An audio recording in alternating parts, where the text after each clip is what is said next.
متاسفانه اونجا. برای اینا به بلوچستان حمله کردند با کشتار وسیعی. بعد از خیانت برخی از سرداران بلوچ متاسفانه که به قشون رضا شاه پیوستند، حکومت بلوچستان سقوط کرد و از آن تاریخ به هر حال یک این سیستم اسیمیلاسیون بلوچ ها شروع شد، تبعیض نهادینه شده. پسر آقای محمد رضا شاه در اوایل 1970 وقتی که جنگ بنگلادش بود، بلوچه ها از فرصت استفاده کردند که ارتش پاکستان مشغول جنگ با بنگلادش بود و ارتش هند هم با کمک بنگالی ها اومده بود. بلوچه ها یک جبهه دیگه باز کردند، ریشه های بلوچ، و داشتند پیروز می شدن، یعنی مناطق خودشون رو از اشغال در می بودن. محمد رضا پهلوی که به تازگی با پول نفت، خصوصا پول نفت عرب های الهواز، 30 تا هلیکوپتر کبرا خریده بود یا بیشتر خریده بود و عدد 30 تا رو با خلبان فرستاد. تمام دهات بلوچستان رو با خاک یکسان کردند. طبق آمار خود بلوچ‌ها 13,000 نفر بلوچ، زن و کودک، جوان و پیر، اونی که اسلحه در دست داشت، اونی که بی اسلحه بود، کشته شدند. به احشام هم رحم نکردند، کشاورزی مردم را تباه کردند. طبق آمار خود پاکستانی ها که الان هم یه سرچ بکنید میاد 5 تا 6 هزار نفر بلوچ کشته شدن. خود بلوچ ها میگن 12 تا 13 نفر. به هر حال ما گیریم 5 6 هزار نفر. رضا شاه بینم محمد رضا شاه بینم بسنده نکرد. 200 میلیون دلار در 70 سال، 70 خورده سال پیش به ذوالفقار علی بھٹو نخست وزیر وقت پاکستان کمک داد که ادامه بده بلوچ ها رو سرکوب کن، مبادا اینها دوباره استقلال خودشون رو پس بگیرند، چون بلوچستان تا 1948 مستقل بود. اون بخش از بلوچستان تحت خانات کلات و شاه داشت. پاکستان تازه تأسیس با کمک انگلیس با دسیسه و نیرنگ، با زور، با حمله نظامی بلوچستان رو ملحق کردن به پاکستان و بلوچ ها تا الان هم حداقل 5 6 تا قیام کردن و قیام آخر هم در حال شرفه. 200 میلیون دلار کمک کرد. 200 میلیون دلار تو اگه تو بلوچستان خرج میکردی، بلوچستان غربی که تحت اشغال تو بود، بلوچستان میشد کویت. هیچ که دیگه حوث استقلال نمیکرد اون موقع. حتی خود اون بلوچه ها شاید اگه تو میرفتی کمکشون میکردی، جایی که بمبارشون میکردی، میگفتی بیاید شما هم جز یه بخشی از ایران بشید، با این بلوچستان با هم بشید، ما شما رو کمک میکنیم، چه به لحاظ نظامی چه به لحاظ اقتصادی. این کار رو نکرد، ولی به پنجابی ها، ارتش پنجابی کمک کرد، چه تسلیحاتی چه مالی، که بلوچ ها رو قتل عام بکنه. حالا اینا در حافظه ما بلوچ ها هست، ما اینا رو فراموش نخواهیم کرد. آقای رضا پهلوی وارث پدر و پدر بزرگش، هرگز نیومده انتقادی بکنه از کارکرد عملکرد پدر بزرگش و پدرش، همیشه توجیه میکنه. آقای رضا پهلوی هم برخلاف برخی از هواداران میگن که به عنوان یک شاه سمبولیک میاد، بعد قدرت رو دوران نمیدونم گذار مدیریت میکنه و بعد دوباره کنار میره اگه مردم نخواستن. اینا حرفه، اینا همون وعده و وعیدهای خمینی داد در پاریس. اینا هم پشیز ارزش نداره برای مردم. وقتی که اومد با کمک سپاه، بسیج، ارتش خودش رو به اصطلاح جا خوش کردن اون قصرها، دیگه به آسانی به سادگی با رای مردم بیرون نخواهد رفت. خودش هم در چندین مصاحبه گفته که من به عنوان نمیدونم یک پادشاهی که بیاد مجلس رو سال یه بار افتتاح بکنه و مثل پادشاه سوئد حق دخالت در سیاست نداشته باشه. من هم چیزی رو نمیفهم. یعنی چی؟ یعنی یک پادشاه مستبد میخواد بشه، مثل پدر بزرگش. بنابراین مردم نباید گوله فریب اینو بخورن. در کردستان هم جنایت کردن، در آذربایجان هم جنایت کردن، در الاهواز هم جنایت کردن، در لورا رو قتل عام کردن، قشقایا رو قتل عام کردن، در جنبش جنگل رو به خاک خون کشیدن در شمال گیلان، ترکمن‌صحرا همینطور. بنابراین اینها قاتل ملت های ما هستند و به هیچ وجه ایشون که وارث اون اه، به اصطلاح دوران استعمار، میگم استعمار و دوران جنایت و خفقان هست و هرگز هم اینو رد نکرده، انتقاد نکرده، اینو چون جایگاهی ندارند در بین این ملت ها و خصوصا در بین ملت فارس هم. خیلی از انسان های ملت فارس، مردم ملت فارس جمهوری خواه هستن. کلا جمهوری خواه به مفهوم اینه که از سلطنت عبور کردن، رد شدن. بنابراین ایشون جایگاهی ندارن. آقای کریم خوش اومدید، شما رو بشنویم.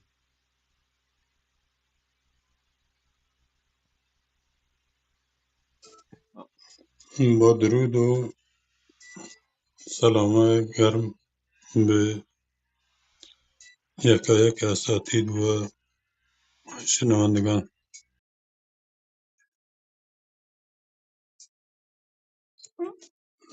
در درون طیف جامعه بشری هزاران نظریه، هزاران ایده، هزاران چیز وجود داره. متاسفانه ما در یک جامعه فرو رفتیم باطلاقی که با دنیا و با مردم سر سازگاری نداره. خاندان پهلوی در تاریخ ایران بسیار در موردشان نوشته شده. خاندان پهلوی بزرگترین جنایات رو در حق ملل مرتکب شدن که هیچی، در حق خود ایران مرتکب شدن. انقلاب مشروطه برای چی بود؟ 120 سال پیش برچیدن استبداد از ایران و وجود آوردن یک حکومت ملی که همه کاره در اون پارلمان باشه. و قوانین مشروطه چی بودن؟ حکومت‌های ایالتی به رسمیت شناختن زبانهای ملت‌ها، آموزش زبانهای ملت‌ها و وجود آوردن حکومت‌های ایالتی در همه ایالت‌ها بدون استثنا و اختیار تام دادن به این حکومت‌ها. خب خاندان پهلوی که رسیدن از همون روز اول، از رضا شاه بگیری تا پسرش،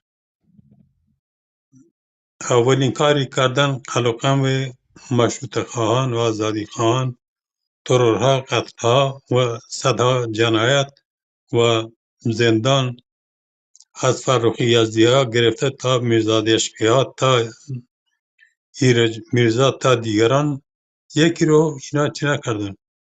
و پهلوی دوم کس نبوده در ایران که باسواد باشه و چند وقتی مهمان ساواک شاه نشده باشه.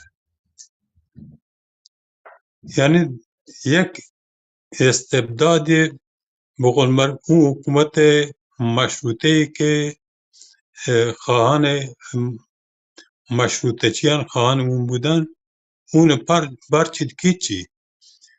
سلطنت مطلقه بر ایران حاکم کرد و در قانونش سلطنت مطلقه رو چه کرد. خب این جنایت خب به اینجا محدود نمیشه. این جنایت انسانها را از دانش و دنیا جدا کرد. به جای اینکه بخوانند بدانند که در دنیا چی میگذره، خواندن و بحث در مورد دنیا، در مورد مسائل ایران جرم بود و هر کسی رو به هر دلیلی که خواستن گرفتن و به سرلابه کشیدن. و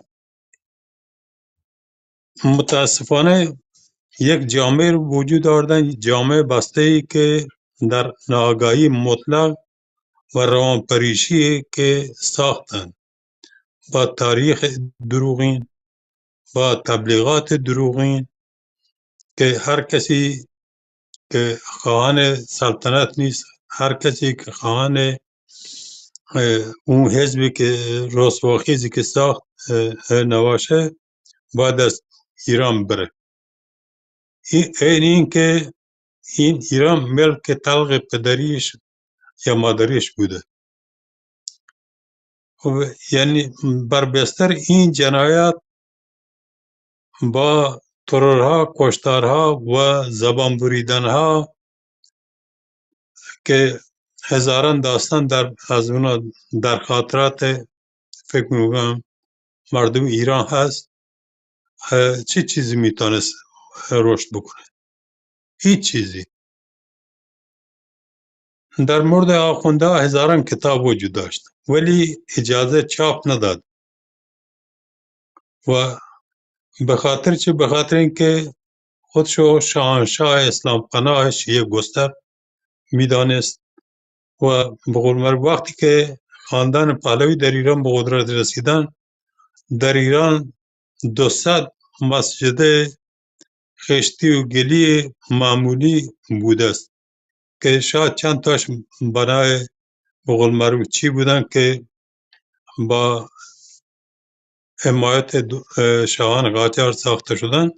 دیگه همین 200 مسجدش در سراسر تشیع در سراسر ایران مساجد معمولی خشتگلی بودن. به نوشته داریوش فروهر که از وزرای خودش بوده میگه 55,000 مسجد ساخت و بعضی برای 55,000 اعتراض دارن، میگن که 75,000 مسجد ساخته در داخل ایران و بیرون از ایران هم نزدیک 5,000 مسجد در اروپا و در آفریقا و در کجا و کجا برای شیعیان ساخت. و همون محمد رضا پهلویش به همین مردم اهل سنت همون ایران یا هرچی که نامشو بذاریم اجازه نداد که با پول خودشون مسجدی برای خودشون در تهران بسازن. اگر مسجدی در تهران می ساختن اهل سنت یا هر کسی، این اولا که نماد همبستگی همین مردم بود و نماد آزادیشون بود، ولی نگذاشتن، چون گفتن که ایران پایتخت تشیع است. نزدیک 500,000 گدا گشنه را از سراسر دنیا، از خاورمیانه، از سامرا و بغداد و کربلا و نجف و لبنان و کجا کجا در ایران گرد آورد به نام آخوند و مساجد رو بنا داد، اوقاف رو بنا داد، از بسیار چی برخوردار بودن، از سربازی و خدمت به جامعه برحضر داشت معاف بودن و این چنین به قول معروف اون تمدن بزرگش که به مردم وعده میداد همین چیزی نبود جز همین حکومت آخوندی. و همین آخوندات اکثر هم مهرای سواک بودن. در سال 56 همین سلطان شکر آیت الله یزدی یک کتاب چرندی نوی به نام مارکسیسم مارکسیسم اسلامی که مسخره میکرد به مارکسیسم و چپ و غیره. محتوای کتاب محتوای احمقانه که هست هیچی. و جالب این است که از طرف شاه همین کتاب برتر سال نامیده شد و این همون وقت بود که ده ها نفر از همین شاعرها و نویسنده ایران در زندان ها بودند و ایشان نویسنده برتر سال نامیده شدند و جایزه سلطنتی هم به ایشان تعلق گرفت. یعنی مسئله اینجا چند بعدی است. یکی بر اساس همین شرایط حتی ما را نگذاشتن که از ابتدایی ترین پیشرفت‌های جامعه بشری برخوردار باشیم. حتی نگذاشتن ما بزرگان خودمون رو درک بکنیم. حتی مثلا در کتاب‌های درسی هیچگاه ننوشتن یا چی برگزار نکردن که بگن معنی همین بنی آدم اعضای یک دیگران که در آفرینش یک گوهرند که در این باره بنویسی که مفهوم همین شعر چی است و مردم رو چی بکنن. چرا که اونا فقط به تبلیغاتی که همه چیزو شاه میدونست و در خودشون خلاصه میکردن. خب در مورد یعنی این انسان ها بودن که از لحاظ فکری فلج بودن، چی نداشتن، فکر میکردن که هرچی که ما فکر میکنیم، هرچی که ما در تصور میگنجه درست است و هرچی که در تصور ما نمیگنجه ممنوع است. ملت رو از کتابخوانی زدن، نشریات رو به زنجیر کشیدن و کسی حرف گفتن جرأت گفتن حرفی رو نداشت. یعنی این است که برای این بستر ما در 57 دیدیم که مردم نیک و بد خودشون نتونستن تشخیص بدن و ما ملتی داشتیم که چشم بلگوی بود و از خودش هیچ اراده نداشت و هنگامی که قولی یا دیوانی هم یا هر چی که بنامیدش خمینی آمد که من دولت تعیین میکنم، من در دهن این دولت میزنم، من فلان میکنم. هیچ کس بهش نگفت آقا تو کی هستی؟ تو یک نفر هستی، یک رای هستی. ملت است که باید تعیین بکنه. هیچ کس به رای ملت چی قانع نشد به خاطر اینکه ملت ناآگاه بودن و همون سیاسیون اون زمان هم کسانی بودن که اگر کتاب داستان ماکسیم گورکی داستانی خوانده بودن گرفته بودن زندانشان کرده بودن. یعنی و کسایی که فعالین چی بودن که کل شد در همون اوین به هزار گونه سربنیز کردن، امثال جزنی ها و غیره و غیره، گویان ها و ده صدها به مبارزه آن زمان. یعنی این است که ما امروز حرکت بکنیم به پیش. به پیش یعنی ملت باید به خودشون متکی باشن، نظامی رو باید بر روی کار بیارن که پاسخگو نباشه و هیچ بسا چیز یعنی از هیچ جنایتی نباید حمایت بکنه که هیچی باید پاسخگو باشه و قابل انتخاب و عزل باشه. یعنی این است که ملت ها باید همون حق و حقوقشون به دست بیارن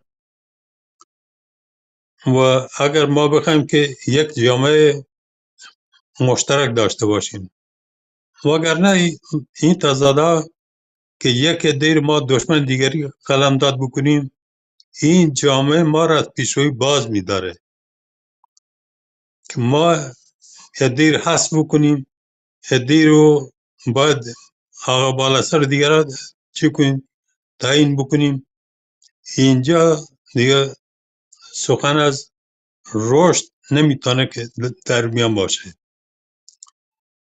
در دوران پهلوی ما میبینیم که میلیاردها دلار سرمایه همین مملکت صرف همین کشورهای دیگه میشه. در همون دوران پهلوی هم میلیاردها دلار صرف کشورهای دیگه شد، از اروپا گرفته تا جای دیگه، برای ساختن کانالهای فاضلاب، برای ساختن جاده، برای هر چیز دیگه ای، تا که بگن که شاه کسی است. اما در همون بلوچستان در همون زمان شاه نزدیک 4600 مدرسه کپری بود، از جاده خبری نبود. جاده بلوچستان تا امروز این جاده روستایی است و در همون سال از 55 من بیادم است که هزاران بار همین مردم تیز چهبار و دیگه نقاط ساحلی گفتن که آب دریا رو برای ما شیرین بکن، ما آب خوردن نداریم. در همون زمانه هم کشور عربی کلا آبشان رو با تصفیه آب دریا شیرین کردن و استفاده از آب دریا رو شروع کردن برای شربشان. ولی در ایران این چی نبود. وقتی که عظمت یا اهمیت بلوچستان رو به شاه ایران تذکر دادن، بیادش آمد که ها بلوچستانی هست و قبل از اون هم بلوچستان چی بود؟ تبعیدگاه مجرمین بود برای شاه، جهنمی بود که شاه برای مجرمین در نظر گرفته بود. خب بعد از اون هم که بیادش آمد که بلوچستانی هست، بهش چی کردن؟ شروع کرد به ساختن پایگاه نیرو دریایی و غیر و غیره در بلوچستان. یعنی این است که خاندان پهلوی اول که آمد بلوچستان با کشتار تسخیر کرد و از اون روز تا امروز اشغالش ادامه داره و هیچ وقت مردم بلوچ در واقع یعنی این برای مردم بلوچ قابل هضم نبوده و نیست و زبانهای ما زبان نبودن، لهجه بودن. ما خودم شخصا در سال 1356 به رئیس ساواک چه کردم؟ گفتم که ما میخوایم نشریه به زبان بلوچی چاپ بکنیم. بسیار با چه خشم به ما حمله کرد، گفت که زبان بلوچی زبان نیست، لهجه است، لهجه است. اما ده ها مجله و صدها کتاب در پاکستان و جای دیگه به زبان بلوچی منتشر میشد، ولی در بلوچستانی که زیر سیطره ایران بود حتی یک کتاب یا چیز چاپ نشد و بلوچستان رو بدترین بلوچستان تا جایی که تونستن نابودش کردن.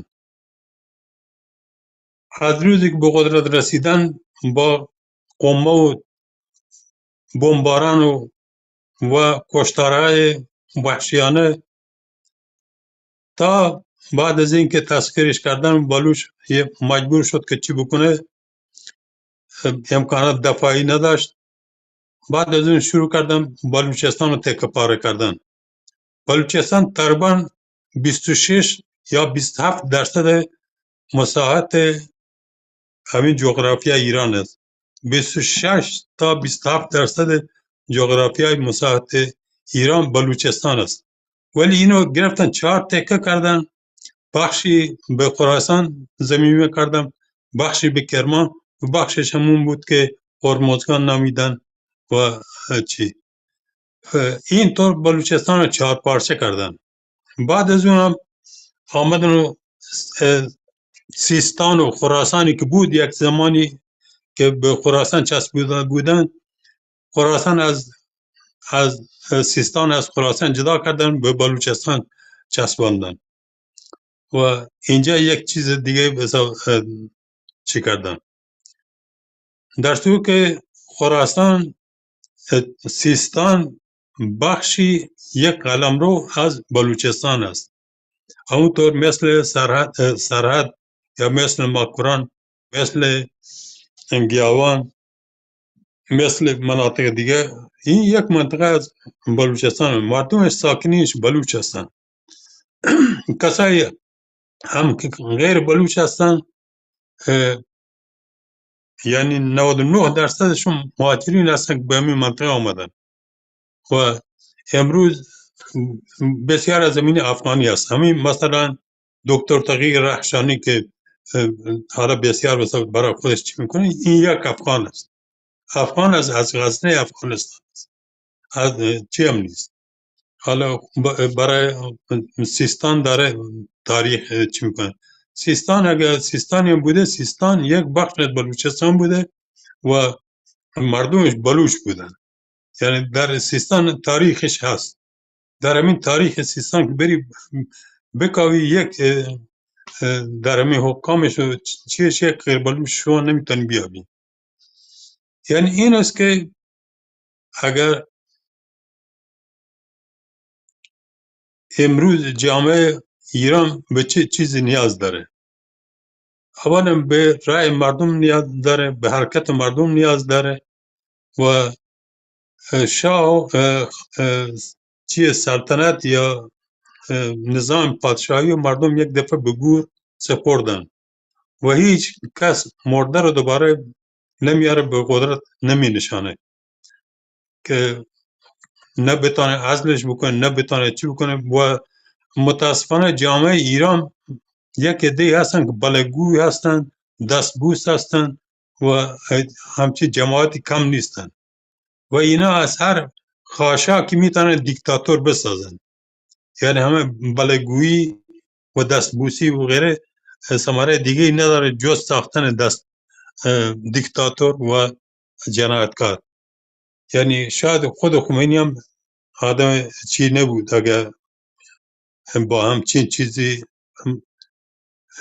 چی نبود، ولی از اونجا که مردم همچین مردم بودن، خب ایشان هم از چی استفاده کرد و تونست که بسا اینطوری بر گرده مردم سوار بشه. یک دنیا تشکر از شما بابت وقتی که دادی به من. ممنون. جناب سورنا شما اگه صحبتی دارید. بله، چند نکته میخواستم بگم. یکی این که دوستان با تحریم چیزی مشکل ما حل نمیشه. رسانه اینترنشنال علیه رسانه‌ای که بیشتر در خدمت سلطنت طلبانه، اما در این حال آزادترین رسانه‌ای که من تو کل رسانه‌های فارسی زبان میشناسم. خانم شیرین شمس مال انقلاب زنانه میاد که البته وابسته به چیزم هست، حزب کمونیست کارگری. آقای میلاد رسایی منش تو این رسانه میاد. گاهی خالد عزیزی دبیرکل حزب دموکرات کردستان اومده، آقای عبدالله مهتدی اومده، قبل از اون آقای مصطفی هجری میاد. ما که نمیتونیم یه رسانه رو تحریم کنیم. نتیجه چی میشه؟ فرض کنید شما به عنوان یه مجاهد باشید، یه سیمای آزادی دارید که مخاطب نداره. خب حالا تحریم کنید دیگه، تو اینترنشنال هم نه، یا صدات به گوش هیچ کس نمیرسه، تنها صدای سلطنت طلبا میرسه. بگذاریم که تعداد رسانه اونا به مراتب بیش از شما نگاه کنید، چنل وان مال شهرام همایون بیشتر البته گروه دیگه هم میان ولی بیشتر سلطنت طلبه. پارس همینطور، اندیشه همینطور، انواع اقسام من و تو همینطور. یکی دوتا نیست که. به جای اینکه چیز رو تحریم کنیم، سعی کنیم خودمون اگر میتونیم یک رسانه آزاد و مستقل ایجاد کنیم که برای مردم و به ویژه نسل جوان، یعنی بین 15 تا 30 جذاب باشه. چون وقتی جامعه شناسی انقلاب رو بخونید ببینید اون سنی که خود ما در سال 50 همینطور بگیم، اون سنی که میره انقلاب میکنه 60-70 ساله نیست، یعنی 15 تا 30. ممکنه کمتر از 15 هم بیاد یا بالاتر از 30 هم بیاد، ولی تعدادشون به قدری محدود هست که این وقتی که شما منحنیش رو رسم بکنید میبینید 15 تا 30 میاد انقلاب میکنه. خب این 15 تا 30 رو باید جذبش بکنیم یا نه؟ اینکه بیایم همش برداریم بکنیم که صدای دیگر رو خفه کنیم، اولا این کار امکان پذیر نیست. برفرض هم بکنیم ما هم یه فاشیستیم، ما هم یه توتالیتریم، کسی که نمیتونه مخاطب نداره، خود میبینه که دیگران بهش جذب نمیشن و دیگران صداشون رو در هم میکوبه، ما میشیم فاشیست. چنانچه خیلی تو همین کلاپاس این کارو میکنن، وقتی نمیتونن در مقابل مثلا نشستی کتاب خوندی مطلب نمیتونن جواب بدن، ریمووت میکنن از اتاق بیرون، بعض وقتا بلاکت میکنن که اصلا دیگه اتاق نبین. اینا فاشیستن، اینا تو کلاپاس اینطوری عمل میکنن، اگه سر کار بیان مطمئن باش هزار صد اعدام خواهند کرد. پس به جای اینکه ما بخوایم صدای دیگران رو خفه کنیم، باید خودمون هر بار گفتن داشته باشیم و این یه رسانه‌ای که بتونیم این حرف رو به مردم برسونیم. ولی آیا واقعا چنین رسانه‌ای داریم؟ اگر داشتیم که وضعیت ایران این نبود. که این مورد بود که خواستم توضیح بدم. مورد دیگه اینه که بله در مورد رژیم شاه نسل فعلی خبر نداره و رسانه‌هایی مثل فرض کن منوتو، حتی خیلی انواع اقسام هستن، منوتو یکی از اونها، شروع کردن یک تونل زمانشون گشتن، گزینشی یه چیزایی رو از زمانشون پیدا کردن. حالا مردم میگن چه وضعیت خوبیه. خب همین کار اگر شما در مقابل صدام حسین هم بکنید، صدام حسین فرشته میشه. اگه در مورد استالین هم بکنید، استالین فرشته میشه. میگه استالین همه کاراش بد بوده، فولاد کشور رو 4 برابر کرده، برق کشور رو 8 برابر کرده، کشور عقب افتاده روسیه رو رفته صنعتی کرده، ولی برای هر کدوم از اینا هزاران نفر رفتن زیر خاک. 13 میلیون حداقل تا 40 میلیون از جمعیت 170 میلیونی روسیه کشته شد. 5 میلیون نفر فقط در جنگ داخلی در اثر قحطی مردن. اینکه یه نفر یه خدماتی کرده که باعث نمیشه، ببینید یه ارگانیسم باید همه چیز سالم باشه. اگر من هم مثلا کلیم سالم باشه، ریه‌هام سالم باشه، همه چیز سالم باشه، قلبم مشکل داشته باشه، من میمیرم. اینکه بیایم بگردیم تو رژیم شاه ببینیم شاه چیش خوبه فقط همون رو نشون بدیم، خب نتیجهش این میشه که گوشه‌ای از حق، این که میره گوشه‌ای از حقیقت رو به مردم میگه و همه حقیقت رو نمیگه، از هر دروغگویی بدتره. من فقط نمونه کمی، دوستان در مورد بلوچستان گفتن، اونایی که آذربایجانی هستن میدونن ارتش شاه در 21 آذر سال 1325 چه جنایاتی در آذربایجان مرتکب شد. اگر نمیتونید فقط کتاب گذشته چراغ راه آینده رو بخونید، ببینید یک فردی بوده قاضی آمریکایی به نام داگلاس، به چه جنایاتی رژیم شاه مرتکب شده. فقط یه نمونه، چون ارتش فرقه دموکرات آذربایجان، البته فرقه اسم چیزه ها، اسم اون حزب هست نه به عنوان یک دشنام. فرقه دموکرات آذربایجان سربازای زن هم داشته. به یک رزمنده زن اون فرقه 50 نظامی شاه تجاوز جنسی میکنن که البته زنده میمونه و بعداً خاطراتش رو میگه که در اون کتاب اومده. اگر این فرد عراقی هم بود، طبق پیمان کنوانسیون 4 ژنو شما نمیتونستی اسیر جنگی رو برداری، مورد آزار قرار بدی، شکنجه کنی، دارو بهش نرسونی، بعد اعدامش بکنی، مکاتبات و صلیب سرخ رو بهش نرسونی. چی بگذاریم که هموطن ما بوده این زن؟ این چه رفتاریه؟ پس برای همینه که آذربایجانی‌ها میان میگن آذربایجان با شرف، پهلوی بی شرف. میدونید این رضا خان قبل از اینکه به قدرت برسه چیکار میکرده؟ در سپهدار میرفته همین ستارخان و بارخان رو سرکوب میکرده به نام رضا ماکسیم. در کشتن کرنل محمد خان تقیان، یکی از بهترین و بزرگترین وطن پرستان ایران دست داشته. میرزا کوچک خان داد سرشو براش آوردن. این رضا خان فقط ببینید به اطرافیاش شکار کرده. من به نقل از کتاب چیز میخونم، گذشته چرای راه آیتی، کتاب تاریخ ایران مدرن نوشته یروان ابراهامیان، نوشته نمایندگان و دیگر سیاستمداران منتقد شاه عاقبت دلخراشی داشتند. مثلا ساموئل هایم نماینده یهودی به جرم خیانت اعدام شد. میرزاده عشقی شاعر سرشناس، سوسیالیست و سردبیر نشریه قرن 20 و خسرو شاهرخ نماینده زرتشتی در روز روشن هدف گلوله قرار گرفتند. محمد فروخی یزدی نماینده مجلس و سردبیر پیشین نشریه سوسیالیستی طوفان ناگهان در بیمارستان زندان درگذشت. با آمپول هوا پزشک احمدی اونو کشت. سید حسن مدرس که رهبری حزب اعتدالیون را پس از عبدالله بهبهانی که از سران مشروطه است بر عهده گرفته بود، به روستای دورافتاده در خراسان تبعید شد و در آنجا به طور ناگهانی درگذشت، اونم با آمپول هوا کشتنش. شایع بود که مرگ مدرس بر اثر خفگی بوده است. از جمله دیگر افراد کشته شده به دست رضاخان باید از تیمورتاش یا سردار معظم خراسانی نام برد که وزیر دربار رضاخان بوده. علی اکبر داور وزیر دادگستری بوده. عبدالحسین دیبا دست راست داور در وزارت دادگستری و عموی فرح دیبا دست رضاخان اعدام شده. دکتر تقی ارانی که از بزرگترین مغزهای ایران که از جمله اعضای گروه 53 نفر بود در زندان، اینقدر بهش قضا اونو ندادن که در اثر تیفوس فوت کرد. فیروز فرمانفرما یا نصرت دوله وزیر امور خارجه را اعدام کرده. اینا فقط بخشی از اینا همش میگن داور اومد این کار کرد، داور اومد. بگید این داور چه سرنوشتی در حکومت شاه داشته، رضاخان داشته. بعدم دوستان اگر رژیم شاه اینقدر خوب بود، دیگه رضاخانه که دیگه ملت ایران از ایران بیرونش نکرد، متفقین انداختنش بیرون. چرا یه نفر بلند نشد ازش دفاع کنه؟ تمام اونا که در دستگاه رضاخان بودن چیزاش هست، نشریات اون زمان کاملا روی یوتیوب هست، اومدن گفتن رضاخان اینقدر جنایتکار بوده، اینم دزد بوده. خود رادیو بی‌بی‌سی اون زمان گفته اون زمان ثروتش 300 میلیون تومان اون زمان بوده که دلار فکر کنم 1 سنت هم نبوده، در صورتی که وقتی به قدرت رسیده لخت او بوده رضاخان. اینقدر چاپیده که حد نداره. بعد پسرش هم که دیدید، ملت وقتی که 26 دی از ایران رفت چقدر خوشحالی کردن. حالا میگه میشه یه ملت 36 میلیونی ما 10-12 میلیون تو صحنه بودیم. میگه شما نشنیدید که مطالعه هم ندارید در جنبش‌های نافرمانی مدنی که نیاز به طیف بالای حجم بالایی از جمعیت هست، میگن 2 تا 3% جمعیت کشور اگر فعال شرکت کنن اون حکومت سرنگون میشه. 30% بالای 30% اون زمان در خیابونا علیه رژیم شاه بودیم، باقی ملت هم قلبشون با ما بود.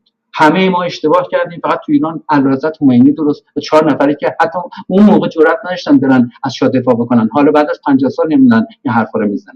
اونایی که سنشون اختزا میکرد، اونا رو نمیگیم که اون زمان وجود نداشتن، اونایی که اون زمان بودن.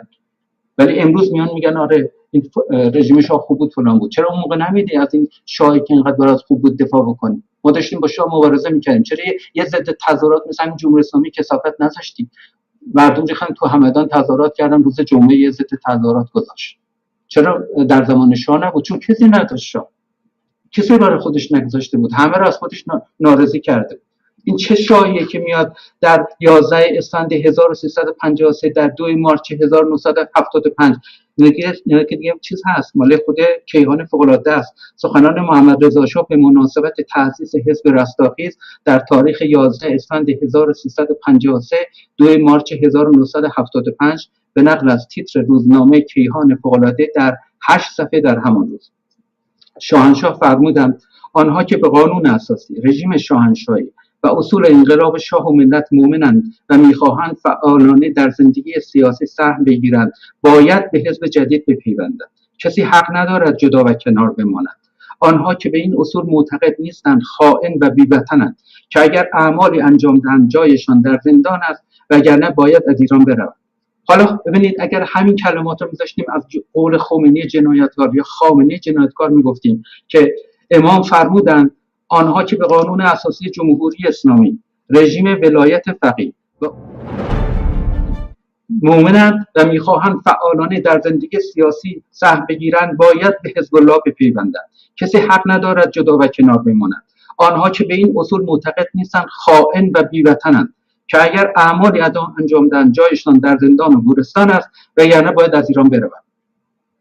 شما میگفتید خمینی جنایتکاره، اما در مورد شاه میشه ازش دفاع میکنید و میگید نسل ما چرا شاه را سرنگون کرد؟ نسل ما کار درستی انجام داد. اون چیزی که عملا درست عذاب در نیامد این بود که آگاهی سیاسی نداشتیم، به خاطر اینکه آقای پرویز ثابتی نمیذاشت ما 2 تا کتاب بخونیم ببینیم خمینی جنایتکاری که بعده بهش میده چه جونوریه. کتابا درسی را شاه داده بود دست آیت الله بهشتی و محمد جواد باهنر برای ما تو کتابا دینی یک در باقی ثبت از اسلام برامون نشون میدادن. وقتی که به روحانیت خود چیز گفته، فریدون هویدا برادر امیر عباس هویدا، فریدون هویدا سفیر شاه بود در سازمان ملل، امیر عباس هویدا نخست وزیر بود. میگه برادرم به من گفت که سالیانه بین 8 تا 11 میلیون دلار از بودجه نخست وزیری به روحانیت کمک می‌کنیم. در همون حال که داشتن ملیگراها مثل مصدق رو میکوبیدن، جبهه ملی رو میکوبیدن، نهضت آزادی رو میکوبیدن، حزب توده رو میکوبیدن، شریک فدایی رو میکوبیدن، 8 تا 11 میلیون دلار به آخونده کمک میکردن. بعد احمد فراستی که در گروه‌های ضربت ساواک به خونه‌های تیمی حمله میکرد، خودش تو کلاپاس 2 سال پیش گفت که از ساواک ما هر برجی ماهی 6000 دلار به بیت آیت الله خمینی کمک میکرد. کم سهم امام برده، کم خمس گرفته، کم زکات گرفته، کم دزدی در سوختگی کرده که ساواک 6000 دلار هم بهش کمک ماهیانه میکنه. بعد نسل ما رو محکوم میکنید که ما رفتیم شاه ما رو انداخت تو این بحث. وقتی که شاه از ایران رفت 70% ملت ایران بی سواد بود. چرا باید اینطور باشه؟ فیدل کاستروی که شما اینقدر میگید بعد منم قبول دارم که خوب نیست، در عرض 2 سال ملت کوبا را باسواد کرد. چرا شاه چقدر وقت داشته از شهریور 20 بگیرید تا سال 57؟ چرا باید وقتی میره 70% ملت بی سواد باشن؟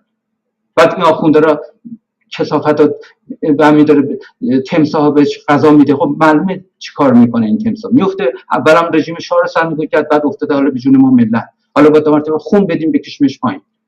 من خاتمه میدم. خیلی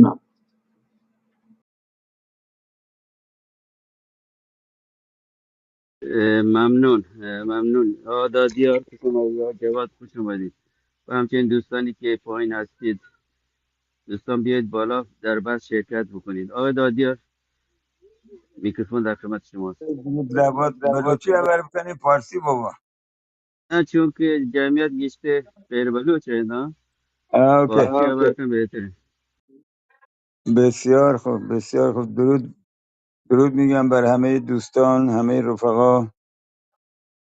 سال نو رو همراه با تبریکات و شادباش های سال نو امیدواریم که همه خوب باشید و سالی بدون ملاها و ملایت رو بگذرانیم، با تاریخ نوینی به روزگار خوشی و خوشبختی دست و سعادت انسانی دست پیدا بکنیم. امیدواریم که چنین بشه. البته آرزوها و رویاها و خواستها همیشه با تلاش همراه. امیدواریم که تلاش‌های ما بی‌ثمر نماند. مردم بلوچ هم در این انقلاب بزرگ ژینایی که برای نخستین بار از آسمان پا به زمین گذاشتیم، از پشت بام‌ها دیگه با صدای الله اکبر یا حسین میر حسین دیگه ادامه ندادیم. امیدواریم که چنین باشه و با رویاهای زمینی، آرزوهای زمینی گام برداریم و همراه همدل، همون جوری که همه مردم، همه ملت‌های ساکن ایران فریاد یک دلی، یک زبانی، یک رنگی سر دادن و برای نخستین بار جانانه و یک دل ایرانی رو می‌خواستند که همه در اون زندگی یکسان داشته باشند. ما تا همکنون یک کشور به عنوان همرنگی، همنوایی و برابری نداشتیم که همه یکسان دوستش داشته باشیم. به قول آقای خالد عزیزی، این بار بیاییم و ایرانی بسازیم که همه دوستش داشته باشیم. پرچمی براش انتخاب بکنیم که هر کدام یک چیزی از آن در دست نداشته باشیم. امیدواریم که چنین باشه. ما بلوچ ها، البته همه ملت ایران، ولی حاشیه ایران به ویژه از دوره صفویه، یعنی 500 و اندی سال تا به امروز، ما یکسان زندگی نکردیم. مردم حاشیه، مردم اطراف شهرهای مرزی ایران تقریبا پس از حاکمیت صفویه مانند نجس‌های با فرهنگ کلاسیک هندی شناخته شدیم. حتی مکانهای مقدس مردم، عبادتگاهاشون هم آنقدر نجس دانسته شدند که وجودشون رو هرگز راه نمیدادند. و تا همین اکنون که داریم سخن میگیم، همه مردم ایران سنی و غیر فارس در شهرهای مرکزی ایران دارای عبادتگاه نیستند. حتی اگر در اعیاد مذهبیشون جایی رو اجاره بکنند که از اون شیعیان نباشه، مثلا از بهاییان باشه، مثلا از مسیحیان باشه، مثلا از یهودیان باشه، باز هم اونو پاسداران و سپاه دین ملایان و ملاییت غرق میکنن و اونجا رو اشغال میکنن. به لحاظ اقتصادی که هنوز بدتر، یعنی مردم حاشیه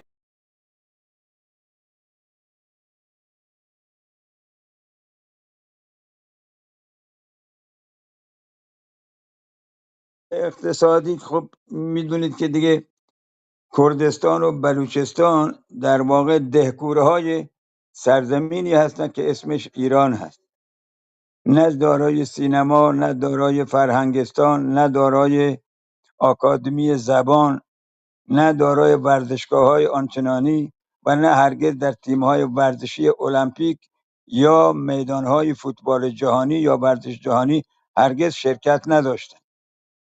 در فازهای سیاسی که دیگه چه عرض بکنم، کسی که ملتی که عبادتگاهاش هم در واقع نجس باشه، دیگه شما تصور بکنید که چگونه میتونه نخست وزیر باشه، چگونه میتونه در کاخ دادگستری مقامی داشته باشه.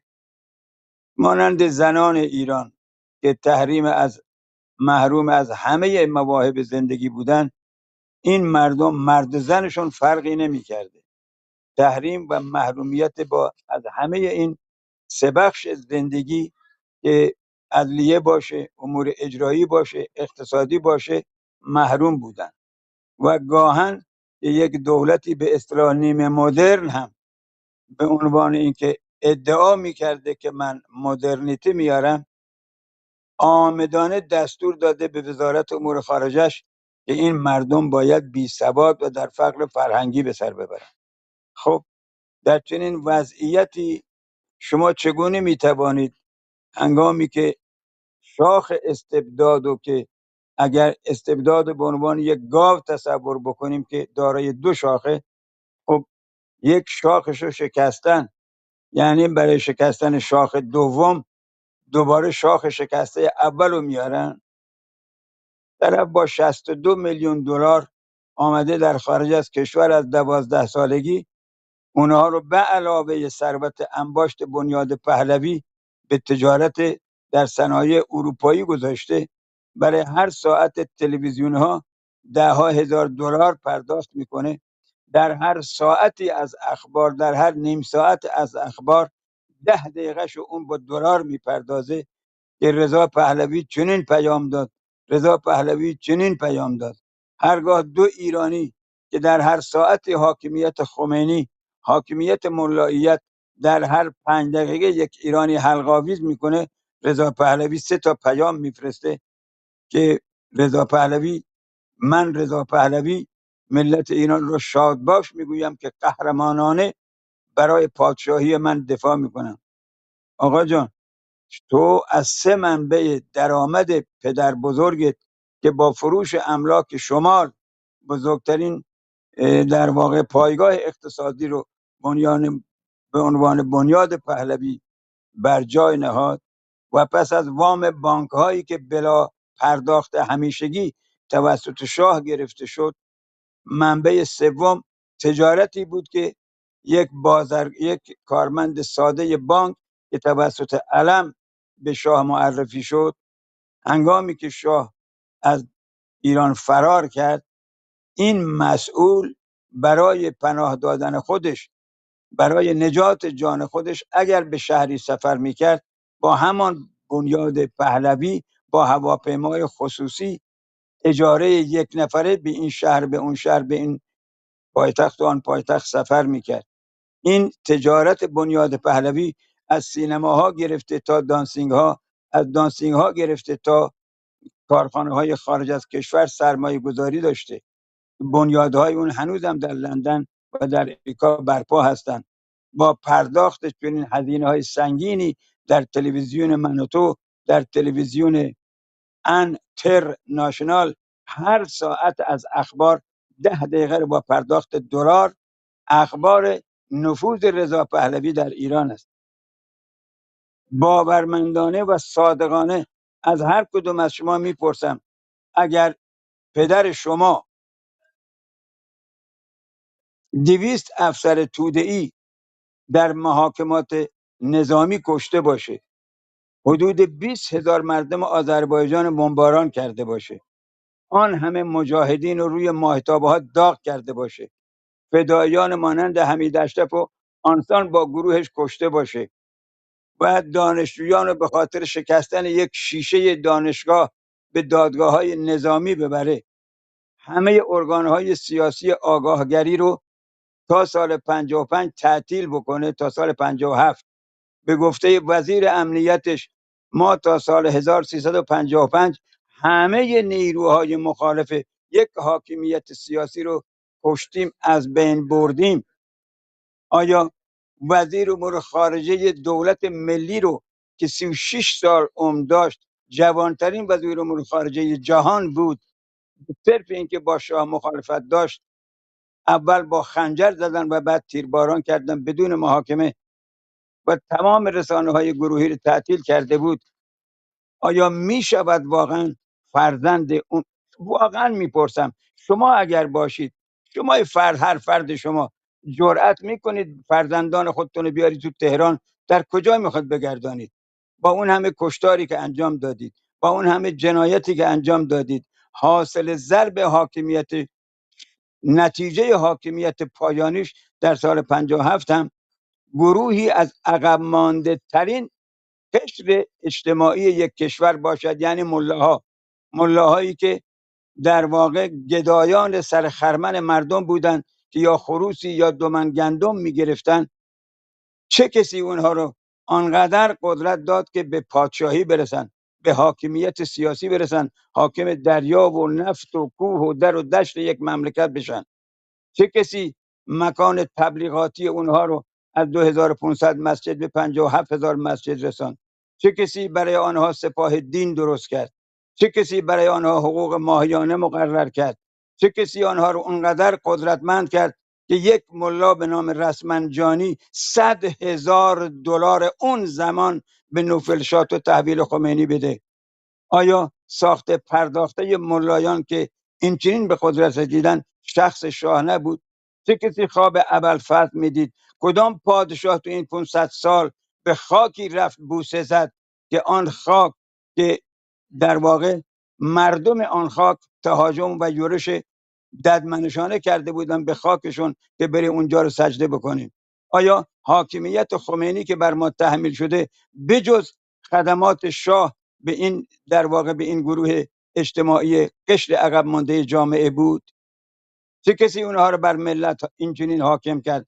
چه کسی اونها رو اینچنین قدرت داد که به تخت آنچنان تختی دستیابی بکنن، به دستیابی برسند که بگوید زبان من زبان خداست، من اگر سخن میگویم خدا در زبان من سخن میگوید؟ این ادعا رو فقط شاه عباس یک زمانی کرده بود و امروز همین ملا که نماینده اون شاه عباس به لحاظ ایدئولوژیکی است، دوباره از زبان او میشنویم. ملایی چلاق آنچنان در واقع به سلطنت رسیده که خود محمد رضا شاه باید اگه زنده باشه آرزوی چنان سلطنتی رو بکنه. به قول ابو سفیان که گفت امروز پیامبر شاهی نمی کند، پیامبر شاهی می کند. پس از 1400 سال محمد رضا شاه رفتاری با ملایان کرد که امروز نه شاهی بلکه پیامبر شاهی می کنند و همکنون فرزندش فریاد میزند.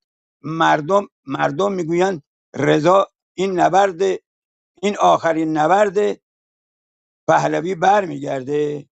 واقعا رضا روش میشه فرزندانشو به نام نور و ایمانو در خیابانهای تهران، در جایی که همه توده‌ای ها رو کشته، همه فداییان رو کشته، همه مجاهدان رو کشته، همه حزب دموکراتی ها و بلوچ ها رو کشته، آیا میشود واقعا فرزندان همچون کسی با چه جرأتی در خیابانهای تهران راه خواهند رفت؟ هرگز نمی رود. همچنان که گفته است من هرگز به ایران بر نمیگردم، فرزندان من فرهنگ غربی گرفتند. او راست میگوید. همکنون به نام ولایت عهد شاهی در هر سخنرانی $10,000 میگیرد و بله قربانهایی هم هستم که دستشو به نام پادشاهی میبوسن. نه، رضای پهلوی بر نمیگردد. رضای پهلوی شلاق و شیرینی هم ابرقدرت هاست و هم ملاها و در واقع چوب لای چرخ استخوان لای زخم ملت ایرانه. سپاسگزارم مهم جان از روی میگذاشتی.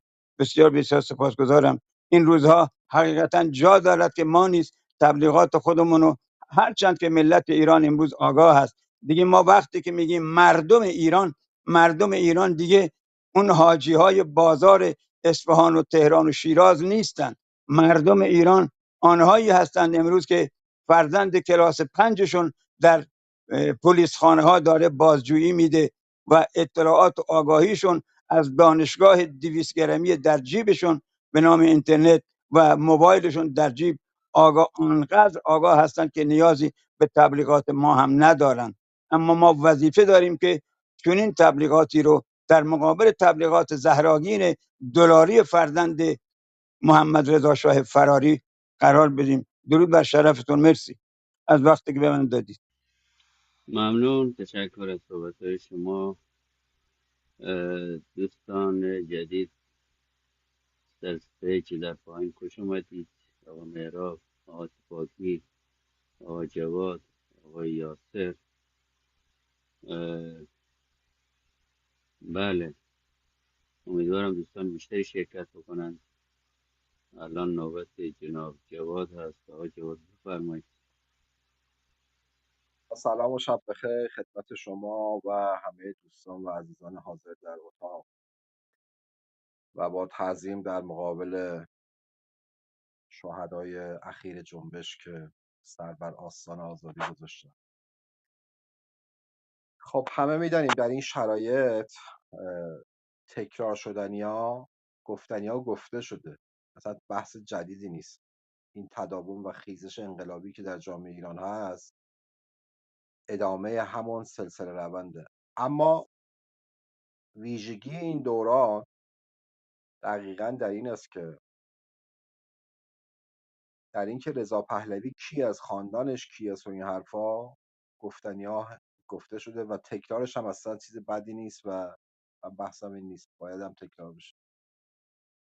اون اتفاق و تحلیل این دوران که داره شکل میگیره با رسانه و پولهای کلان جهان سرمایه‌داری و صف‌بندی‌هایی که در پشتش قرار گرفتن، این مهمه.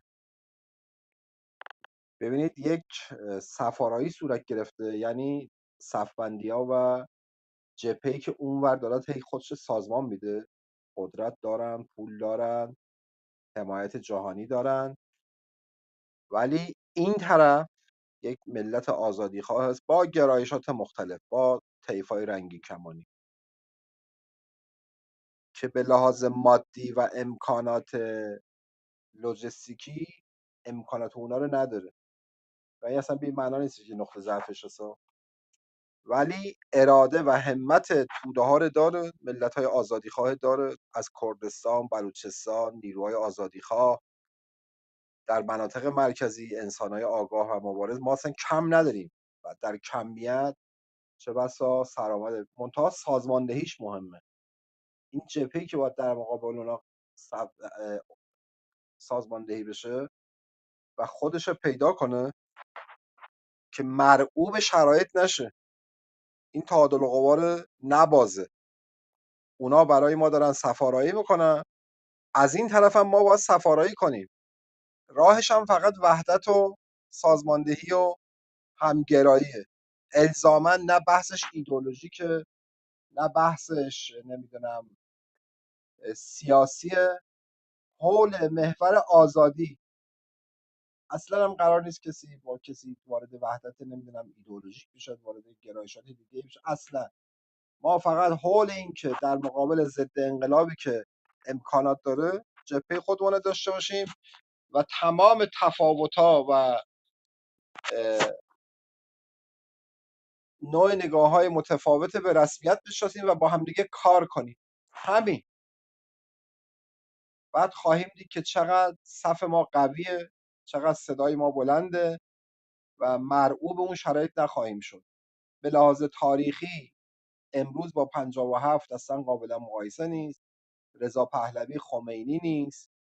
ولی این دلیل نمیشد که مختصات این دوران تحلیل نکنیم و ریز به ریزش واکاوی نکنیم و بدانیم که امروز با چه تاکتیکی و چه استراتژی در مقابل این موجی که بر علیه ملت ما را افتاده است خودمان را سازماندهی نکنیم.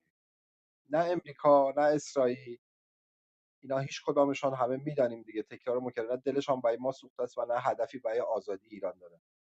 بحث یک خاورمیانه جدید بعد از جنگ 12 روزن به این نتیجه رسیدن که بدون داشتن یک پایگاه توده‌ای استراتژیشان پیش نمیره. دقیقا دارن روی این موضوع کار میکنن. و یعنی ترامپ از کی تا حالا دلش برای مردم ما سوخته است که در مقابل سرکوب رژیم مدعی میشه که من دخالت میکنم.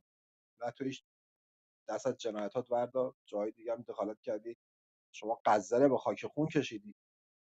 اونجا دلتان برای غزه نسوخته بود. شما دلتان برای ما نسوخته است که مردم ایران همین توانایی دارن و هم خودشان این امکان دارن که رژیم رو سرنگون کنن. نیازی هم به مداخله خارجی نداره. همین که حمایت معنوی از مردم آزادیخواه ایران بکنید که دروغ میگید نمیکنید، برای مردم ما کافیه. به هر حال اون چی که تکرار میکنم کاکل همه بحثه این است که نیروهای آزادیخواه باید در کنار هم سازماندهی داشته باشه و با هم کار مشترک بکنن. همین و بس. مرسی. من تمام. ممنون آقای جواد، ممنون. خوش اومدید آقای گونتا، آقای یاسر. اه، بله آقای مهراب، شما رو ببینم من رفرش بکنم. بله، نوبت شما آقای مهراب، بفرمایید. سلام جناب مهیم، صدای من داری آیمی؟ بله بله، صداتون خوبه. تشکر از اتاقی که امروز گذاشتی، به موقع است و فکر کنم به جاست که ما بلوچ ها در کنار بقیه ملت های ایران صدایمون رو رسا به گوش همه برسانیم.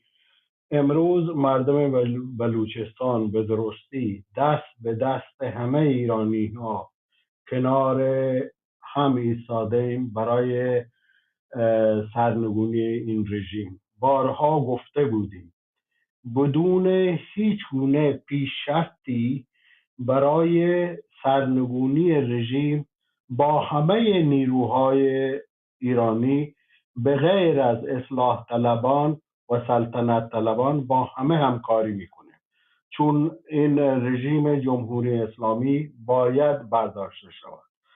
اما در این موقعی که این همکاری رو هم میکنیم، همزمان اینو باید هم بگیم که ما بلوچ ها به بقیه دوستان هم بگیم که اینو از یاد نبریم. بلوچستان یک سرزمین اشغالی و در سال 1928 توسط رضاشاه پهلوی اشغال شده و به اصطلاح در گشت، قنداود، دزک، حمام خون راه انداختند. برای 8 ماه قلعه های بلوچ را محاصره کردند. بلوچ رو مجبور کردند که از سرزمین اجدادیشون مهاجرت کنند و هنوز هم به اسلام مهاجرانی که مهاجرت کردند در عمان، اون زمان بلوچستانی که تحت اشغال انگلیسیا بود اون طرف رفتن. ما بر این عقیده هستیم که این همکاری که با ملت‌های دیگر ایران یا با همه ایرانیا میکنیم حداقل به قیمت حق تعیین سرنوشت بلوچ تمام نشود. همانطور که گفته بودم، باز هم تکرار میکنم، همکاری ما با نیروهای پیشرفته و مدرن و ملت‌هایی که خودش طرفدار حق تعیین سرنوشت هستند بدون هیچ گونه شرطی ما بر این عقیده هستیم که در ایران آزاد و دموکراسی بلوچ مثل و ملت های دیگر اگر میخوان مثل مردمان اسکاتلند در فضای دموکراسی در ایران آینده این حق رو داشته باشند که بتونن برای خودشون حق تعیین سرنوشت داشته باشند. ما در ملت های ایران و کل ایرانی ها این توانایی رو داریم که یک خاورمیانه به اصطلاح موفق رو پایه‌گذاری کنیم. میتونیم یک جنوب آسیایی که ملت ها با همدیگر معامله میکنن، رابطه اقتصادی دارن، رابطه فرهنگی دارن، میتونیم این کار رو به درستی انجام بدهیم، از عهدهش برخواهیم آمد.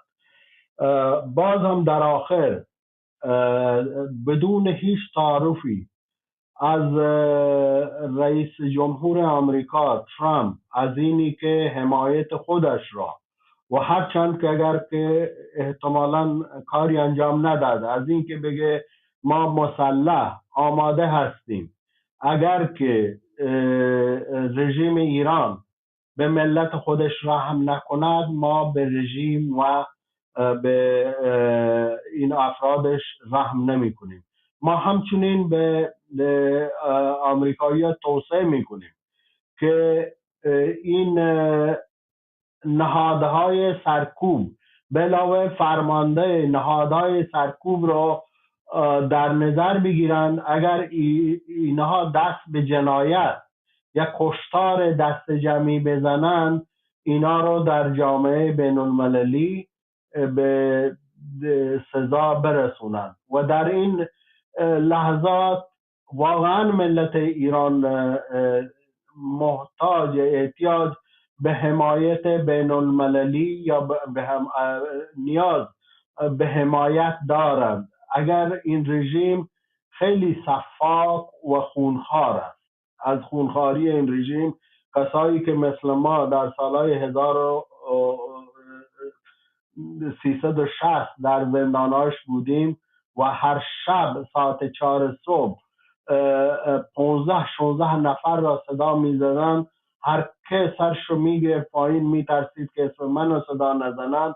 یعنی امروز صبح اگر اسمت را صدا نزده بودن فکر می کردی که امروز یه روز دیگه زنده موندی تا فردا صبح.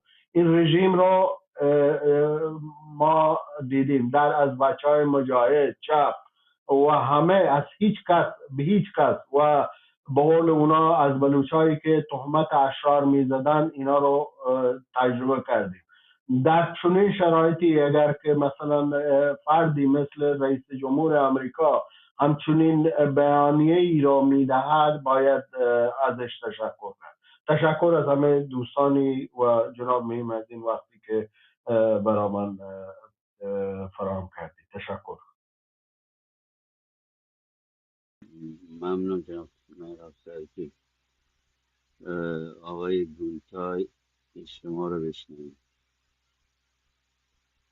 از آذربایجان چه خبر؟ نمیدونم خبر داری یا نه. درود بر شما داشتتون.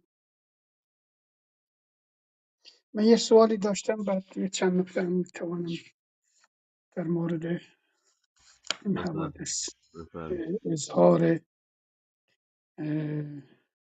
اندیشه کرده باشم. مثل فکر میکنم آقای سورنا بودند گفتند که در کتاب گذشته چراغ راه آینده نوشتند که ارتشیان به یک دختر در تبریز تجاوز میکنند. من اون کتاب خوندم، همچون چیزی در اونجا ندیدم. خواهم بدانم که من با دقت مطالعه نکردم و یا واقعا شما در اونجا چنین متنی را مطالعه کردید و یا یک خبر اینترنتی هست خوندید. اگر در این باره معلومات دقیقی بدهید خیلی متشکر می شوم. از طرفی من به نوبه خود آقای مولوی هست فکر میکنم، امام جمعه بلوچستان، براش سلام میرسانم، تبریک میگم. اون موقعیت فکری که بیان میکنند بسیار مناسب هست، جنبه مذهبی ندارد و به کل مردم ایران خطاب میکنند. واقعا بسیار سیاستمدارانه نیز عمل میکنند که آموزنده است. و شعارهایی که در بلوچستان داده میشوند بسیار قابل تأمل هست که مردم بلوچ خیلی جالب است. مثل اینکه در تاریخ ما، در سوسیولوژی ما، مراحل سیر تکاملی اندیشه ها چنان گشته است که بلوچستان پیشرو آزادیخواهی حقیقی در کشور ما شده است. معمولا در دهه‌های گذشته چنین اتفاقاتی را ما مشاهده نمی کردیم و یا در این باره من معلومات کمی دارم. در هر حال اون گفتمانهای دموکراسی خواهی که از دهان مردم شریف بلوچستان تراوش می کند بسیار قابل احترام می باشد و فکر می کنم که من بیشتر به جنبه های بلوچی این مبارزه اجتماعی در کشورمون نزدیک هستم، متمایل هستم.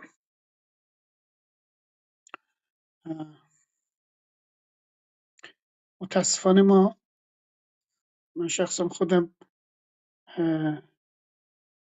معلومات زیادی درباره ساخت بافت بلوچستان ندارم. یه مدتی من چند سال پیش از طریق یوتیوب یه چند برنامه گوش کردم که زبان بلوچی را یاد بگیرم. در اینترنت هست، زبان بلوچی را می‌آموزند، ولی به خاطر مشکلاتی که پیش آمد نتوانستم ادامه بدهم. ولی به نظر می رسد که به علت آگاهی کادرهای بلوچستان و به خصوص کادرهای مذهبی که این خیلی مهم است، برای اینکه مذهب نیرویی دارد که هیچ نیرویی نمیتواند با مذهب رقابت بکند. در کل جهان چنین است. برای اینکه توده مردم معمولا نمی اندیشند، بر اساس اون داده های فرهنگی و مذهبی متشکل می شوند. ذاتاً اگر مذهبی، دینی در کار نباشد، یک توده نیز نمیتواند متشکل گردد. با علم و فلسفه هیچ وقت یک ملت تأسیس نشده است، ما مشاهده نکردیم. البته این از نظر مثلا اینکه جهالت به مردم و به پیشگامان اون جامعه، جهالت مذهبی زیان میرساند، قابل تنقید می باشد، ولی واقعیت این است. حالا وقتی که من بیانات آقای مولوی را میشنوم واقعا خوشحال میگردم. ما در اینجا در کامراهای کوچکی در عالم بصری مجازی و اینا حرف میزنیم و تأثیر زیادی بر روابط جهانی، روابط منطقه‌ای و مردم ندارد. ولی وقتی که یک پیشنماز که دقت جهانیان نیز به اون منطقه بیشتر متمرکز است، برای اینکه اون منطقه فقط تحت ستم ملی نیستند، تحت تبعیض مذهبی نیست هستند. یعنی از دوره‌ای که صفویت در کشور ما متشکل شده است، قدرت سیاسی سیاسی را به دست گرفته است. از آن روز تا به این روز بلوچ‌ها و کردهای غیر شیعی همواره تحت ظلم و ستم مذهبی قرار گرفتند. دقیقا نمیدانم، شاید بدین دلیل نیز میتواند باشد که این تبعیض 500 ساله از طرفی و تأثیرات جهان مدرنیته به اندیشه های مردم بلوچستان و دیگر مواردی که ما دربارش آگاهی نداریم، خواه در 3 سال پیش که در بلوچستان همین آقای مولوی در نهضت شرافتمندانه زن، زندگی، آزادی، طرف زنان را گرفتند، طرف مردم را گرفتند. اون موقع نیز من بسیار شاد بودم که مردم بلوچ با اون همه فقر زدگی، با اون همه بدبختی که من میدانم وقتی که میروند آب بیاورند از استخرها و چشمه ها، بچه هاشون خوراک تمساح ها میشوند و قابل تقدیر است. قابل تقدیر است و خودم نیز من متاسف هستم که تشیع اعصاب ملی و انسانی مردم ترک آذربایجان را سست کرده است.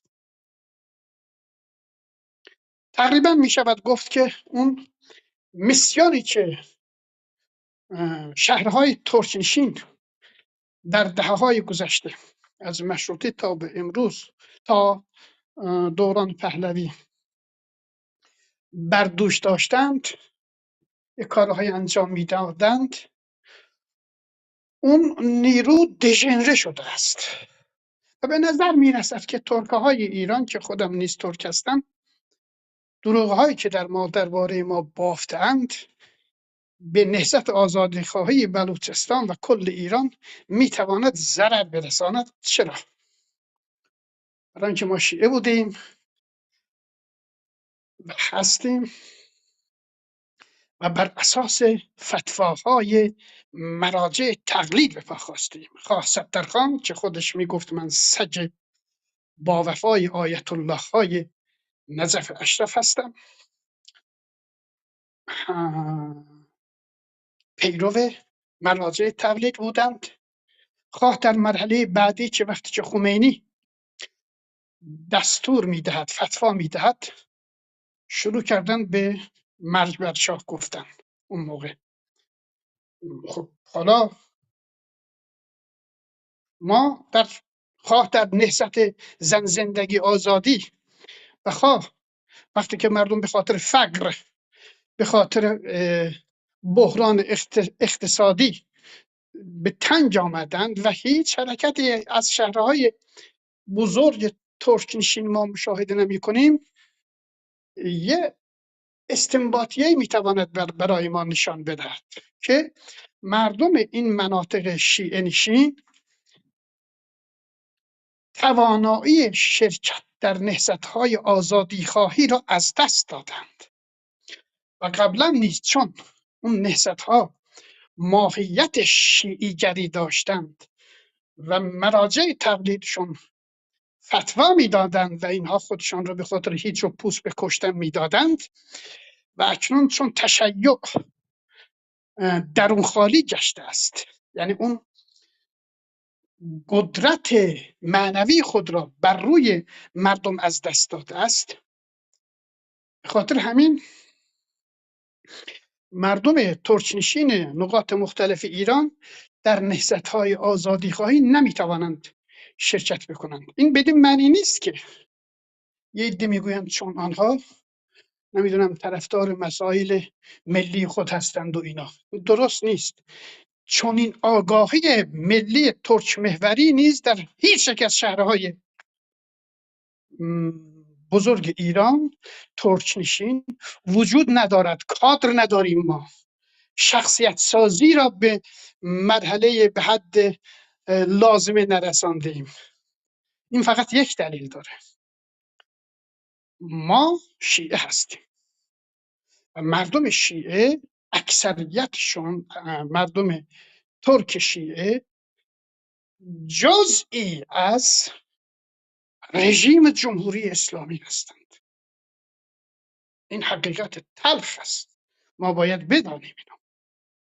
و وقتی که من که یک ترک و یک ترک ملیگرا هستم و این حقایق را بیان میکنم، نباید فقط من بلکه همه کسانی که به خاطر این جوانانی که در کوچه های شهرهای کشور ما کشته میشوند، هر انسان با وجدان بایست این حقایق را بر زبان بیاورد. البته من طرفدار نهضت‌های خیابانی که با کشت و کشتار به اتمام برسند نیستم، اما حداقل یک اعتصاب بازاری میتواند رخ بدهد. درست یا نه؟ مسئله این است که بافت تشیع‌گرانه جامعه ترک ایران چنان با صفویت در عمق تاریکی فرو رفته است که حتی هویت ملی گرایی ترکی را نیز ما نمیتوانیم درک بکنیم. جز فحش و ناسزا شما نمیتوانید در اتاقهایی که به اصطلاح به نام آذربایجان باز میکنند اونجا به هم دیگر جز فحش و ناسزا هیچ چیز خبری نیست. خوب است که اگر شما ترکی را نمیدانید و در اون اتاقها شرکت نمی کنید. جای تأسف است. تغییر رژیم جمهوری اسلامی و تأسیس یک حکومت سکولار، نه پادشاهی، آرزوی دیرینه جوامع خاورمیانه و به خصوص کشور ما مردم ایران بوده است. کشور سکولاری که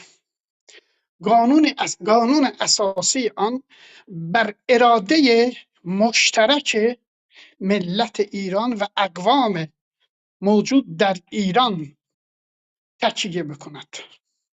زبانهای کشور ما به رسمیت شناخته شود. خود محوری، یعنی حداقل به صورت مختار و یا فدرال و اینا، حالا اون روزگار اون دوره که فرا میرسد معین میکند. یعنی سکولاریسم و دموکراسی که ما با اراده خودمون یک کشوری رو تأسیس بکنیم و قوانین آن زمینی باشد، استبداد نباشد، یعنی قوانینش از کتب آسمانی در آورده نگردد، آسمانی نباشد، به عقل زمینی، به عقل مشترک جامعه جهانی، تجارب جهانی از جمله کشورهای غربی و به خصوص کشور خودمون تکیه بکند. این یک مبارزه شرافتمندانه است و این خشونت نمی‌طلبد. من به عنوان یک فرد که ترک هستم، زبان مادریم ترکی هست و عمر خودم را وقف زبان مادری خودم کردم، خیلی خوشحال میشم و من بیشتر خودم را بلوچ احساس میکنم. هر لحظه که طبیعتا من ترک هستم، هر تکمون یه هویت قومی داریم، طبیعت این را به ما داده است که قابل تغییر نیست.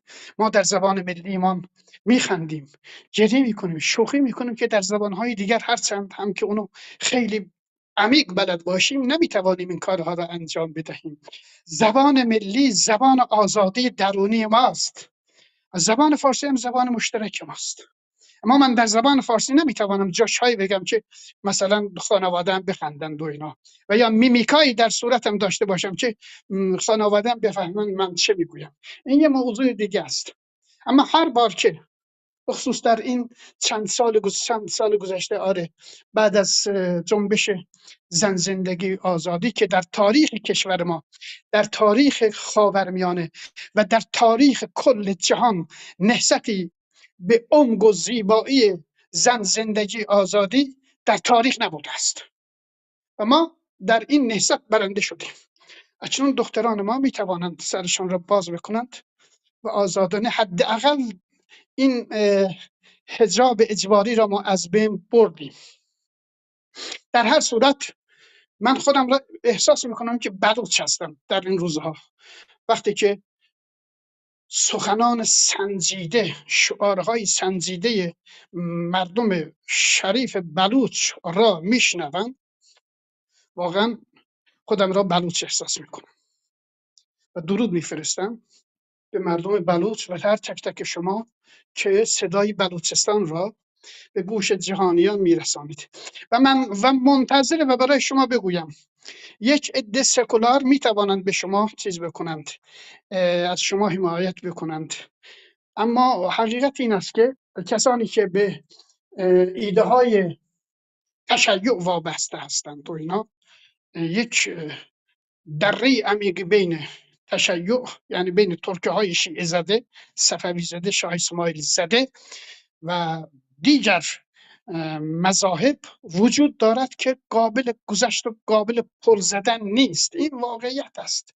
یعنی بافت و سوسیولوژی جامعه ما چنین است. من خودم هم نیز در این اندیشم، با توجه به اینکه زبان مادری خودم را دوست دارم، آیا در آینده ما از اسارت صفویت، از اسارت شیعه زدگی می توانیم رهایی یابیم و زبان من را خواه به صورت مثلا یه فدراسیون و اینا و یا خواه مثلا یکی از زبانهای رسمی کشور ما باشد، می توانیم در این راستا موفق بشویم و یا ما با توهم مشغول هستیم.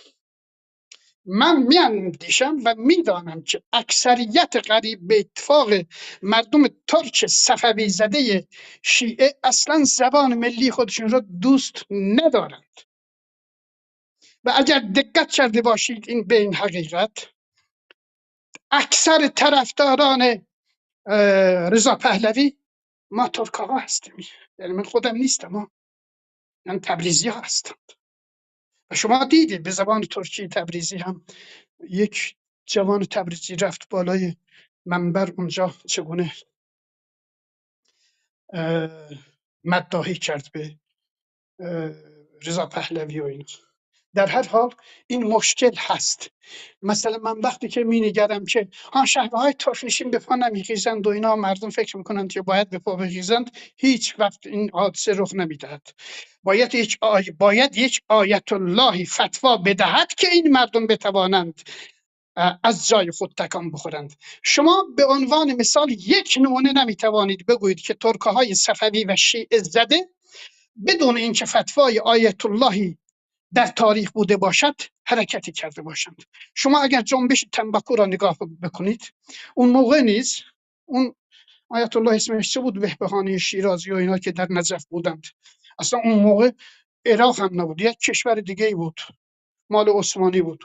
اونجا فتوا دادند و دولت که با انگلستان، دولت هست دیگه، ناصرالدین شاه مقابله بسته بود و قرارداد بسته بود و اینا، چون منفعت ملا فؤاد به ضرر افتاده بود، یک فتوایی دادند. اون موقع هم مردم تبریز برخواستند و اون مصالح ساختمانی و اینا که انگلیسی ها آورده بودند به تبریز و اینا، اونها رو سوزاندند و اعتراض کردند، اونها هم ترک کردند، از تبریز و از ایران رفتند و از آن روز تا به امروز نیز مردم تبریز با گمه های تیز بر سر خود میکوبد. یعنی وقتی که تمدن می آمد و ملاها در مقابل این تمدن فتوا میدادند، مردم تبریز انقلابی می شدند، برای اینکه مرجع تقلیدشون چنون می گفته است. و خیلی جالب است که از سال 1000 رو فکر میکنم 894 بود یا 88، در هر حال از جنبش تنباکو به بعد گویا آذربایجان به مرکزیت تبریز یک شهر سیاسی شناخته شده است. این دروغ است.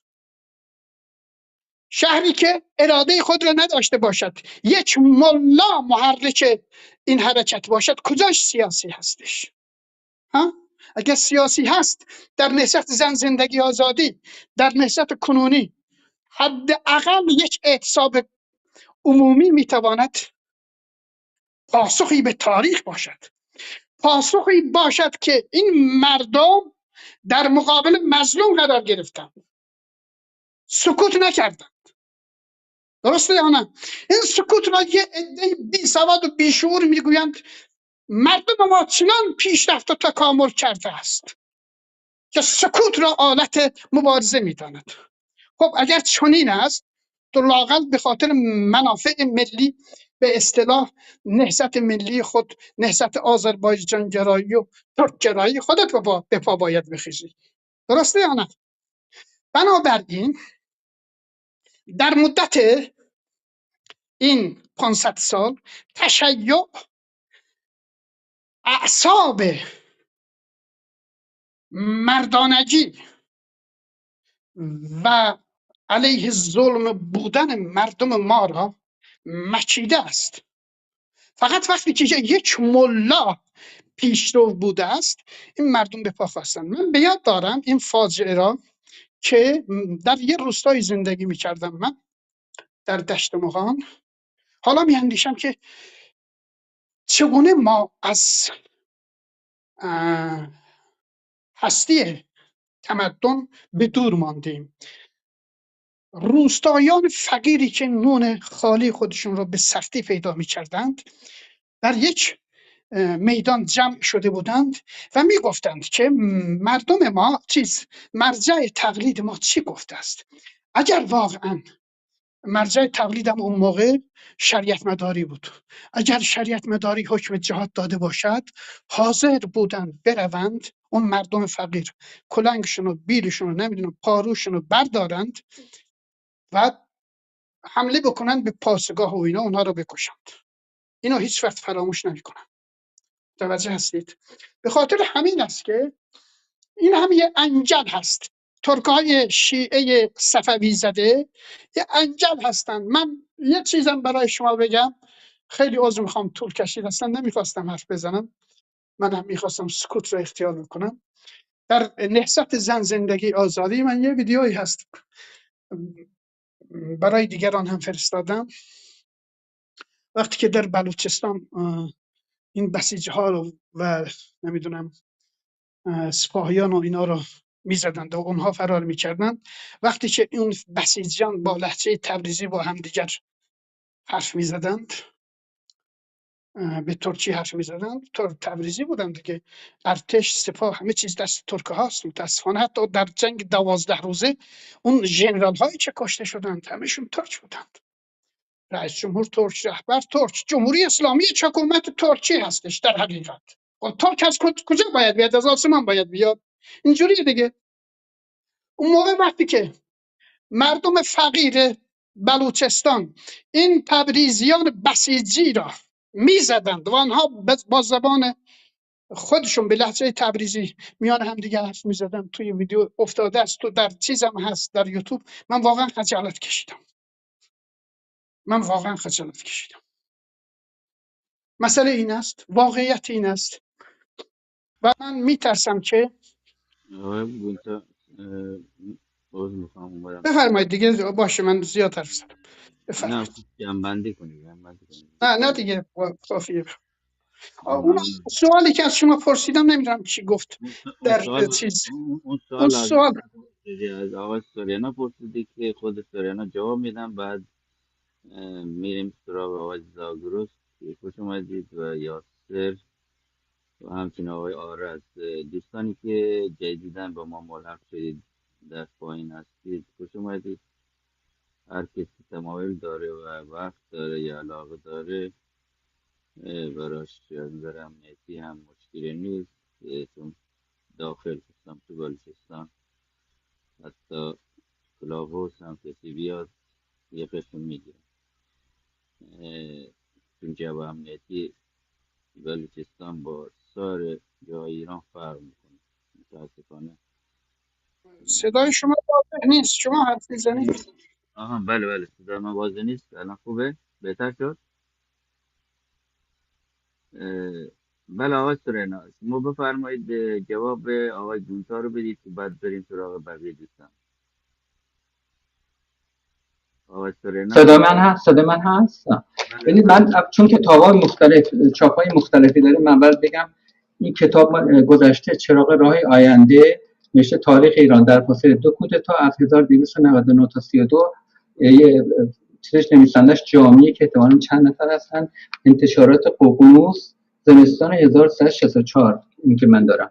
حالا من براتون بخششو میخونم. صفحه 469 نوشته حتی وقت وی در اجرای، منظورش فکر کنم یکی از این چیز بوده، دکتر جاوید مال سران فرقه بود، میگه حتی وی در اجرای دستور رفقا روز 21 آذر از میان اجساد آزادی خواهان به استقبال نیروهای نظامی که مانند ارتش اشغالی با مردم رفتار می‌کردند شتافت. بدین ترتیب روز 22 آذر ماه 1325 نیروهای دولتی بدون برخورد با مقاومتی وارد شهر تبریز گردیدند. بلافاصله در شهر حکومت نظامی اعلام گردید و سرتیپ هاشمی فرمانده نیروی اعزامی در مقابل شهرداری تبریز الغای قراردادهای منعقده بین تهران و تبریز را اعلام نمود. ویلیام داگلاس قاضی آمریکایی که خود به آذربایجان رفته، رفتار ارتش شاهنشاهی را با مردم آذربایجان بدین سان بیان می‌کند. اسم کتابش هم است. ویلیام داگلاس نوشته کتاب سرزمین عجیب با مردم مهربان، متن انگلیسی، چاپ نیویورک 1951. گفته وقتی ارتش ایران به آذربایجان بازگشت، وحشت برپا نمود. سربازان قتل و غارت و تاراج به راه انداختند. آنها هرچه به دستشان می‌رسید و هرچه می‌خواستند تصاحب می‌کردند. رفتار سربازان اشغالگر روس بسیار برازنده‌تر از اینا را آمریکایی گفته. رفتار سربازان اشغالگر روس بسیار برازنده‌تر از اعمال وحشیانه سربازان نجات بخش ارتش شاهنشاهی بود، به طوری که خاطره فوق‌العاده زشت و شومی در آذربایجان به جا گذاشت.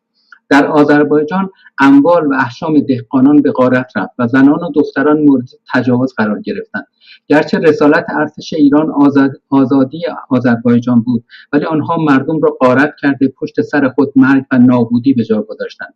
به دنبال ارتش مالکین فراری بازگشتند. آنها به دریافت بهره مالکانه همان سال اکتفا نکردند، بلکه بهره مالکانه سال قبل را نیز از دهقانان پس گرفتند و آنچنان روستاییان را غارت کردند که آنها ذخیره غذایی خود را هم از دست داده گرفتار شدند. شهود عینی قابل اعتماد شهادت می‌دهند که سواران ذوالفقاری به سرکردگی سلطان محمود خان ذوالفقاری دوشادوش ارتش وارد شهر میانه گردیدند و در اجرای دستور سران ارتش و رؤسای ایل دسته دسته به خانه‌های مردم وارد شده به چپاول پرداختند و احشام را گله گله یدک کشیده بردند. در همون شهر عزیز نام بانوی محترمی را که عضو سازمان زنان فرقه بود از خانه‌اش بیرون کشیده به شهربانی بردند. در برابر اداره شهربانی عالم نمایی از خدا بیخبر فتوا داد که جان و مال و ناموس دموکرات‌ها حلال است. لذا اراذل و اوباش در پناه سرنیزه‌های ارتش جلوی شهربانی برای تجاوز به زن اسیر صف کشیدند تا به نوبت داخل و خارج شوند. قربانی این تبهکاری هولناک نه کافی نیست. قربانی این تبهکاری هولناک هنوز در قید حیات است. در حقیقت از آغاز هجوم آذر ماه 1325 آذربایجان به یک صحنه طوفانی تبدیل شد. میدانی که شقاوت، پستی، تنگ نظری و غلامی از یک طرف و دلیری، شهامت، علو و نفس و آزادی از دیگر سو به مقابله پرداخته بودند. هنوز طلایه نیروهای آزادی انتخابات در زنجان خودنمایی نکرده، شهر به خون کشیده شد و همه کس به مفهوم آن آزادی که فئودال خونخوار خمسه علمدارش بود پی برد. آفتاب روز دوم آذر ماه با ورود قوای دولتی از پس کوههای زنجان سر کشید و جسد شیخ محمد خوئینی روحانی بیداردل که به ضربت تیر در محضر خیش از پای در آمده بود از بالای بام خانه سرنگون گردید. در همان حال دسته دسته زحمتکشان شهر را به سوی مخلخ می‌بردند. سراب کانون آزادی آذربایجان سراپا در آتش کشیده شد. محبوب کارگر مبارز عضو کمیسیون تفتیش تشکیلات محلی را در منظر عام با سنگ قطعه کردند و جسد او را هلهله کنان به معرض نمایش گذاشتند. دهکده‌ها به غارت رفت. فدایان را مانند اسرای قرون وسطی به گاری بستند. دهقانان را قطعه کردند، به آری از شرف انسانی به حد ناموس پرداختند. اردبیل تختر از روز 26 آذر خاطره‌ای ندارد. از صدومی شهیدان راه آماده شد بسته شده بود. اجساد ساری اسماعیل، دیبایان و دیگران را روی دست دور شهر می‌گرداندند. آخرین گفتار ساری اسماعیلیان حاکی از ایمان به پیروزی باز پسین بود. خلیل دایی را 3 بار بردار کردند و هر بار نیمه جان به هوشش آوردند و دوباره بالا کشیدند. چنان جنایت موحشی را تاریخ به یاد ندارد. آذرپادگان فرماندار اردبیل در پای دار فریاد کرد: من در راه حق کشته میشوم. پیروزی نهایی از حق و آزادی است. زنده باد ایران آزاد! خیلی ممنون. ممنون خیلی ممنون. ممنونم. منم میخواستم اینو شنیده باشم، خودم فراموش کرده بودم. اگر بله اینجا دقت بکنید، خیلی عذر میخوام، چند ثانیه طول میکشه اینو بگم. بله اگر اینجا دقت بکنید، به اون زنی که تجاوز میکنند بر اساس فتوای مرجع تقلید است. توجه شدید؟ یعنی مردم نمیخوان به زن تجاوز بکنند، اما چون فتوا داده میشود و تجاوز حلال شمرده میگردد، تجاوز میکنند. دقت میکنید میگوید که بر اساس یک فتوا. من اونو باز کردم تو کتاب شما که میخوندید الان اون کتاب من داشتم تو کتاب خونم. ببینیم اونجا چی میگه در همان شهر عزیز نام و بانوی محترمی را که عضو سازمان زنان فرقه بود از خانه بیرون کشیدن، به شهربانی بردن. در برابر اداره شهربانی عالم نمای از خدا بیخبری فتوا داد. دیدید؟ اینه دیگه مسئله. بدبختی ما اینه.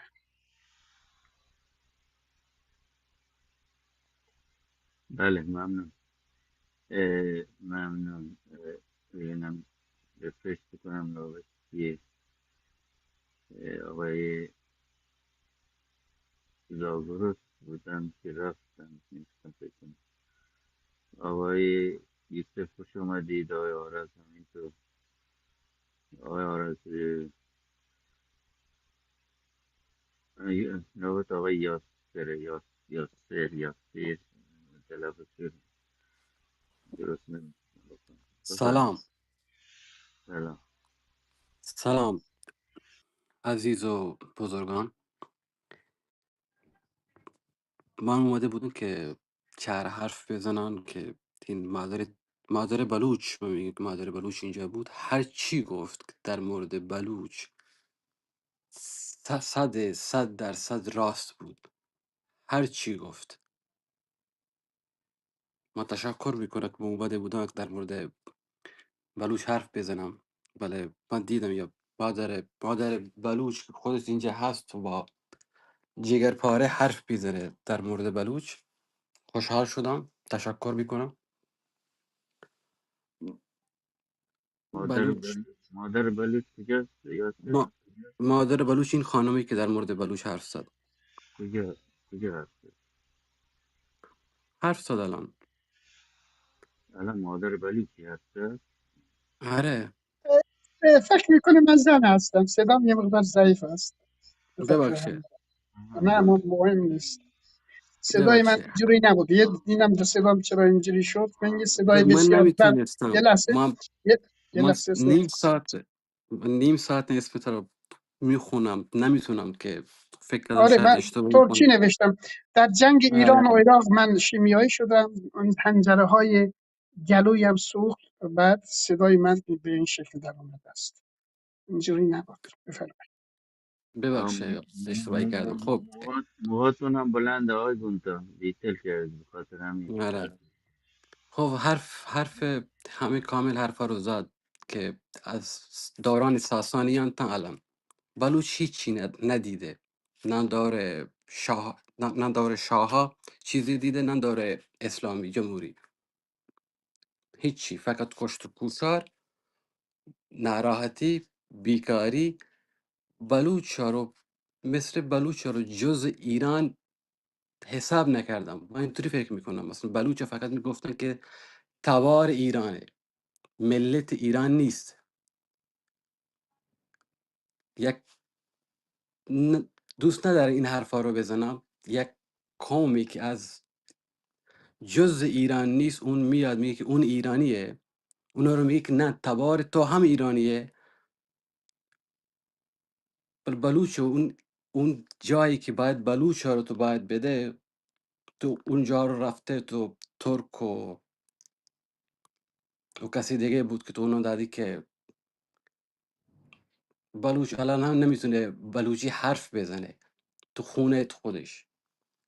این یه ناراحت کننده برای من که یه بلوچ که زبان داره، فرهنگ رو داره، نمیتونه با بچه بلوچی حرف بزنه. اون بچه رو فارسی یاد میده.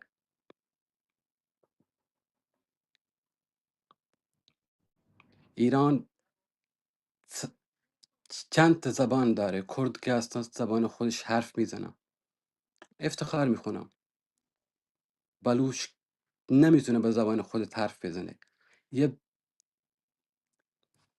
یک من فارسی من ضعیفه، شاید من نمیتونم اونجوری حرف بزنم، ولی میگم که یک کرم تو رفته تو بلوچیه برکن.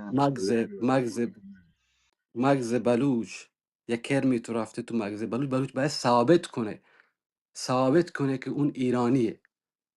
کسی که از اون ایرانی نیسته اونو میگه که تو ثابت نکن. بلوچ باید ثابت کنه که اون ایرانی است. زبان رو عوض کنه، فرهنگ رو عوض کنه. یه جای افتاده که هیچی نداری اونجا. شاه بوده همینطوری، بلوچ رو زده. جمهوری اسلامی بوده همینطوری. هر دوره، کلن که این 2500 که سالی که تاریخ ایران رو تو ببینه، بلوچ همینطوری از اینجا بلند میشه میره اونجا، اونجا کسی میزنه میگه که برو اونجا، همینطوریه.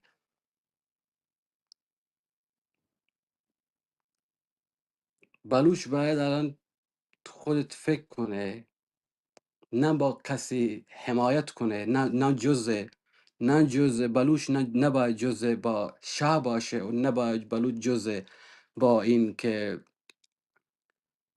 رژیمی که هستی. نه، این بلوچ باید برای خودت حرف بزنه، اتحاد شه، بشینه فکر کنه که چی اشتباهی کردیم. اشتباه کجا بوده؟ اشتباه این بوده که تو همیشه رفتی خدمت دادی.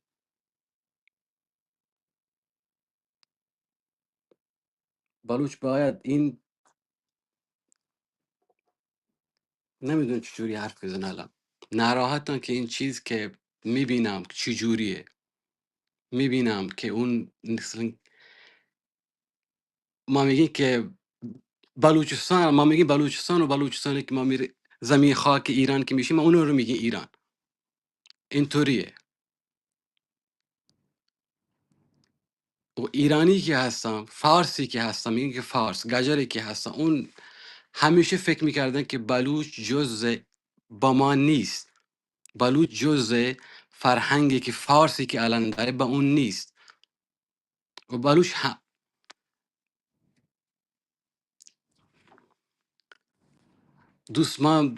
دوستم رفته بودم تهران با لباس بلوچی، گفته که تو پاکستانیه.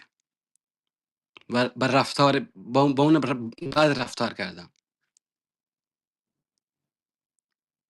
بلوچ رو همیشه فارسی که هستن، رادیکال، فارس رادیکال که هستن، اون مغزش مریضه، یا چی فکر افکار اروپایی، نمیدونن چیه. اون خود رو بزرگتر میبینه. همیشه همینطوریه. بلوش نباید ثابت کنه کسی رو. بلوش نباید کسی رو ثابت کنه. نباید باید ترک ثابت کنه. نباید یا کسی که از بیرون اومده با اون ثابت کنه. بلوچ هست. بلوچ زبان داره. بلوچ مشکل داره با، میگه که ایرانی نیست. برو ببین تو کجایی هستی بلوچ کجایی است. بلوچ باید الان بیدار شده دیگه.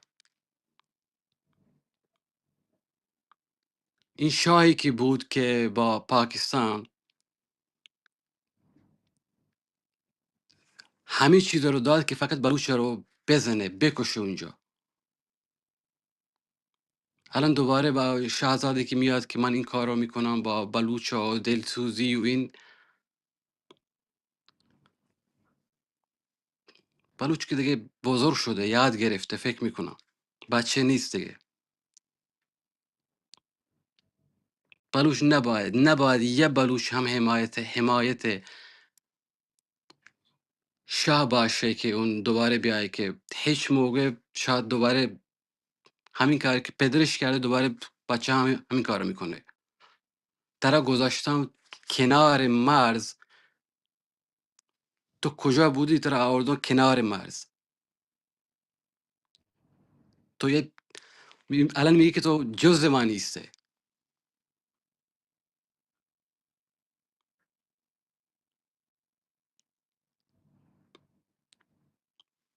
بلوچ یک تاریخی داره، بلوچ یک فرهنگی داره که میگن که جنگ کردن 2000 سال میگه یا که 2500 سال میگه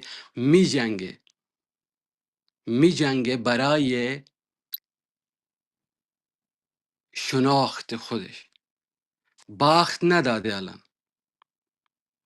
باخت نداده.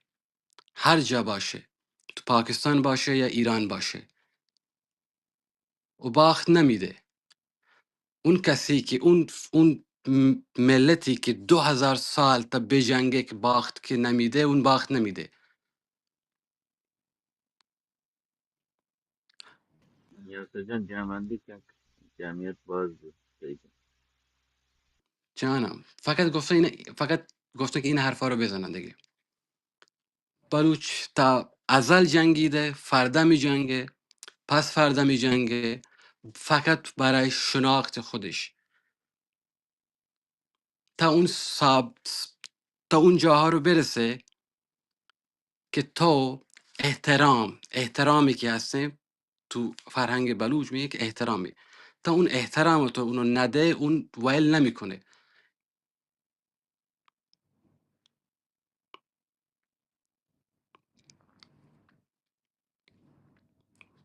همه یکی ما. ایران چند تا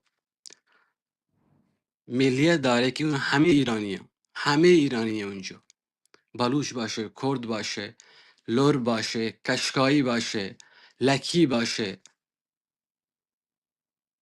من جلوتر نمیرم، اونا با نمیگه که ایرانی. کسی که از بیرون اومده اینجا تو ایران 2000 سال پیش هم اومده، 1000 سال پیش هم اومده، بلوچ اونجایی بودن دیگه. زمینی که اون ایرانی که تو هست که اونو میگن که ایرانیان، اونجا بلوچ یا فارسان پیش بوده، تا ترکا پیش بوده، آذریه پیش بوده. ایران نمیگه مال بلوچه، بلوچ جز اون زمینه. فرهنگش اونجاه، تمدنش اونجاه، دینش اونجاه. تا همه چی بگوش عوض نمیشه. بلوچ باید این هر بلوچی که اینجا که نشسته هست باید این چیز رو گوش کنه. نباید تو ثابت کنه که تو بلوچ تو ایرانی هسته. نباید که من تو بجنگیم که بلوچ سیستانی با مکرانی بجنگم، با مکرانی با شرقی بجنگم. نباید این کارو کنه. همه یک، همه یک تواره، همه یک خونه. اگر نه همینطوری که این مرزکشی که کردن برای همین که من و تو اون اتحادی که هسته اون از دست بدیم و داده ما.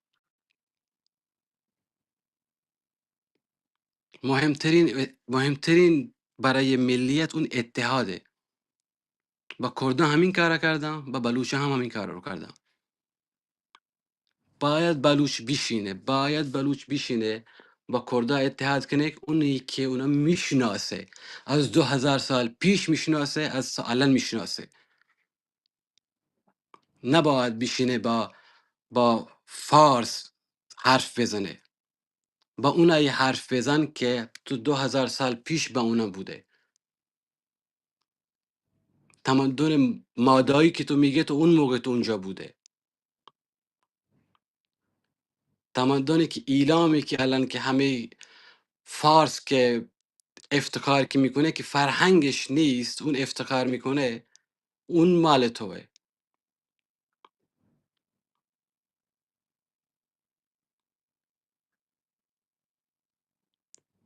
هر ایرانی هر یک فرهنگی که فارس که الان که میگه که این مال منه، اون مال زاگروسیانه.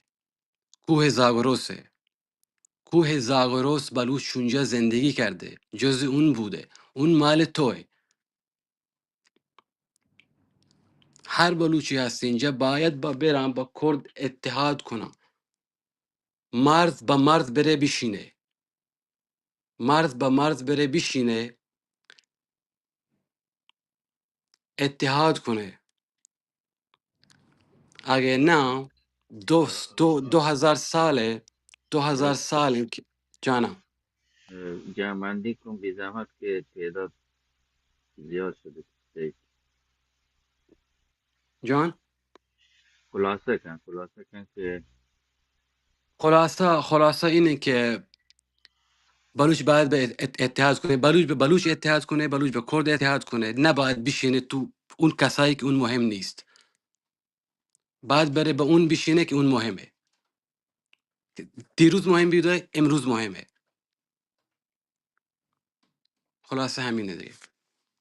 نباید به الان فارس بشینه. و فارس که هستی اون بیرونی مثل یهوده. فارس الان را ما نه مثل یهود فکر نه میکنم. نه فارسا همه همینطوری فرهنگ رو برده. ظالم که نیست، همه فارس به هر حال قوت و همه فرهنگ ملت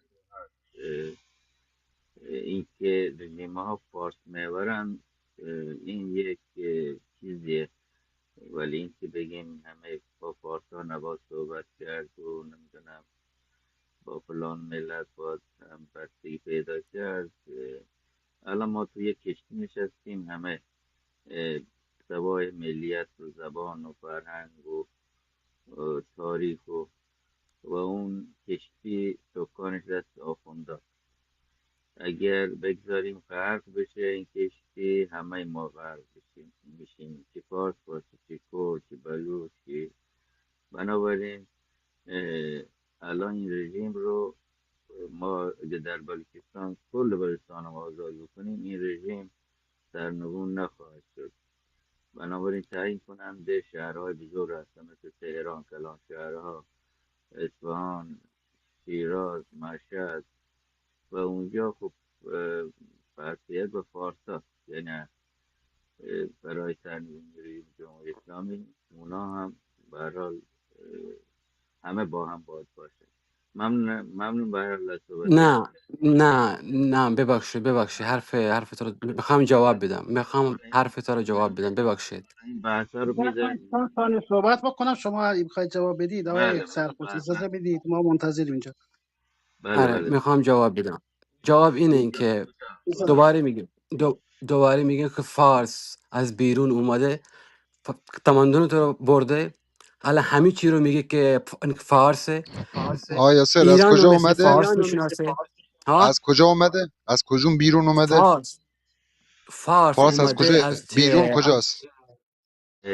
از اروپا یاسر اومده، از تبریز خوشی اومده. کمی کنترل کن، ما هم صحبت بکنیم دوباره یاسر برگردی آقای یاسر یاسر صحبت بخواد کن، صحبت کنه. نه صحبت کن. ببخشید یاسر. نه، آقای توضیح میخوام بدم. میخوام توضیح نه بدم. نه دیگه کافیه بعدا کافیه. توضیح بده دیگه، مثلا اینکه بعدا ما هم بعدا منتظریم جواب. دوباره برمیگردیم. ببین آره، همه آقا من صحبت فارس کنم ایرانی آقای نیست. سرخوش. آقای آراد زاگرس قبل شما بود رفت بیرون، دوباره برگشت. زاگرس صحبت بکنه بعد نوبت شما. سلام و عرض ادب خدمت دوستان عزیز. بله، من یه نیم ساعتی توی کلاب هم. من از کردستان تماس میگیرم، اومدم توی اتاقتون، خیلی خوشحالم. واقعیتشون داشتم میگشتم این خیلی برام مهم بود که ببینم اتفاقات اخیر رو که توی ایران داره میفته. بلوچستان به عنوان یک ملیت مهم توی ایران چه نقشی میتونه ایجاد کنه که رول خیلی مهمی هم میتونه ایفا کنه توی این تغییر و تحولات، نه تنها توی مختص ایران بلکه تاثیر مستقیمش روی کشورهای همسایه میذاره.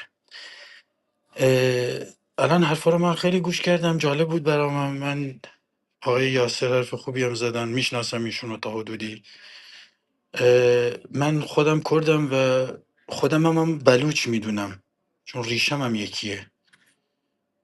لورم من کردم لوره. یعنی وقتی میای پیشینه تاریخی رو نگاه میکنی، کتیبه ها رو میبینی، خطا رو میخونی، زبان رو نگاه میکنی، میبینی بله وچه اشتراک زیاده، ژنتیک. تاریخ دیگه نمیشه جعل کرد مثل پان فارسایی که اومدن تاریخ رو جعل کردن، یه تاریخ 100 ساله، یه چیزایی درست کردن برای خودشون که مثلا خیلی برش نداره و چیز واقعی هم نیست توی دنیا. ولی چیزایی که واقعا آدم میتونه نگاه کنه و واقعیت ها رو روی زمین ببینه که بله ریشه تاریخی ملیت های مثل لک و لور و بلوچ و این زاگرس نشینایی هستن که چندین هزار سال تو اینجا بودن، خاک خودشونه، زندگی کردن و حق اینم دارن که الان توی این تغییر و تحولات سیاسی توی کشور نقش مهمی ایجاد کنن. من با نظر خیلی از دوستان موافقم که اتحاد بین اقوام ملت‌های داخل ایران حتی با ترک هم میتونه رول خیلی زیادی بذاره به کسایی که الان میخوان قدرت رو قبضه کنن به اسم سلطنت طلبای فرصت طلب، که بعد ما شاید حالا برای پان فارس هایی که به قول معروف خوب بوده خب، ولی ما که تاریخ رو نگاه میکنیم واقعا هیچ خیری ندیدیم، به جز شر نباشه ما چیزی ندیدیم از دوران پهلوی. مرحله گذاره که ما باید با هم متحد بشیم و بتونیم این مرحله گذار رو رد کنیم. امیدوارم که حالا اگه آقای پهلوی هم بیاد خیلی خوش اومده، ولی این حق و حقوقی که ما براش جنگیدیم طی این چند سال، خون دادیم، شهید دادیم، ما باید به حق و حقوق خودمون برسیم. اگر نه مثل الان ما سوریه رو داریم، یه کردای سوریه رو داریم، روژاوا رو داریم، کردای باکوی کردستان عراق رو داریم، یه ایالت درست کردن برای خودشون، رفراندوم. ما تا میم یه حرفی میزنیم پان فارسا سری بهمون انگ برچسب تجزیه طلب میزنن. خب آره، اگه قرار بر این باشه که تو حق منو ندی، با افتخار تجزیه طلبم، با افتخار از برادر بلوچم حمایت میکنم که تو ازش حمایت نمیکنی، حق و حقوقشو نمیدی. اصلا چیز مشخصیه. در طول این همه از انقلاب 57 و همینا اومدن تو خیابون ریختن، شاه رو فراری دادن، الان میخوان دوباره شاه رو برگردونن، دوباره خمینی رو آوردن. همین بساطه نمیتونن تصمیم بگیرن. واقعا کشور افتاده دست کسایی که نباید بیفته. توی بره از تاریخ اینا رو از امپراتوری های با عظمت کردان گرفتن، خودشون افتادن نمیدونن با خودشون چندن. من ایران با اون عظمت رو از دست دادیم. ما ایران مال منه، ایران مال بلوچه، ایران مال ترک، مال عربه. یه قوم مثل فارس نمیتونه بیاد حکمرانی کنه، یه قوم قلیل بیاد حکمرانی کنه بگه من مرکزگرام، بله من باید حکومت کنم، برای همه اولویت منم. و خب حالا کاری به سیستم آخوندی و اینا ندارم، اصلا کاری هم به مذهب ندارم، وجه اشتراکی اهل تسنن باشه، اهل تشیع باشه. ما کردای ایلامو داریم همشون اهل تشیعن، کرمانشاه هم اهل تشیعن، ولی با افتخار من خودم کرمانشاهیم. کاری به مذهب ندارم، ولی خب بله ریشه تاریخیمون ما یکیه توی ایران. من واقعا توی این تغییر و تحولاتی که داره اتفاق میفته خیلی مهمه برام که یه اتحاد شکل بگیره بین ملت‌های دیگه، که اگه فردا پس فردا آقای پهلوی هم اومد، بشینه پشت میز مذاکره و مذاکره کنه، حق و حقوق بده، حالا اگه بخوان اونا قاسم رو ترور کردن، دکتر قاضی محمد رو ترور کردن، شرف کندی رو ترور کردن، هزارا سردارای سمت بلوچستان و سمت لرستان و سمت شمال و همه اینا رو ترور کردن، ترور قتلای زنجیره‌ای را انداختن، دوباره بیان ترور کنن، دوباره بچهای ما میاد همین راه ادامه میده تا زمانی که حق و حقوق خودمون رو نگیریم. پس چه بهتر از همین اول. من واقعا دارم الان کلیپایی که توی تصویر میبینم، جاویشا جاویشا داری مسیر انقلاب رو تغییر میدی. چرا داری مردم دست گرسنگی دارن میان تو خیابون، نون ندارن بخورن عزیز من، تو چرا داری از این بهره برداری سیاسی میکنی از این موضوع؟ بذار راه انقلاب خودش خب اگه انقلاب راه خودش رو بره هیچکی نمیتونه جلوش رو بگیره، نه خامنه ای و نه امثال خامنه ای و نه هیچ آخوندی. ولی چون اینا دارن یه بهره برداری سیاسی میکنن، بله به اسم جاویشا دارن میان و فلان و بمان، اینا همش خب باش، ما نمیگیم نیاد، ما هم دوست داریم این سیستم بره، یه سیستم دیگه بیاد، هر حالیش بشه دموکراتیک، بیاد پشت میز مذاکره بشینه. از همه جنگی تریم، جنگ کردیم، شهید دادیم، الان هم میدیم برای رسیدن به اهدافمون. ما هیچ موقع از ایران جدا نمیشیم، چون ایران مال ماه. ما ایران رو بدیم به شما، بگیم آره ما میخوایم کردستان رو جدا کنیم، برای خودمون یک کشور تشکیل بدیم. ما اتفاقا بخشای دیگر کردستان هم که سه پارچه کردستان توی سه کشور دیگه است، 30-40 میلیون جمعیت هم اونور داریم، ما میچسبونیم به ایران. این امپراتوری با عظمت رو باید برگردونیم. فارس هم باید بیاد جلو از ما حمایت کنه. فارس باید بیاد بگه کردستان من از تو حمایت میکنم، با زبون مادری درس بخون، کردستان من از تو حمایت میکنم، منابع تو خرج خودت بکن. خب منم پیشمرگه ها رو میارم، هر کی به تهران انگشت اشاره بکنه من انگشتش رو میشکنم. خب این یه اتحاد، درود به شرفت. این یه فرصت پیش اومده، بذار استفاده کنیم. به خدا از این، اگه این آخوندا برن فردا پس فردا ایران اینقدر با عظمت میشه، همه مثل گل و بلبل میشه، چرا زندگی نکنیم برادران؟ به خدا چیز خیلی سختی نیست، ولی دارن سوء استفاده میکنن از ما. به خدا قسم همین سایبریایی که میان جاویشا میکنن دارن مسیر انحراف و تغییر میدن. از همین آخوندا میان دارن تفرقه میندازن بین کردا و بین فارسا، بین بلوچا، بین ترکا. اصلا من یعنی میگم بژی کردستان، میگم یا شخصا آذربایجان. چرا نگم من؟ اینا چندین هزار سال ما توی یه خاک داریم زندگی میکنیم با هم، آرامش. الان چرا مثلا باید شهرهای کردنشین رتبه اول بیکاری رو داشته باشه، رتبه اول خودکشی رو داشته باشه؟ بلوچستان که اصلا نون ندارن بخورن. نمیشه اینجوری مرکزگرا باشه. اگه مرکزگرا باشه بازم همین سیستم و همین بدبختی تکرار میشه. بله بیاین منابع رو تقسیم کنین، 2 تا وزیر از بلوچستان بیاد، 4 تا وزیر. ما 4 5 6 دوره ریاست جمهوری داشتیم، همشون از یزد و نمیدونم این شهرهای مرکز نشین بوده. یه دوره ما اصلا یه سردار ارتشی رو تو نمیبینی کرد باشه. خب اینا خیولن، استخدامشون کن، اینا رو گذاشتی لب مرز، جوانان خیور کردستان برن بجنگن و خودشون رو بکش بدن و برای امنیت مرز رو تامین کنن. برای چی؟ کردای خراسان دوره رضا شاه فرستادن اون بالا، مازندران، همه کلا اطراف ایران و ما یا بلوچ یا کرده یا ترک دارن محافظت میکنن. خب بیاین یه حق و حقوقی بهشون بدین، یه امتیازی بهشون بدین، یه حالی بهشون بدین. اینا ملتن دارن زندگی میکنن، چیز زیادی نمیخوان. یه جوونه الان من مینالم برای یه پیرمرد بازنشسته ای که فارس توی تهران، به جای اینکه بازنشسته شده بشینه توی خونه کنار خانواده‌اش لذت ببره، برای خرج خانواده‌اش، برای جهیزیه دخترش باید بشینه پشت یه پیکان با سن بالا رانندگی کنه. من گریم میگیره اینا رو میبینم. من درد مشترک داریم. ولی خب الان این مرحله گذار رو خیلی مهمه ما بیایم با هم با اتحاد رد کنیم. ما میایم از شاهزاده حمایت میکنیم ولی فردا پس فردا دوباره یه دیکتاتور دیگه نشه. ما درسیم دوستان. این نکته خیلی مهمه. کسایی که همیشه با شعار و شعارهای نگاه، ما چرا لقب اعلی حضرت، ولیعهد، شاهزاده، ما داریم یه بت میسازیم. این اشتباه ماه. این اشتباه ماه. من خیلی بدم میاد واقعا، دارم اینا رو میبینم دردم میگیره. میگم خب بابا انقلاب خودش درست میشه، به خدا لیدر و رهبرم توی همون انقلاب میاد بالا، یه کسی که بهش متکی باشی. ولی خب حالا اونم هست، حالا یه اپوزیسیون خیلی هم قابل احترامه، پدرش خدمت کرده، آقا هر چی باشه کاری نداریم. ولی خب بیا اگه ما رو از دست این آخوندان نجات بدی، دوباره میخوای یه دیکتاتوری دیگه بسازی، دوباره همون داستان میشه. خیلی وقتتون رو نمیگیرم. خیلی ممنون به مایک دادین، تشکر میکنم. امیدوارم فردای ایران روز خوبی باشه برای همه ملت توی ایران. با اجازت. ممنون جناب زاگرس. دوستان جدیدی که به ما پیوستید، خوش اومدید. آقای بطرس شما دست بلند کردین، من همش قبول میکردم این مشکل از کلاب هاست بود، شما نمیتونستی بالا بیاد بلا، من شما رو نمیشناسم، دلیل نداره. درود از میکنم. جلوتر از من فکر کنم بله بله آقای بله بله آقای کسی بودن صحبت کنن. آقای آرز، آرز هستن. آقای آرز بفرمایید. هستش آقای سرخوش من صحبت کنم. سلام عرض میکنم خدمت دوستان عزیز.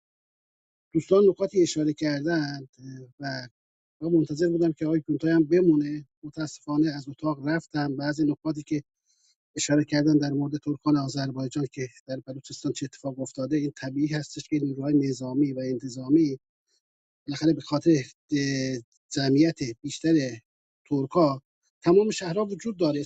این مشکلی نیستش که حالا تو سمت آذربایجان هم اتفاقات میفته برای ترکا ما بگیم که آقا فلان از فلان شهر اومده، اصلا این مبنا نیستش. این استدلال غلطی بود که در مورد آقای کونتای که اشاره کردن.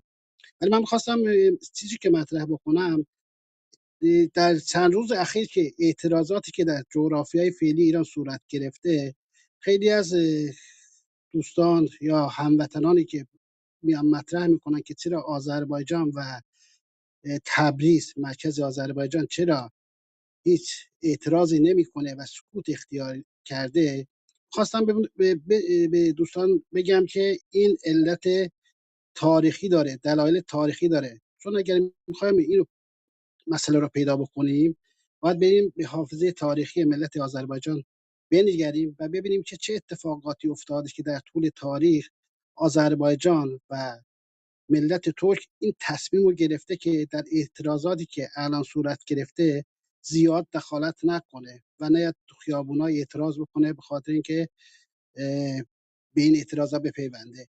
ببینید دوستان، ما ترکان آذربایجان در طول تاریخ چندین بار این تجربه را به دست آوردیم که چه در دوران مشروطیت چه در دوران سال 57 انقلاب ما پیشرو بودیم، ولی هیچی عایده ما نشد.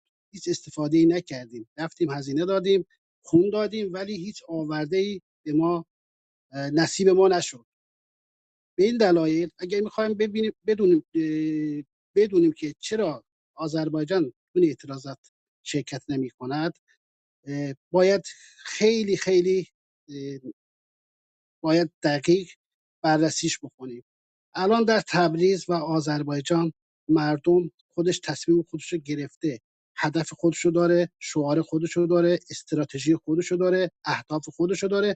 اصلا ملت آذربایجان خودش رو از معشد جدا کرده. هدفی که در پیش گرفته اصلا مسیرش جداست، مسیرش از تهران نمیگذرد.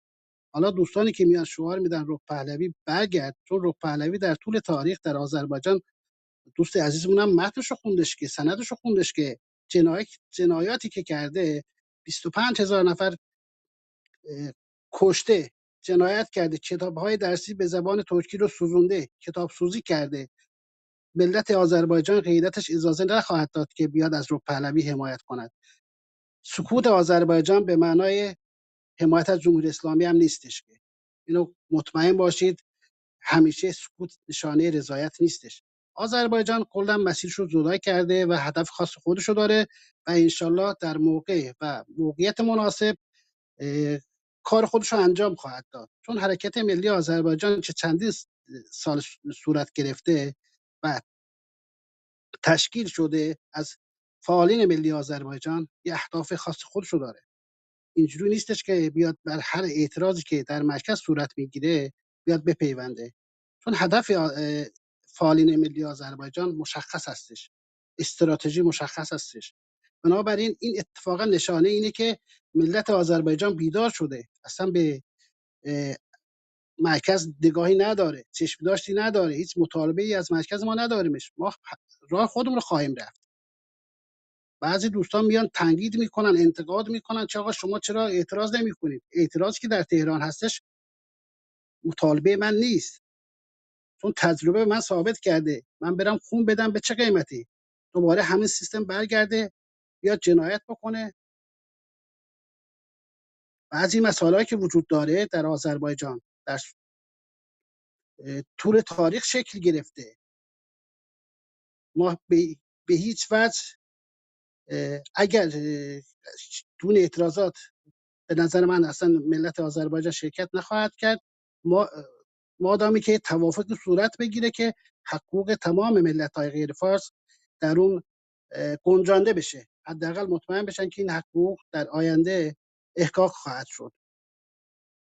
به این دلایل ما الان در حال حاضر صحبت‌هایی که در آذربایجان وجود داره به مرکزیت تبریز و شهرهای مختلف، دیگه مرکز اون تبریز هستش و تصمیم سیاسی و تبریز میگیره برای ما.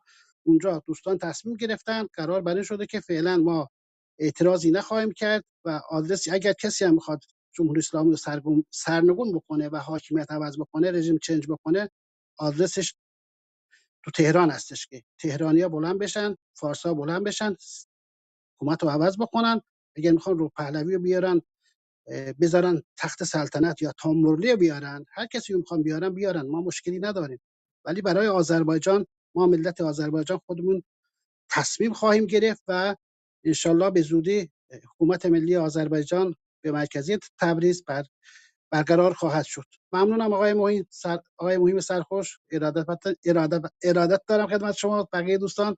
اگر ما چون به زبان فارسی اجباری صحبت میکنیم، شاید لکنت زبان داریم، به درستی هم نتونیم صحبت بکنیم، به بزرگی خودتون ببخشید.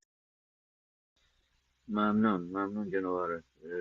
بله آقای گونتا، داشت میبودم چون سری صحبت ها کردم که در حال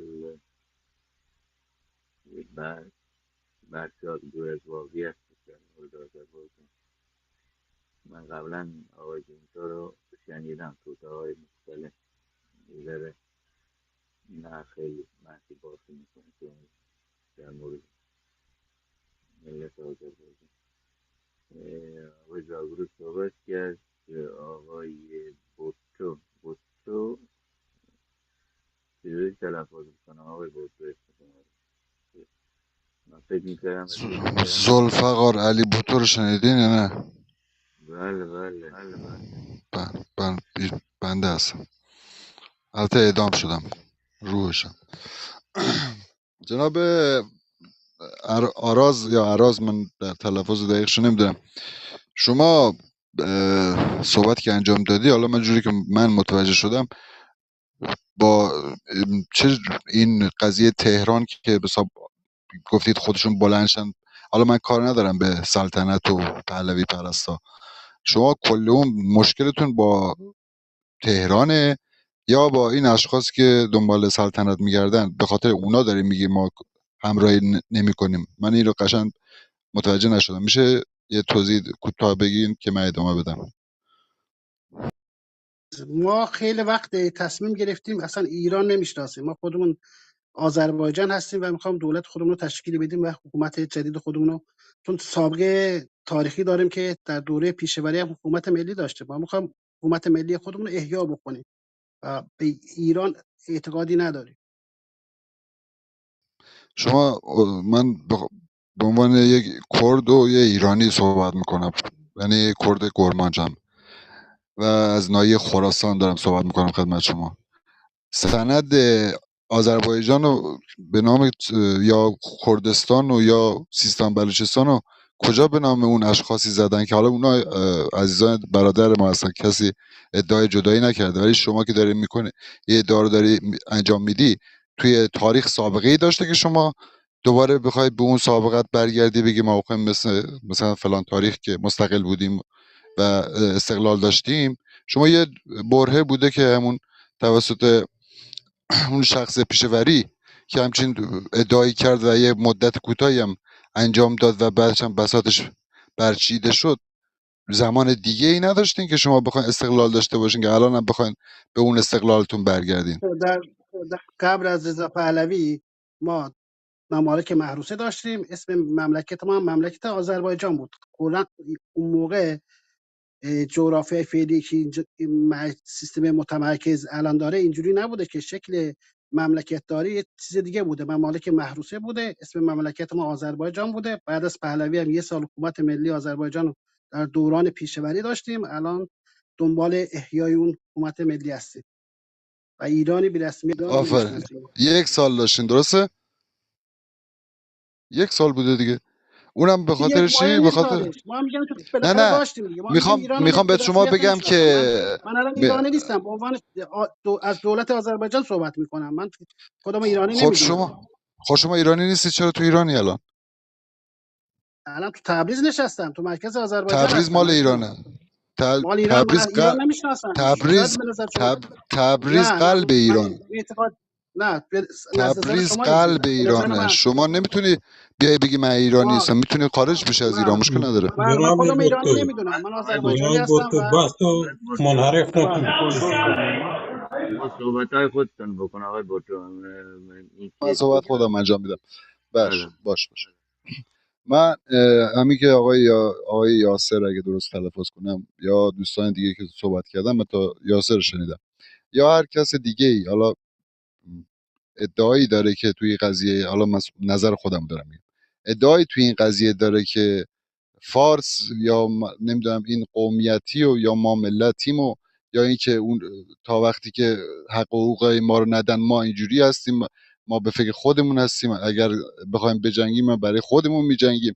هیچ کدوم از این قومیت ها نمیتونن ادعای اینو بکنن که این خاک و این خطه ای که اگر تو اون استان یا تو اون شهری که دارن زندگی میکنن به اون زبانی که صحبت میکنن، به خاطر اون بافت یا اون زمان تاریخی که داشتن، حالا یکی ترک شد، یکی کرد شد، یکی لور شد، یکی بلوچ شد، به اون اتفاق قشنگی ایران به همینه که رنگ و رنگه و ما چیزی به نام فارس نداریم. فارس یعنی یک زبانه که بین ماها یک حالت مشترکه که برای گفتگو کردنه، برای که بتونیم با هم دیگه داد و ستد داشته باشیم. از دیرباز تا همین الان چیزی به نام قوم فارس ما نداشتیم. فارسی فقط یک صحبت زبانی بوده، اونم برای همین گفتم اشتراک بین داد و ستدی و بالاخره با هم دیگه ارتباط داشتن.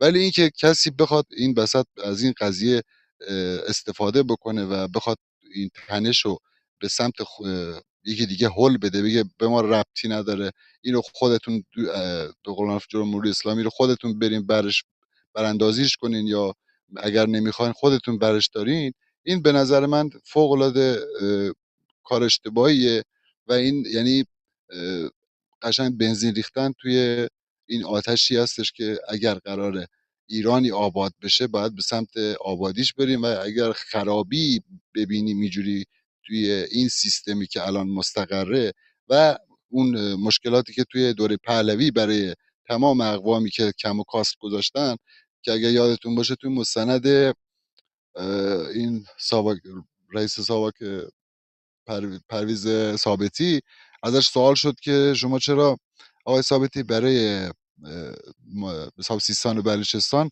اون امکانات رو قائل نمیشین و قرار نمیدین؟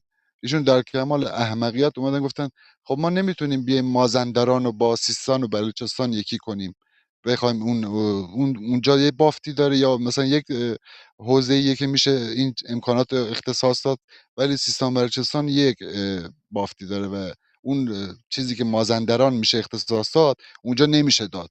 در صورتی که اگر انصافی باشه، اگر وجدانی باشه، سیستان و بلوچستان دهانه اقیانوسیه برای ایران که میتونه از اونجا بسیار با اون همه ثروتی که داره فوق العاده بالاتر از مازندرانه، ولی به خاطر آب و هوایی که مثلا مازندران داره هیچ چیز بالاتری نداشت که مثلا ایشون اومد اینو قائل شد برای مازندران، ولی سیستان و بلوچستان رو به این شکل انگاری پایین تر حساب کرد.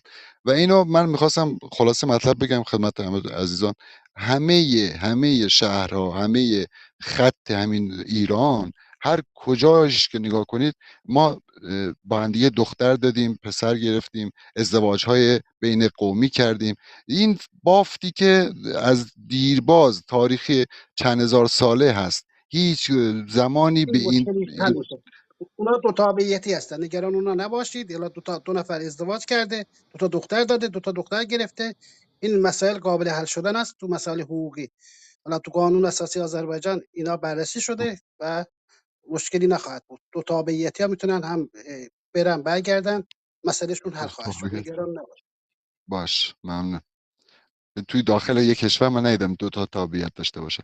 شما حالا اینی که شما دارین میگی آقای عراض، این یک قشر کوچیکیه به نظر من، اونقدر بزرگ یا تعداد زیادی نیستن که مثل شما تفکر داشته باشن. اتفاقا ایرانی پرستایی که اونجا من دیدم و یا مثل همین کردای ما که حساب توی این قضیه موقع انقلاب، یعنی ببین چقدر دیدشون 57 دیدشون جلوتر از این قضایا بود که همونجا ساز مخالفت با این سیستم جمهوری اسلامی برداشتن.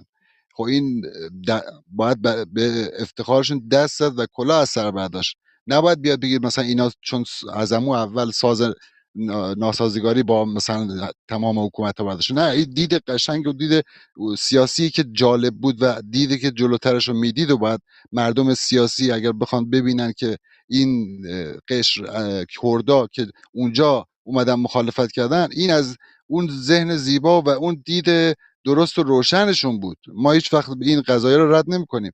اگر کسانی مثل این کردا الان بیان بگن ما می‌خوایم ایران رو نجات بدیم، یعنی یکی از این قوما، یعنی داره یکی از برادراش رو نجات میده. دلیلی نیست که بگه من میخوام خودم جدا شم، بقیه‌تون هر جور خواستین ظاهرا دلتون خواستین تاریخ رو. رو برعکس خوندی. آقای آره دکتر شما عزیز، اینجور فکر. ظاهرا تاریخ رو برعکس خونده دیگه. خب بله ترک‌ها بله. این کارو کردن، خون دادن. خب در تمام جنگ‌ها ایران رو ترک‌ها حفظ کردن، ولی حق حقوقشون پایمال شده. تو سال 58 هم اولین اه، ملتی که اعتراض کرد بر ولایت مطلقه فقیه همین آذربایجان بود، تبریز بود. شما میگم که تاریخ رو داره برعکس خونده، ظاهرا اطلاعات آقای دقیقی عراض نداره تر... در حق مورد تر... شما رو کی آذربایجان ضایع و کرد؟ حق شما رو کی ضایع کرد؟ مردم نه ما خون دادیم، یا اگه ولی ما در حکومت؟ قبال اجازه هیچ میدیم من آماده ای 2 برای ما دقیقه نداشت. صحبت دارم در این مورد. اگه ما میم تصمیم اجازه گرفتیم میدیم من 2 دقیقه تصمیمات صحبت دارم. خودمون رو تشکیل عراض، بدیم، بفرمایید کار آقای با شما مهران. هم نداریم. ببخشید عراض، آرزومون اینه که عراض دولت اجازه بلوچستان بدید. هم به زودی تشکیل بشه و این ملت بلوچستان هم به حق حقوقشون برسن. منم آرزو دارم اشخاصا اگر از دستمون بر بیاد کمک خواهیم کرد که ملت‌های غیر فارس به حقوق خودشون برسن. این چیز طبیعی هستش که ما آمین صاحب یا رب عراض افتخار العالمین. ایرانی. اجازه بدید عزیز، شما 2 نفری نکنید، اجازه بدید. جناب دوست، با تو مکی اسمت ما کرد، بلوچ، ترک، عرب، آذری، ترک آذری، گیلک، اینا ملت هستن طبق همون. اگر که ممالک معروضه که شما ازش توی قانون اساسی زمانی که نوشتید ایران وجود آوردید، بر حسب ممالک معروضه. ممالک محروسه به نظرم تعریفش به انگلیسی میشه dependent territory. یکی اینا مثلا که جزء ایران نیستن ولی جزء فارس نیستن، ولی تحت بسا حمایه یا پروتکشن فارس هستن، ولی بلوچستان جزء اون نیست. اینی که شما در گروه بلوچ ها میایید و اینطور گستاخانه میگید که قوم بلوچ، بالکل قوم ملت بلوچ یک ملت است و روی سرزمین ملت کی اجدادی گفت؟ خودش ملت بلوچ کی گفت؟ کی گفت ادعا قوم بلوچ؟ داره. ببخشید با من حرف میزنی میگه قوم این بلوچ؟ من دوستمون گفتم که اینجا ملت هست با بلوچ. ما، آقای نه جناب آذر، با شما حرف نمیزنم، با شما موافق هستم. بذاری اون دوستی که با شما رو خطاب کرده بود بعد از شما صحبت میکرد، اسمش نمیدونم کیه، و اینطور مثلا میگه که همه به هم دختر دادیم پسر داریم، او انتخاب شخصیه، هر که آزاد این کار میتونه بکنه. ولی ایران تشکیل شده از 7-8 ملت است. تا زمانی که این ملت ها رو با سرزمیناشون به رسمیت نشناسیم و جلو نریم، نه ایران پیشرفت میکنه، نه تو پیشرفت میکنی، نه من پیشرفت میکنم. ایران مثل بقول شما ملک مشای همه ایرانیان نیست. بلوچستان مال بلوچه، کردستان مال کردستانه، فقط طبق یک قرارداد اجتماعی یا قرارداده که توی کانستیتوشن ما باشه، میتونیم با هم کنار هم زندگی کنیم و پیشرفت بیاریم، رژیم عوض کنیم، با هم زندگی کنیم.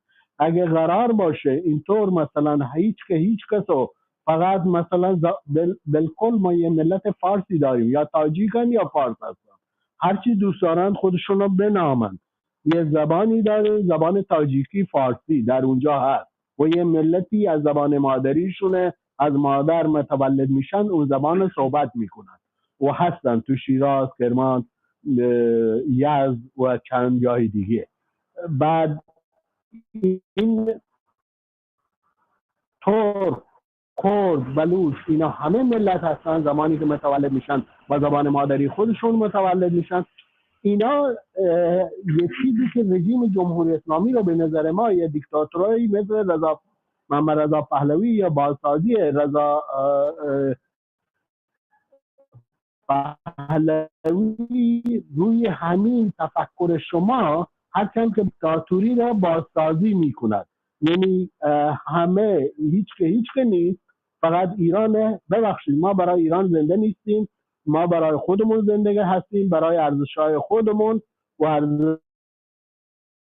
ارزش‌های ملی خودمون که اون ارزش‌های بلوچ و کرد با اون ارزش‌های. حالا یه راهی با هم بشینیم، توافق کنیم، این رژیم رو از راه برداریم تا بتونیم این منطقه رو یک گهواره امن کنیم. آیا شما این اجازه رو میدی یا میخوای اینجا بیای همه ما رو تحریک کنید که تو قوم ترک هستی، قوم شما بلوچ هستی، با هم شما دختر دادی پسر دادی؟ تعریف ملت رو به من میشه بگی؟ من تعریف ملت نداده میشه آقای مهراب، درست میگی. آقای مهراب اصلا لزومی ملت نداره ما تو این تعاریف همین گیر کنی. آقای مهراب دوستان نوشتم، هم 100 بار نوشتم. آقای مهراب این بحث رو بگذاریم چون دوستان دیگری هستن صحبت نکردن. آقای اتفاقی که صحبت طرف کرده، با چندین نه دور با ایران صحبت شهری هم مناظره داشته. نمیخوام تو تعاریف گیر بکنیم آقا. مثل اتحادیه اروپا نه. میتونیم قراردادی این اگر به همدیگه احترام بذاریم میتونیم زندگی بکنیم به عنوان مثل میگه شبیه اتحادیه اروپا. وگرنه هر ملتی میتونه، ملت بلوچ، ملت آذربایجان میتونه آقا مثلا میگه من تو این قرارداد نمیخوام شرکت بکنم، مشارکت ندارم، تمام شد رفت. حق تعیین سرنوشت مفهوم اینه که ملت ها طی یک رفراندوم آزاد خودشون با تصمیم بگیرن چه سمتی میرن، چی کل میخوان. کشور باید تصمیم بگیره دیگه، درست آقای ما؟ نه نه نه. هیچ مگر نه کیبک، نه کانادا، کوبک، رای گیری کرد. کردستان یا مثلا تو آذربایجان بخواد یه کاری بکنه، بقیه مثلا مردم ایران نباید تو اون رأی و تو اون چیز باشن، نظر بدن. چرا نظر نظر نمیدن؟ ندارن او ندارن اگه نظر، نه مال آذربایجانه. کردستان و آذربایجان این کار کردن، بلوچ هم گناهی نکردن، بلوچ هم باید برن دنبال خودت. دوستان حالا این بحث رو بذاریم بیشتر روی چی صحبت بکنیم، روی اینکه چطور رژیم جمهوری اسلامی رو میشه سرنگون کرد. چون تا زمانی که جمهوری اسلامی هست هیچ کدام از این ملت ها به حق و حقوقشون نمیرسن. نه رو حساب بحثا رو الهوش مسائل روز باز بچرخه. ما این اتاق رو من باز کردم همین که بدون برنامه‌ریزی قبلی، چون امروز دوستان جدید اومدن آقای مهم، من مایکو میبندم بقیه دوستان صحبت کنن. بله الان به دوستان مایک میدم. مهم.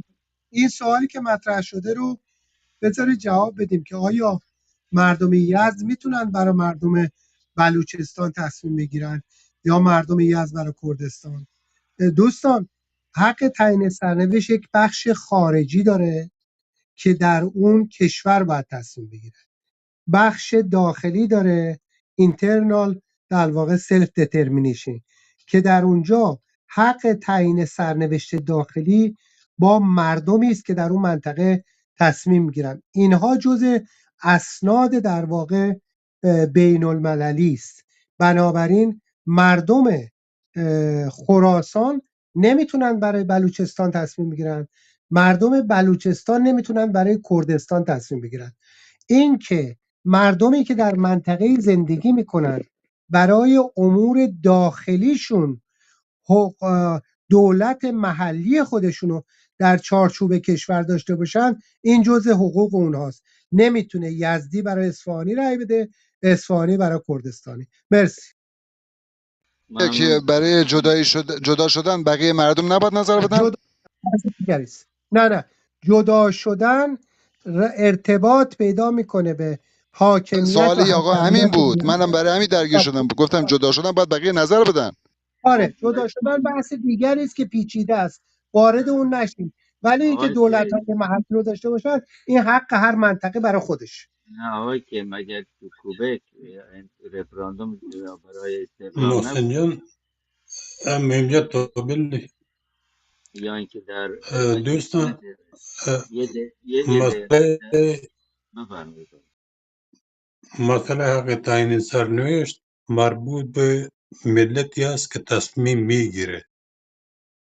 یعنی اگر کردستان میخواد برای خودش یک چیز تصمیم بگیره، این به خودش مربوط است و دیگرها حق دخالت ندارن. اگر آذربایجان بخواد که بس برای خودش تصمیم بگیره، این مربوط به است نه برای به خودش تصمیم خودشان. بگیره آقا کریم، برای جدا شدن منظورته؟ این ببین در قوانین بین المللی حتی تا سرحد جدایی هم این چیز پذیرفته شده ای است و یک چیز بسیار امروز کجا سندش جدید. بیار که همچین ببین برای جدا شدن باید خب نظر خودشون همین باشه، مثلا همچین چیزی وجود نداره. ببینید خب ببین خب بحث امروز ما تا این نیست. یک مسائلی هست که بستگی به شرایط و معادلات مختلف است، ولی تصمیمی که میگیرن اگر میتونن که رعایتش بکنن، میتونن رعایتش نکنن، ولی اگر رعایتش نکنن مثل رفراندوم باسک در اسپانیا. باسک رفراندوم کردن، همه گفتم ما میخوایم مستقل بشیم. بعدا اسپانیا چی کرد؟ یورش برد و رهبر همه را گرفت و زندانی کرد و فلان کرد. یا جای مختلفی هست کاتالونیا، همین که کاتالونیا خواست جدا بشه ولی نذاشتن. خب همین یعنی و در بسیار جاها مثلا خب رای گیری شد و رفتن. چکسلواکی گفت که رای گیری میکنیم، رای گیری کردن، جدا شدن، رفتن و بدون جنگ. یعنی بستگی به خود انسان ها داره. حالا من بلوچ چه حقی دارم که برای کردستان تصمیم بگیرم یا برای آذربایجان یا برای کسی دیگه ای؟ من که حقی ندارم. ولی اگر سرنوشت مشترک باشه، آره ما تصمیم میگیریم. و در مورد حرفایی که دوست آراز گفت که ما حالا به مسئله ایران نمیپردازیم و به مسئله آذربایجان میپردازیم، مسئله رفراندوم خواست یک فرد نیست، خواست ملت است. ملت رفراندومش هرچی که نظر بدن اون قابل قبول است. یعنی من به عنوان یک بلوچ امروز اگر داد فریاد بکنم که ملت بلوچ کلش استقلال طلبن، کلش آزادی میخوان، این حرف ما هیچ بنیه‌ای نداره. تا روزی که انتخابات بشه خود ملت بلوچ هستن که تصمیم میگیرن که جدا بشن یا نشن، یا به فرض مثال میگم چیکار بکنن یا نکنن. خب بدون شک در درون هر ملتی هستن گروه مختلفی. گروهایی هستن که به قول معروف میخوان که مستقل بشن، گروهایی هستن که میگن که مستقل نمیخوان. مثلا در همین ایرلند، در ایرلند انتخابات شد هم که جدا بشن یا جدا نشن، با درصد بسیار ضعیفی. خب اون چیا نتونستن که پیروز بشن، استقلال طلبها. ولی در کنار هم هستن، همون پارلمان ایالتی یا پارلمان جمهوری ایرلند هر دو گروه هستن، هم استقلال طلبش، هم اونایی که میگن که مفاد چی ما در این است که با انگلیس باشیم. مفاد ملی ما. یعنی این احساسات هیچ نه جرم هستن نه هیچی، میرن رایشان میدن، رای آورد به رای باید گردن نهاد، رای نیاورد خب اون هم باید گردن بگذار به رای همون مردم که رای دادن. اینو ما نباید چی کنیم. و در مورد حرف آراز عزیز که میگه که حرف ما آذربایجان است و ایران نیست.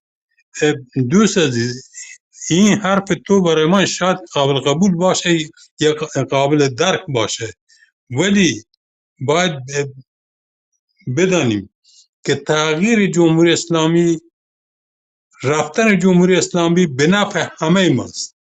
بعد از اون چی میشه هیچ کس نمیتونه به تصمیم بگیره.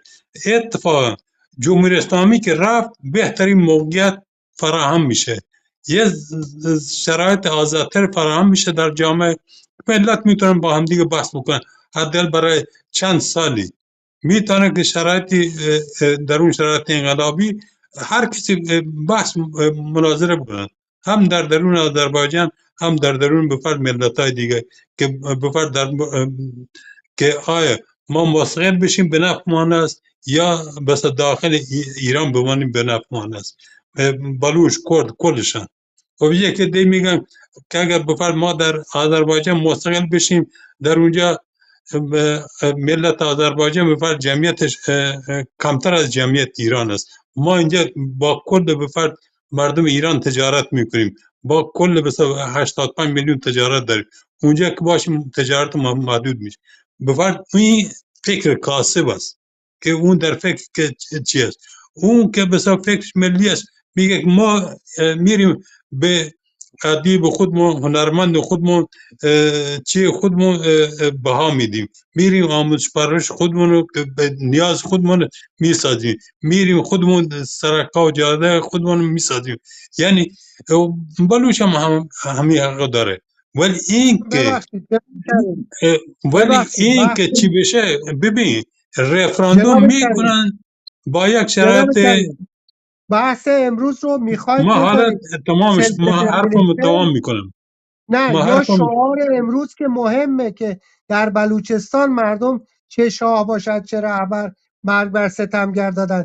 این بحث سلف دترمینیشن بحث طولانی است و ما رو از اون چیزی که در بلوچستان امروز اتفاق افتاده سوا میکنه. من پیشنهادم اینه که همین مسئله مرگ بر ستمگر رو ادامه بدیم، با توجه به اینکه ایران اینترنشنال همین الان روی شعارهای مردم صداگذاری کرد و یکی از تلویزیون ها هم این رو نشون داد که اینها روی صدای مردم اونجایی که زن نبوده شعار زن گذاشتن و گفتن رضا پهلوی. اینه که به نظر من به این بپردازید، اگر نه که من مدیر اتاق نیستم، گوش میکنم به شما و فکر میکنم برم، چون این بحث طولانی است و به این سادگی نمیشه. ولی بحث روز اینه که شعار مردم بلوچستان چه بوده و اونا مرگ بر ستمگر گفتن.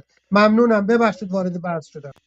جناب اسماعیل پور، شما به اینجا من که بگو که من یه راست لحظه. میگه. ببین جناب مین یک چیز مشترک الان فعلا داریم، سرنگونی جمهوری اسلامی. من با این دوستی که الان صحبت کرد موافقم، چون بحث رایت آف سلف دترمینیشن اینترنال اکسترنال این خیلی بحث پیچیده ایه، نباید بحث به اونجا ببریم. و تقریبا اگه شما مثلا همین که از این دوستایی که موقعی که میان مثلا قوم اینا رو مثلا تو سر ملت ها میزنن، همین جلوش بگیرید، بیشتر اون چیز مشترکی که فعلا هست.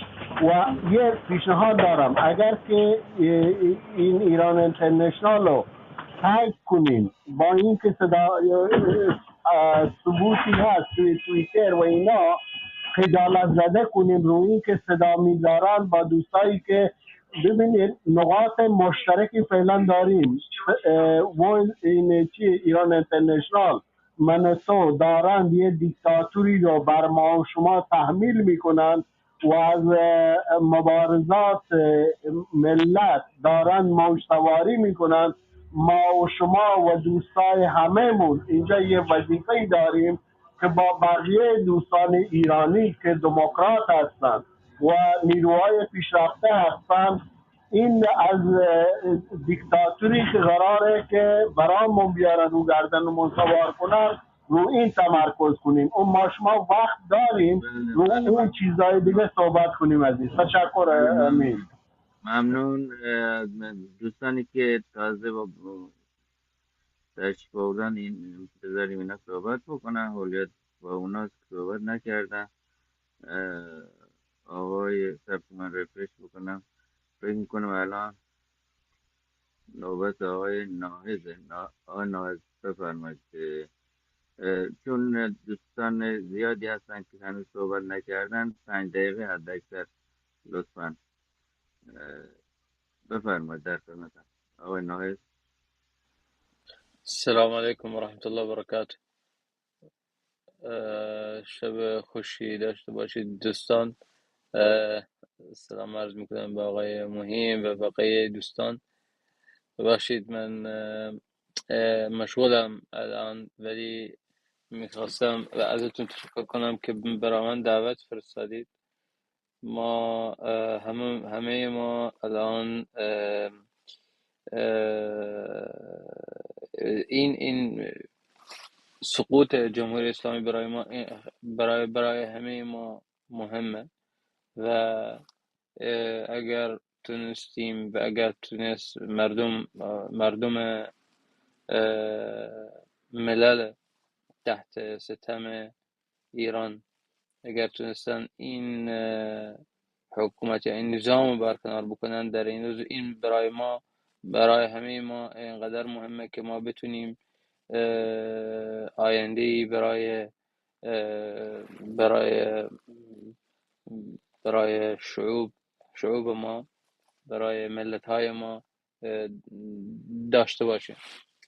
من فارسیم خیلی ضعیف آقای مهم، زیاد نمیتونم حرف بزنم، ولی اکیداً من و همه دوستان عرب احوازی با قلباً با شما هستیم، با همه دوستان بزرگوار بلوچ یا ترک، آذربایجان یا کردستان و اکیداً با مردم خودم، همه مردم ستم دیده ای که در ایران دارن زندگی میکنن. من اکتفا میکنم به این قدر و زیاد گوش میدم به حرفای قشنگ شما. ممنون جناب ناهز. بریم سراغ آقای یا خانم کوچ، بعد جناب کی اسماعیل زاده و بعد آقای الی تشریف آوردن الان شما پیوستن. هولوش همونطوری که پیشنهاد دادم دوستان، هولوش قیام کنونی در سراسر جغرافی ایران صحبت بکنیم در مورد بلوچستان. امروز بلوچستان زاهدان هم بعد از نماز جمعه به تظاهرات سراسری پیوستند و یکی از شعارهای مهم همون مرگ بر ستمگر، چه شاه باشد چه رهبر، که در واقع اینا هم در طول اعتراضات و تظاهرات های جمعه های بعد از جمعه خونین در زاهدان داده شد. اینو تکرار کردن. بعد چند شعار دیگر، مرگ بر خمینی، مرگ بر ستمگر، آزادی آزادی و چند شعار دیگر هم دادن.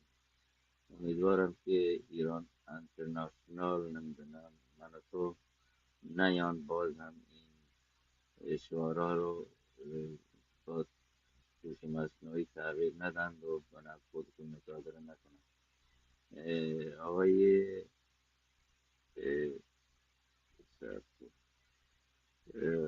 آقای کی شما بفرمایید. ممنونم جناب خوش عزیز. من اتفاقا اشاره کردم به این موضوع به خاطر اینکه اون بحث ها همیشه وجود داره و ما میتونیم داشته باشیم در مورد سلف دترمینیشن، چه اکسترنال چه اینترنال. امروز بحثی که وجود داره جنبش و قیام مردمه که رژیم این بار به کمک سلطنت طلبان میخواد منحرفش کنه. بنابراین ما از وظیفه امروزمون در واقع چشم‌پوشی نکنیم، برای اینکه اگر از این چشم‌پوشی کنیم اون وقت چیزی برای ما باقی نمیذاره. اتفاقا ایران اینترنشنال همین امروز شعار مردم بلوچستان رو باز صداگذاری کرده و این صداگذاری اینقدر که جمعیتی که میبینید من نماز جمعه های بلوچ زاهدان رو نمیدونم، احتمالا خروجی مثلا مردان با زنان جداست. این قسمتی که تظاهرات و شما میبینید و صدای اصلیش هم وجود داره، این اصلا یک زن هم توش نیست. بعد صدایی که رو اینجا گذاشتن صدای زناست. بنابراین دوستان وظیفه همه ما هست که این رو تا میتونیم در بخشای چیز داریم افشا کنیم و نقش کودتاچیان رسانه‌ای رو ایران اینترنشنال و من و تو رو برای همین من خواهشم اینه، چون من فایل صوتی رو دارم، من نمیدونم چطوری میتونم بذارم، احتمالا من برم تو تلگرام و بذارم و لینکش رو براتون بذارم و شما هر دوتا فایل رو، هم فایل اصلی و هم فایل صداگذاری شده رو برای رسانه ها، برای افراد، برای همه بفرستید تا ببینید که رسانه به اصطلاح رسانه ایران اینترنشنال چطور در خدمت کودتاچیان، در خدمت فریب و در خدمت تزویر هست. در واقع همون کاری که چماق به دستان شعبان بیمخ در 28 مرداد 1332 انجام دادن، امروز ایران اینترنشنال با چماق رسانه‌ای انجام میده. من این فایل رو برای یکی از دوستان اگه بتونم بفرستم، اون وقت اون دوست برای همه شما بفرسته. آقای ملازهی اگر شما هستید من برای شما بفرستم که شما برای دوستان بفرستید. آقای ملازهی پایین هستن. من هم بفرست. ما دسترسی به این تینک تانک ها یا گروه های فکری داریم، میتونیم شرح بذاریم. برای من تو این تکسی که برام فرستاد بودی یه تکسی دیگه بود. چشم مهراب جان، پس این رو بدونید دوستان، همین الان صداگذاری شده، همین الان منتشر شده و ما باید همین امروز تا میتونیم اینو منتشر کنیم. ممنونم. من گوش میدم به شما و میرم تا این کار رو انجام بدم. در خدمتتونم. مرسی دوستان.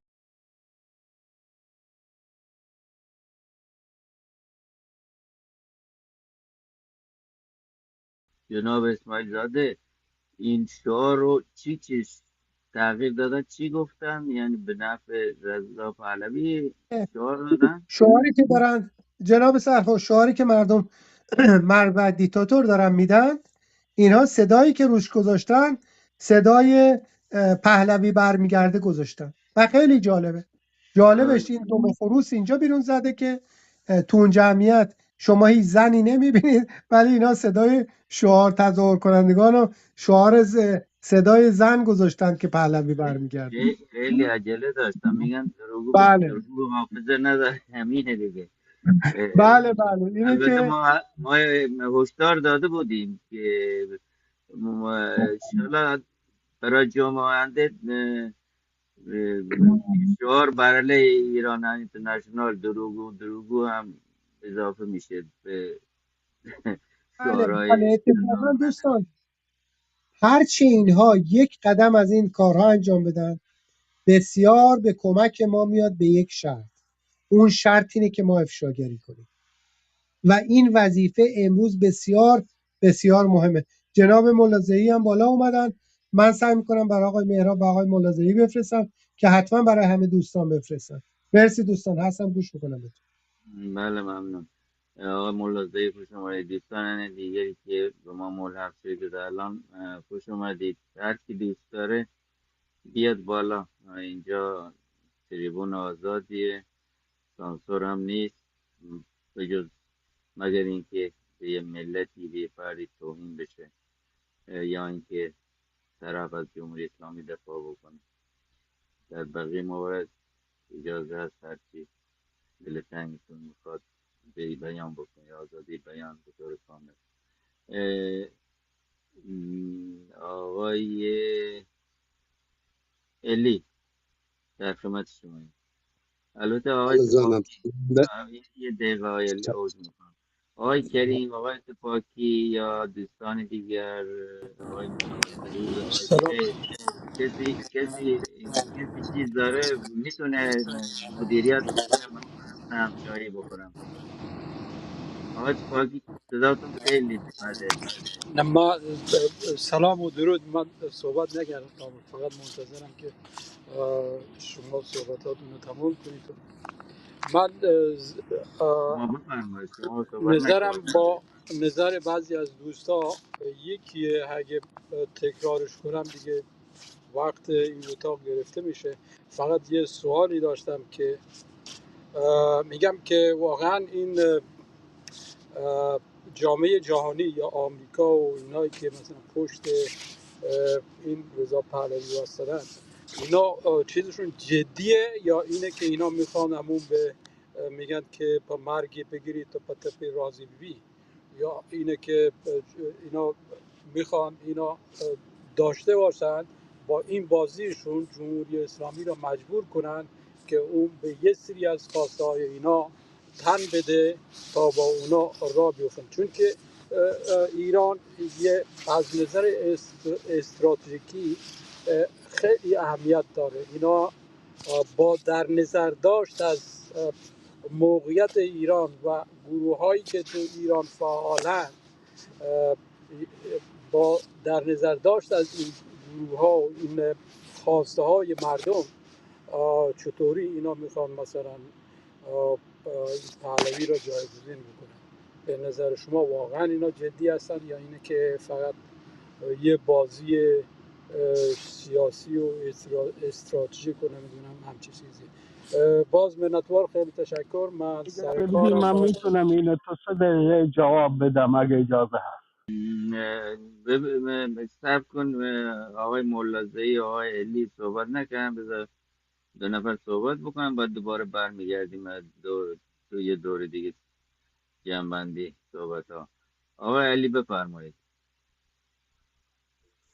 بله، سلام و درود به همه تون عرض کنم.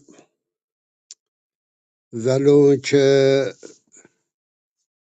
این ترامپ و نتانیاهو تهدید میکنن بله واسه امتیازگیری باشه، ولی ما در هر حال مسئله رو باید جدی بگیریم، ولو که فقط و فقط امتیازگیری باشه.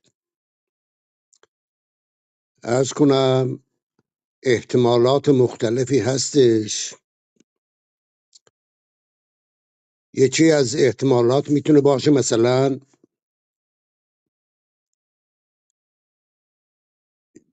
آمریکایا با بخشی از حاکمیت به توافق برسه و یک شبه کودتایی صورت بگیره و حتی مثلا پهلوی ها رو هم وارد ایران کنه و بعد اعلام کنن که بله انقلاب پیروز شد و برین خونه تو. دقیقا حساس ترین نقطه از زمان انقلاب در اینجاست که اگر همچون اتفاقی صورت بگیره چه باید کرد. ارز کنم سال 57 بعد از انقلاب دیگه مسئله توطئه و فلان و بهمان اینطور چیزایی نبود. اکثر جریانات سیاسی در حقیقت خمینی رو قبول کردن و در کردستان کردها مسئله خودمختاری رو پیش کشیدن و اینا انتظار داشتن که با جمهوری اسلامی میتونن کنار بیان و بخشی از امتیازاتشون رو بگیرن که اینم نشد. جمهوری اسلامی فرمان حمله رو داد، کردها را سرکوب کرد. و در این میان مسئله خلق مسلمان در آذربایجان پیش اومد که به راحتی جمهوری اسلامی تونست مردم آذربایجان رو، صدای مردم آذربایجان رو خفه کنه. البته ماهیت جنبش آذربایجان به اون صورت عمیق مثل کردستان نبود. به طور خلاصه ارز کنم اگر همچون شرایطی به وجود بیاد، ملیت های مختلف بدون اینکه کوچکترین توقفی بکنن باید به مبارزشون ادامه بده. یعنی هیچ راهی جز ادامه مبارزه نیست، ولو اینکه از این حاکمیت جدید آمریکایی‌ها حمایت کنن و توافقات صورت بگیره. و در این مسئله هیچ گونه اختلافاتی ولو که هستش ما بین ملیت های مختلف امکان نره باشه که هستش، هیچ گونه تفرقه ای نباید صورت بگیره. تفرقه ما بین ملیت های مختلف به ضرر همه تموم میشه، به ضرر همه تموم میشه. پهلویچی ها فقط از طریق همچون شبه کودتایی میتونن سرکار بیان. از طریق انقلاب به هیچ عنوان، حتی در مراکز فارس نشینم، توانایی گرفتن و قدرت رو ندارن. به هیچ عنوان. و اینها توانایی انقلاب کردن رو هم ندارن. انقلاب که یکی دو روز که نمیشه. این انقلاب، این جنبش امکان داره ماهها، حتی شاید سالها طول بکشه. مبارزه رو باید، ولو اون که آرزومون این باشه که مبارزه هرچه زودتر به ثمر برسه، به حقوقمون برسیم، ولی بنا را نباید بر این نهاد که در عرض نمیدونم یک هفته، یک ماه یا 2 ماه 3 ماه تمام کارا تموم شد رفت. اتفاقا مبارزه بوده و امروز شدت پیدا کرده و به مراتب شدتش بیشتر خواهد شد. اینو من مطمئنم، 100% مطمئنم. عرض کنم پهلویچی ها و حتی بعضی از به اصطلاح جریانات جمهوری خواه، تمامیت خواه که فدرالیسم اینا را قبول نکردن و به تمرکز گرایی معتقدن، خواه ناخواه اینا در یک جبهه قرار میگیرن.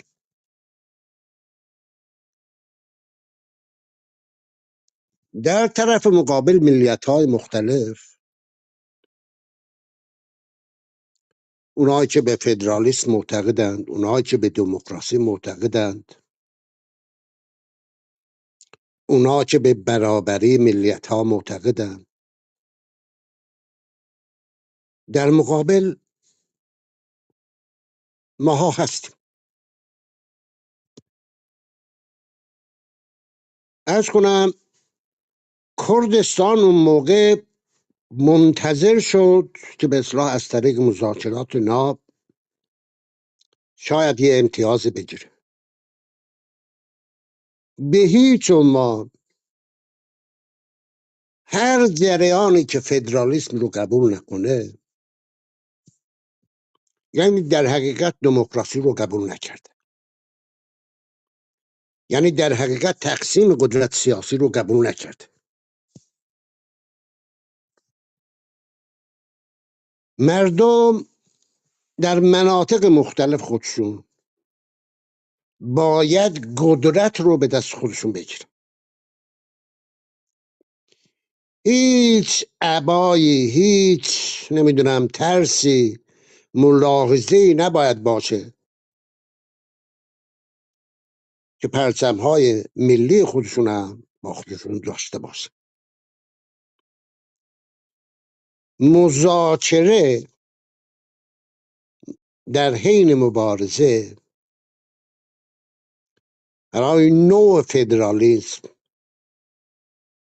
برای تقسیم قدرت سیاسی و همه اینا در مسیر مبارزه همونطور که تا به امروز بوده، شاید در سطح کمتر، در سطح پایینتر، ولی همچون مذاکرات همیشه مخصوصا در اون مراحل خواهد بود. به طور خلاصه ارز کنم ما باید گوش به زنگ باشیم، یعنی در اینجا زمان تعیین کننده است. زمان و اون هوش و عقلانیت انقلابی تعیین کننده است. مسلماً پهلویچی ها مانور دموکراسی خواهی و نمیدونم تقسیم قدرت و فلان و بهمان را خواهند داد. مسلماً اونها به دنبال نمیدونم مذاکره همچون چیزهایی خواهند، ولی تا زمانی که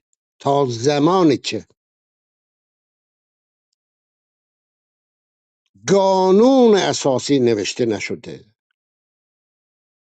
تا زمانی که قدرت سیاسی به طور شفاف علنی به جهانیان اعلام نشده، هیچ ملت مسلحی اسلحه خودش رو زمین نمیذاره.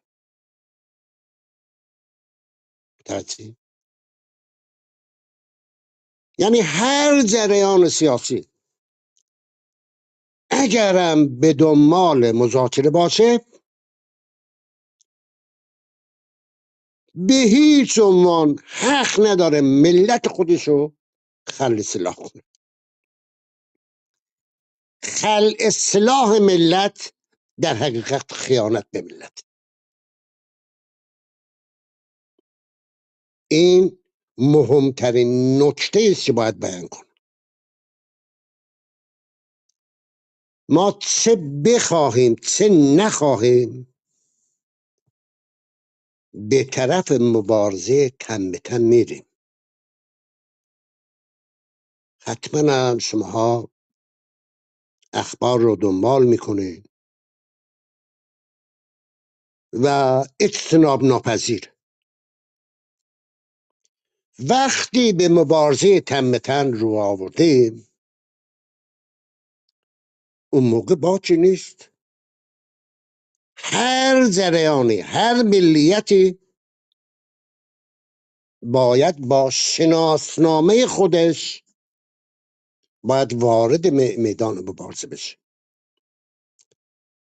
و هیچ ملت ستمدیده‌ای حق نداره در این شرایط به تفرقه و جدایی ما بین ملیت ها دست بزنیم،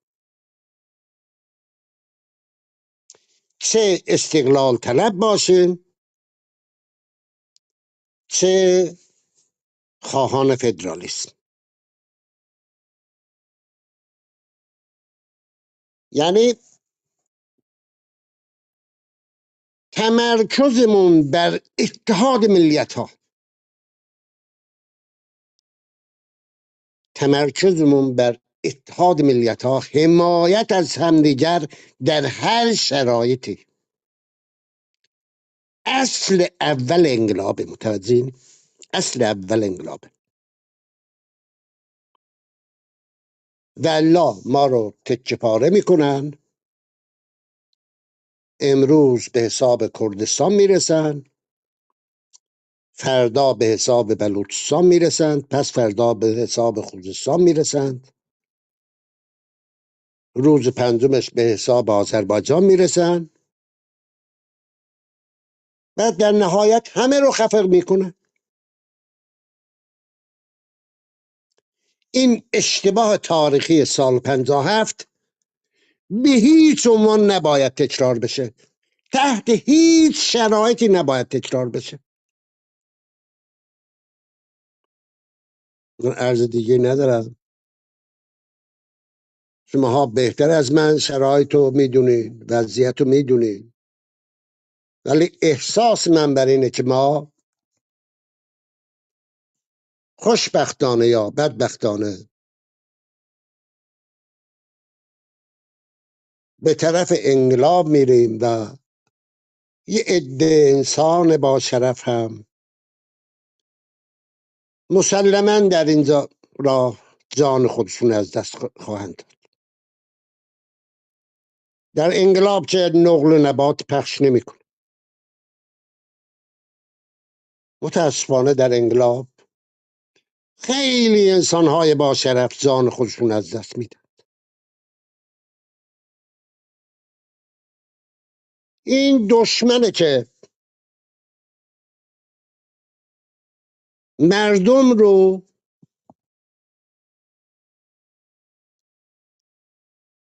به طرف دشمنی کشونده در عرض این 47 سال. هیچ شرمی نمیدونم، ملاحظه‌ای که نمیدونم فلانی منو محکوم کنه، چرا مردم رو تحریک میکنه واسه نمیدونم جنگ و خونریزی، اینا به این نوع زفنجیات نباید گوش داد. اونایی که انقلاب قهرآمیز در مقابل انقلاب قهرآمیز میستند، اونها در بهترین حالت ترسوان یا منافعی رو دارن، در بدترین حالت همکاران فاشیستا هستند. این راه از طریق تقابل مستقیم ملیت ها با فاشیسم مذهبی و سلطنت طلب است. در اتاق سلطنت طلبا ما نمیشینیم بحث کنیم، در اتاق سلطنت طلبا هرگز نمیشینیم. حتی در این شرایط اینو عرض کنم، درسته که جمهوری اسلامی هنوزه به اصلاح سر کاره، ولی جمهوری اسلامی در حقیقت تمام قدرت‌های تبلیغاتیش و قدرت مردمی رو آنقدر از دست داده که فقط مونده مرگش اعلام بشه و واسش مجلس ترحیم برگزار بشه. ولی این فاشیسم نوظهور، یعنی سلطنت طلبا، امروز در حقیقت تهدید اصلی به شمار میاد. این مسئله رو نباید کوچک شمرد. این مسئله رو به هیچ عنوان نباید کوچک شمرد. جمهوری اسلامی و سلطنت طلبها در یک جبهه هستند. در حقیقت هر دو نماینده استبداد، نماینده خفقان، نماینده ظلم و بدبختی در کشورمون است. به طور خلاصه عرض کنم منتظر نقل و نباتینا نبودیم و نیست. این انقلاب شروع شده، ولو اینکه سوخت و سوز داره، ولو اینکه درد داره، این درد زایمان رو با تولد آزادیمون جشن خواهیم گرفت چه ما زنده بمانیم و چه با شرف با وجدان از این دنیا بریم. از دیگه ندارم، به امید پیروزی ملت‌های دربندمان. همینو بس. ممنون ممنون. جناب دوستان تازه وارد به اتاق خوش آمدید. آقای ملاحظه آقای یوسف شما بالا بودید دوباره رفتید. اگه علاقه دارید تشریف بیارید بالاتون. بعد از ملاحظه هرکی بالا بیاد نوبتش میشه که همه دوستان صحبت کردن دیگه. آقای ملاحظه و همچنین دوستان دیگر اگه مایلی بیاد بالا. پیروز خوش آمدید. آقای ملاحظه شما میتونید نیم ساعت اتاق مدیریت بکنید، شما آقای کریم سرینا یا کسی دیگه؟ آقای مهم اگه اجازه بدید من آخرین سخنامو بگم بعد مرخص بشم خدمت. باش شما الان میخواد صحبت بکنید یا خب خدافظی کنم اگر امکانش هست. کوتاه. بفرمایید. خیلی ممنون. ببینید این اتاق بحث سر همین شعار مرگ بر ستمگر و خطر فاشیسم سلطنت طلب بود که به نظر من در قیاس با جمهوری اسلامی خطر بزرگتر است، چون جمهوری اسلامی روی مرگ اصلا حتی که باش نجنگید گروه خودش رو میکنه. با اسرائیل درگیره، با آمریکا درگیره، آب نمیتونه برسونه، برق نمیتونه برسونه، همه افتادن به جونش. اما این فاشیسم سلطنت طلب تازه میخواد بیاد رو و اگر به قدرت برسه کشتاری به راه خواهد انداخت که اصلا قابل قیاس با جمهوری اسلامی نیست. یعنی فکر کنم در عرض یک ماه به اندازه 10 سال جمهوری اسلامی کشتار خواهند کرد. شاید همین حالا شعارشون هست، مرگ بر سفاسط. اینا نمیگن. یک بعضی از سلطنت طلبها تو اتاق میگن که ما وقتی میگیم مرگ بر سفاسط منظور اون بر اندیشه است. اولا کدوم دیوانه ای الاغی میاد به اندیشه مرگ میگه؟ یک. ثانیاً اگر اینطوره ما میگیم مرگ بر سفاسط، ما کی گفتیم؟ ما یک بار نشنیدیم از هیچ فردی، نه از مجاهدین نه از چپ‌ها بگن مرگ بر سلطنت طلب. اصلا چنین شعاری ضد انسانیه. بعد اگر شما فکر می‌کنید مرگ بر اندیشه است، خب اصلا از ما بپذیرید ما میگیم مرگ بر رضا پهلوی، مرگ بر سلطنت طلبها. ولی ما این کارو نخواهیم کرد چون شبیه شما نیستیم. ما در حال مبارزه با جمهوری اسلامی هستیم، اصولی باید کار بکنیم و باعث بشیم اتحاد بیشتر صورت بگیره. اگر سلطنت طلبها امروز می اومدن به جای اینکه رضا پهلوی رو مطرح کنن فقط شعارهایی می‌دادن که مورد قبول همه هست، مثلا شعار مرگ بر خامنه‌ای، فقر فساد گرونی، میریم تا سرنگونی و امثال اینا، اشکالی نداشت. اونها بخشی از جامعه ایرانن و به صورت هم حق حیات دارن هم حق فعالیت دارن. ولی اینا انحصار طلبانه، تمامیت خواهانه از همین حالا عین همین نازی‌ها دارن. نازی‌ها میگفتن مرگ بر یهودیان، مرگ بر کمونیستا و مرگ بر لیبرال‌ها و دموکرات‌ها. اینا هم از همین حالا میگن مرگ بر سفاسط، ولی منظورشون هر کسی که با رضا پهلوی نیندیشه، مثل اون نباشه، یعنی مثل خودشون نیندیشه، ترانه علی دوستی باشه، توماج صالحی باشه، نمیدونم نرگس محمدی باشه، مسیح علی نجات باشه، علی جوانمردی باشه، حامد اسماعیلی باشه، با همه رو میزنن. حالا دیگه سایه مجاهد و چپ و کرد و ترک و عرب و بلوچه که 100% اونا رو که تارومار خواهند کرد. اینه که دوستان باید بدون اتحاد در مقابل این دو دشمن که دشمن خطرناکتر هم فاشیسم رو به اطلاعست، این باید با هم متحد بشن تمام کسایی که مورد تهدید این فاشیست‌های سلطنت طلب قرار گرفتن. دومی که بعضی از دوستان میان میگن اونایی که میخوان از ایران جدا شن یه اقلیتیه، بعد میان به خودشون زحمت میدن وارد بحث بشن که آقا نه اینطوری نیست، با یه اقلیتن، یه اقلیت چیکار میتونه بکنه در مقابل یک اکثریت، در مقابل رژیم جمهوری اسلامی که همین حالا خودشون میگن 92% ازشون بریدن. من ندیدم پیشمرگا کرد بخوان بلندشن بیان، اصلا نه اینکه جدا بشن، اصلا برای حق خود مختاری با جمهوری اسلامی وارد مبارزه بشن. جمهوری اسلامی که در ضعیف‌ترین حالتشه. بگذاریم که الکسی دوتوکوی وقتی که رفته رو انقلاب‌های جهان مطالعه کرده، گفته در پس هر انقلابی دولتی که میاد سر کار به مراتب از دولت قبل قوی‌تره. یعنی دولت فرض کن ژاکوپنها از دولت لوئیس 16 به مراتب قوی‌تر بوده. دولت بولشویک‌ها به مراتب از دولت تزار قوی‌تر بوده. دولت جمهوری اسلامی به مراتب از رژیم شاه قوی‌تره. اگر در ایران انقلاب اتفاق بیفته، دولتی که میاد سر کار به مراتب قوی تره. حالا اگه این دولت یه دولت سرکوبگر باشه، بیش از جمهوری اسلامی و بیش از شاه سرکوب خواهد کرد کسایی که بخوان از ایران جدا بشه. اگر دموکراتیک باشه که دیگه بدتر، چون دموکراتیک یعنی حمایت مردم هم داره.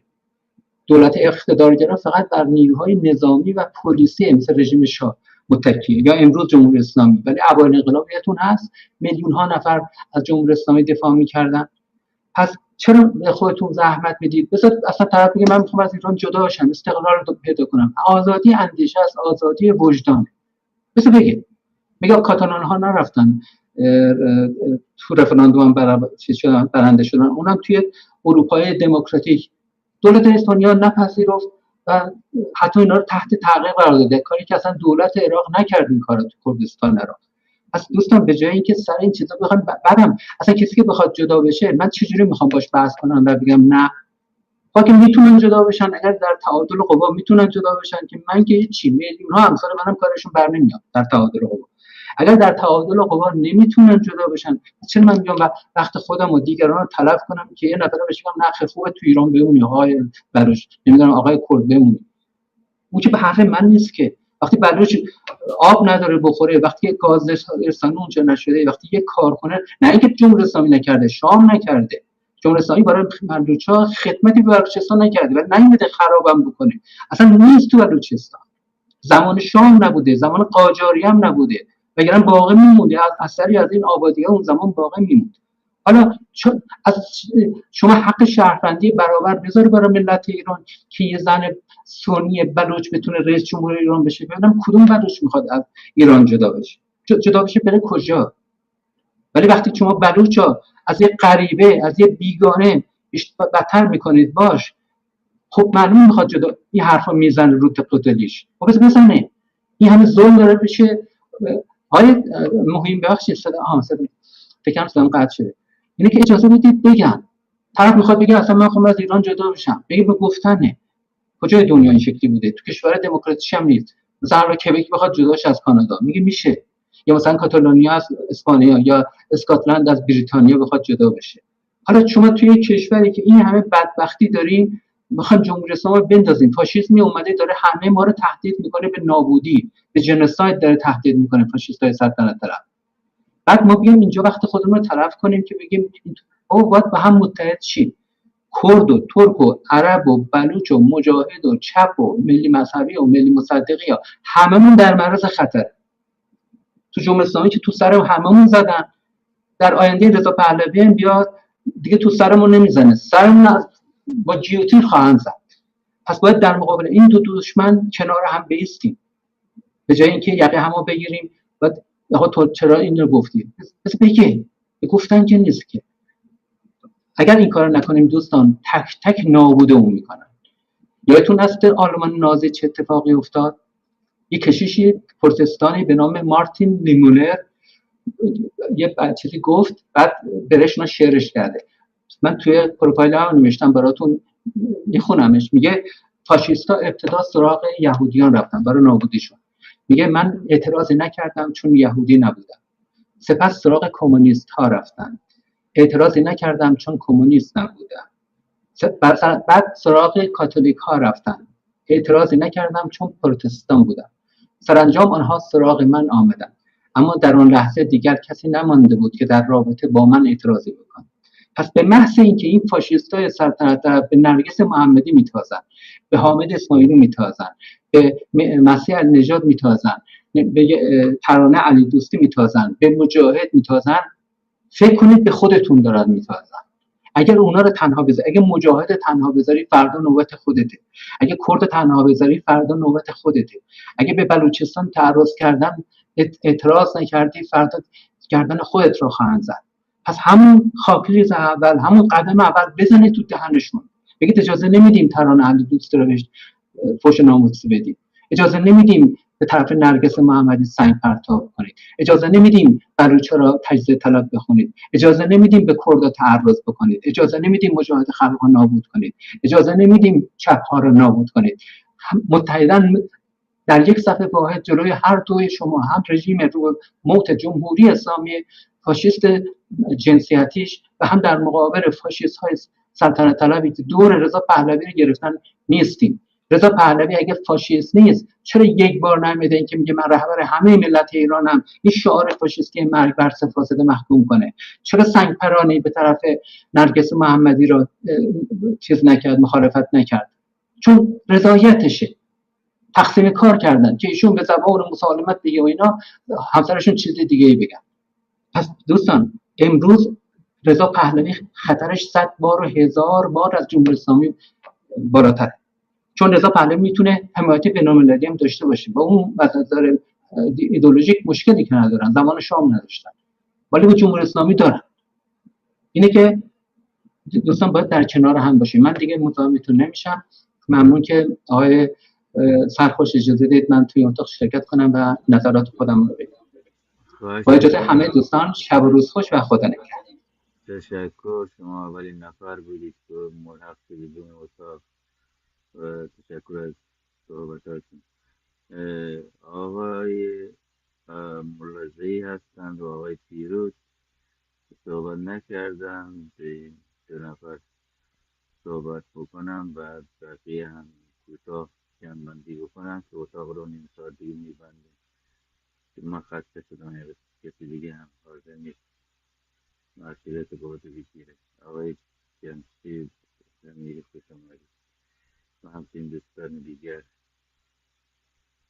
آقای دادور و آقای گلداز و آقای بلوچ و دوستان دیگر.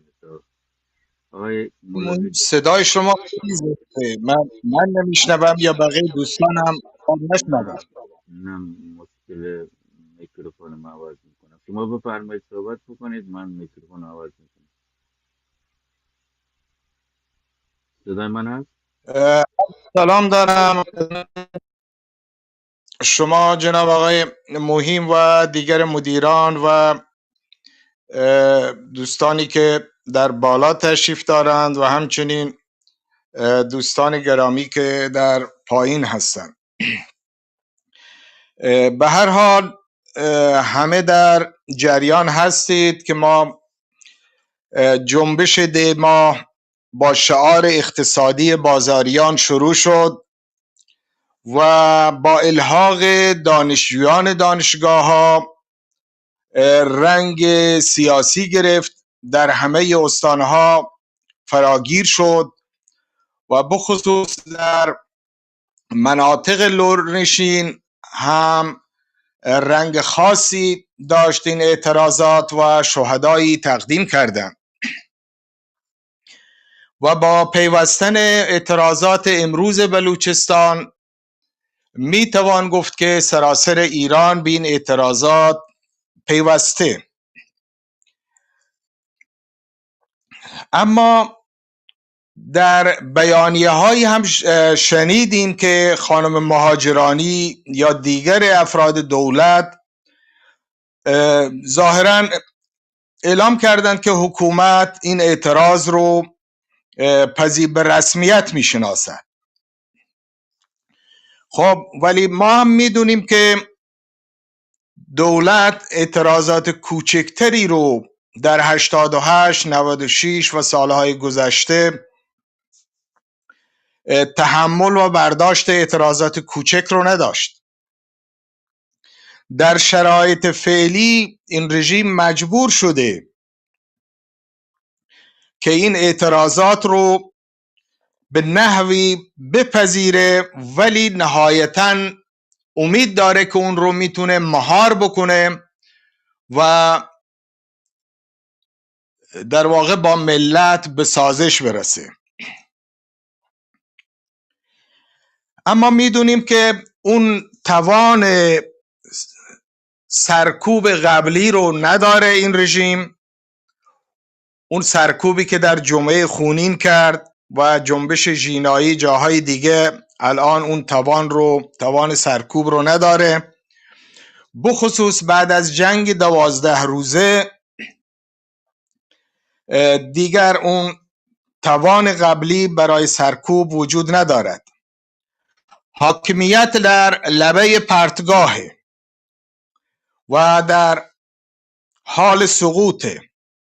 از یک طرف احتمال جنگ با اسرائیل تا دیروز در خبرهای سیاسی اپوزیسیون بیرون کلاب هاوس ها بحث می شد که ایران جلوتر شروع میکنه به جنگ یا اسرائیل شروع به جنگ میکنه و بحث جنگ بود. از طرف دیگر تسلیم بود، شرایط مذاکره. در عین حال مذاکرات در حال انجام بود پشت پرده، اما با تسلیم کامل، یعنی پذیرفتن شرایط اتمی، پذیرفتن شرایط و کوتاه آمدن مسئله موشکی، پذیرفتن مسئله انحلال هلال شیعی و نیابتی های عراق، لبنان، یمن، غزه و جاهای دیگر، همینطور شاید فاطمیون و زینبیون. خب همه اینها هستن. رژیم میخواد اگر انتخاب بکنه، خب احتمال جنگ توانش رو نداره، ضرر میکنه. تسلیم شرایط هم نهایتاً به سقوطش می انجامه و باخت کامل هست.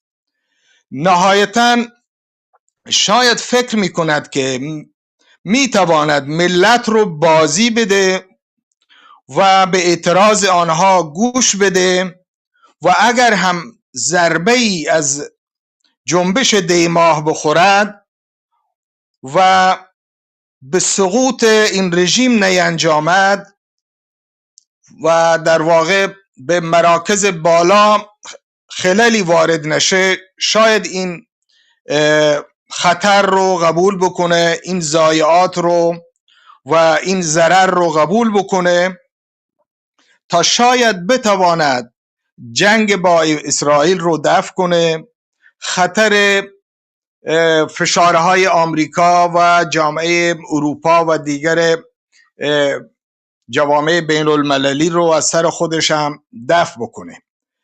اما شاید ملت تصمیم دیگری دارد، ملت راه سازش رو در پیش نگیرد. اون موقع همه اینها برگه های بازنده جمهوری اسلامی خواهند بود.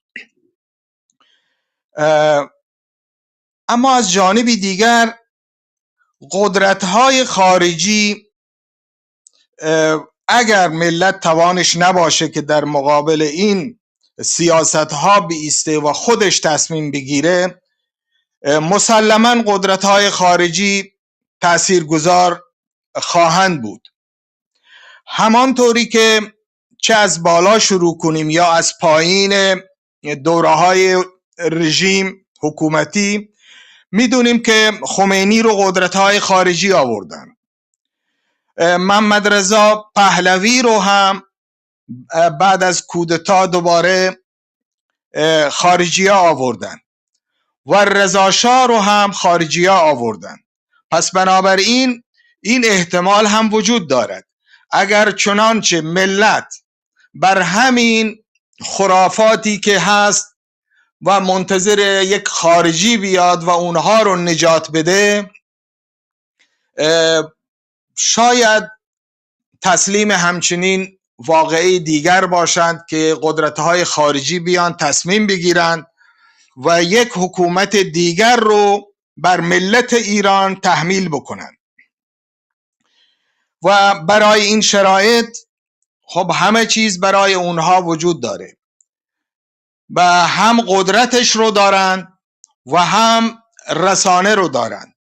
یادمون نرفته باشه که همانطوری که BBC در سال 56 و 57 که الان همه اون خبرنگاران اون موقع در مقابل ملت ایران شرمنده هستند و نمیتوانند خودشون رو در رسانه ها و در عرصه رسانه ظاهر بکنند، میدونند که چه نقشی دیروز در 56 و 57 BBC بازی کرد و چه بلایی سر مردم ایران آورد. و الان هم دقیقاً ایران اینترنشنال همون شرایط رو داره، با این تفاوت که الان خیلی با قدرت‌تر، سرمایه بسیار زیادی در اختیارشه، با رسانه‌ها، انقلاب رسانه‌ای که الان وجود داره و انقلاب فضای مجازی که باز هم در اختیار داره و استفاده میکنه، مسلماً قوی‌تر ظاهر خواهد شد. همانطوری که میبینیم الان عمل میکنه و روی یک شخص دقیقاً فعالیت میکنه و اون رو داره علم میکنه. حداقل اگر واقعیت بود خب اشکالی نداشت. خب میگفتند که خب همه ملت ایران واقعاً دارن یک نفر رو صدا میزنن. خب اون موقع نه تنها اینترنشنال بلکه تمام رسانه ها باید اعتراف بکنند اون چیزی که خواست مردم ایران هست باید به اون تن بدن. اما میدونیم که تظاهرات هایی که الان صورت گرفته، چه در تهران، چه در دانشجویان، دانشگاه ها و چه در شهرها و استانهای دیگر، بدون هم صداگذاری های غیر واقعی داره اونجا صداگذاری میشه و هم دقیقاً یک تیم‌هایی هم در بین این تظاهرات کنندگان وجود داره که این تظاهرات کنندگان داخلی چند نفر هستن با سر و صورت و ماسک بسته و اصلاً ماسک میپوشند که اونها رو کلاً عوض میکنه چهرهشون رو. میان یه چند شعار میدند و دوربینی هم پشت سر هست و اون شعارها رو میگیره و اینها رو دارن میکس میکنن و به خورد مردم میدن و الان تا الان هم موفق شدن. اما این که آیا رضا پهلوی در ایران طرفدار داره نداره، اپوزیسیون آلترناتیو، خب همانطوری که همه گروه های اپوزیسیون و اونهایی که فکر میکنن آلترناتیو هستند ادعا میکنند واقعا ما طرفدار داریم و احزاب دیگر و کسای دیگر، شاید اون هم همین ادعا رو میکنه که من در بین مردم ایران طرفدار دارم و شاید هم اندکی به هر حال طرفدار داشته باشه، نباید منکر شد. منتها میبینیم که این وضعیتی که الان هست، این کلیپ هایی که الان فرستاده شده و متخصصین رسانه‌ای اینها رو بررسی کردن، میبینند که بله اینها فکر هست و اینها دستکاری شده، صداگذاری شده روی تظاهرات مردم. بخصوص الان دو تا آقای اسماعیل پور هم دو تا صدا فرستاد که در مورد زاهدانه و در زاهدان ادعا میشه که رضا پهلوی برمیگرده و صدای خانم ها هم در اون هست، در صورتی که کمتر دیده شده که در تظاهرات امروز خانم ها شریک باشند.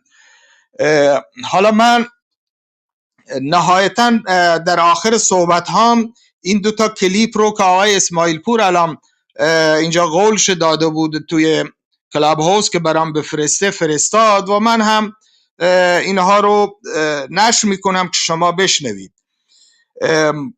منتها ما خودمون میدونیم که ما هم در زمان محمد رضا پهلوی و هم در زمان رضا شاه ضربه های سختی بلوچستان دیده به عنوان یک بلوچ، به عنوان مردم بلوچ. خب ادعا شده که به هر حال بعد از رضاخان یه تحولی در ایران به وجود اومده، اما در بلوچستان این واقعه اتفاق نیفتاد. بخصوص بحث آگاهی سازی و آموزش که اساس توسعه برای بلوچستان بود، با موازات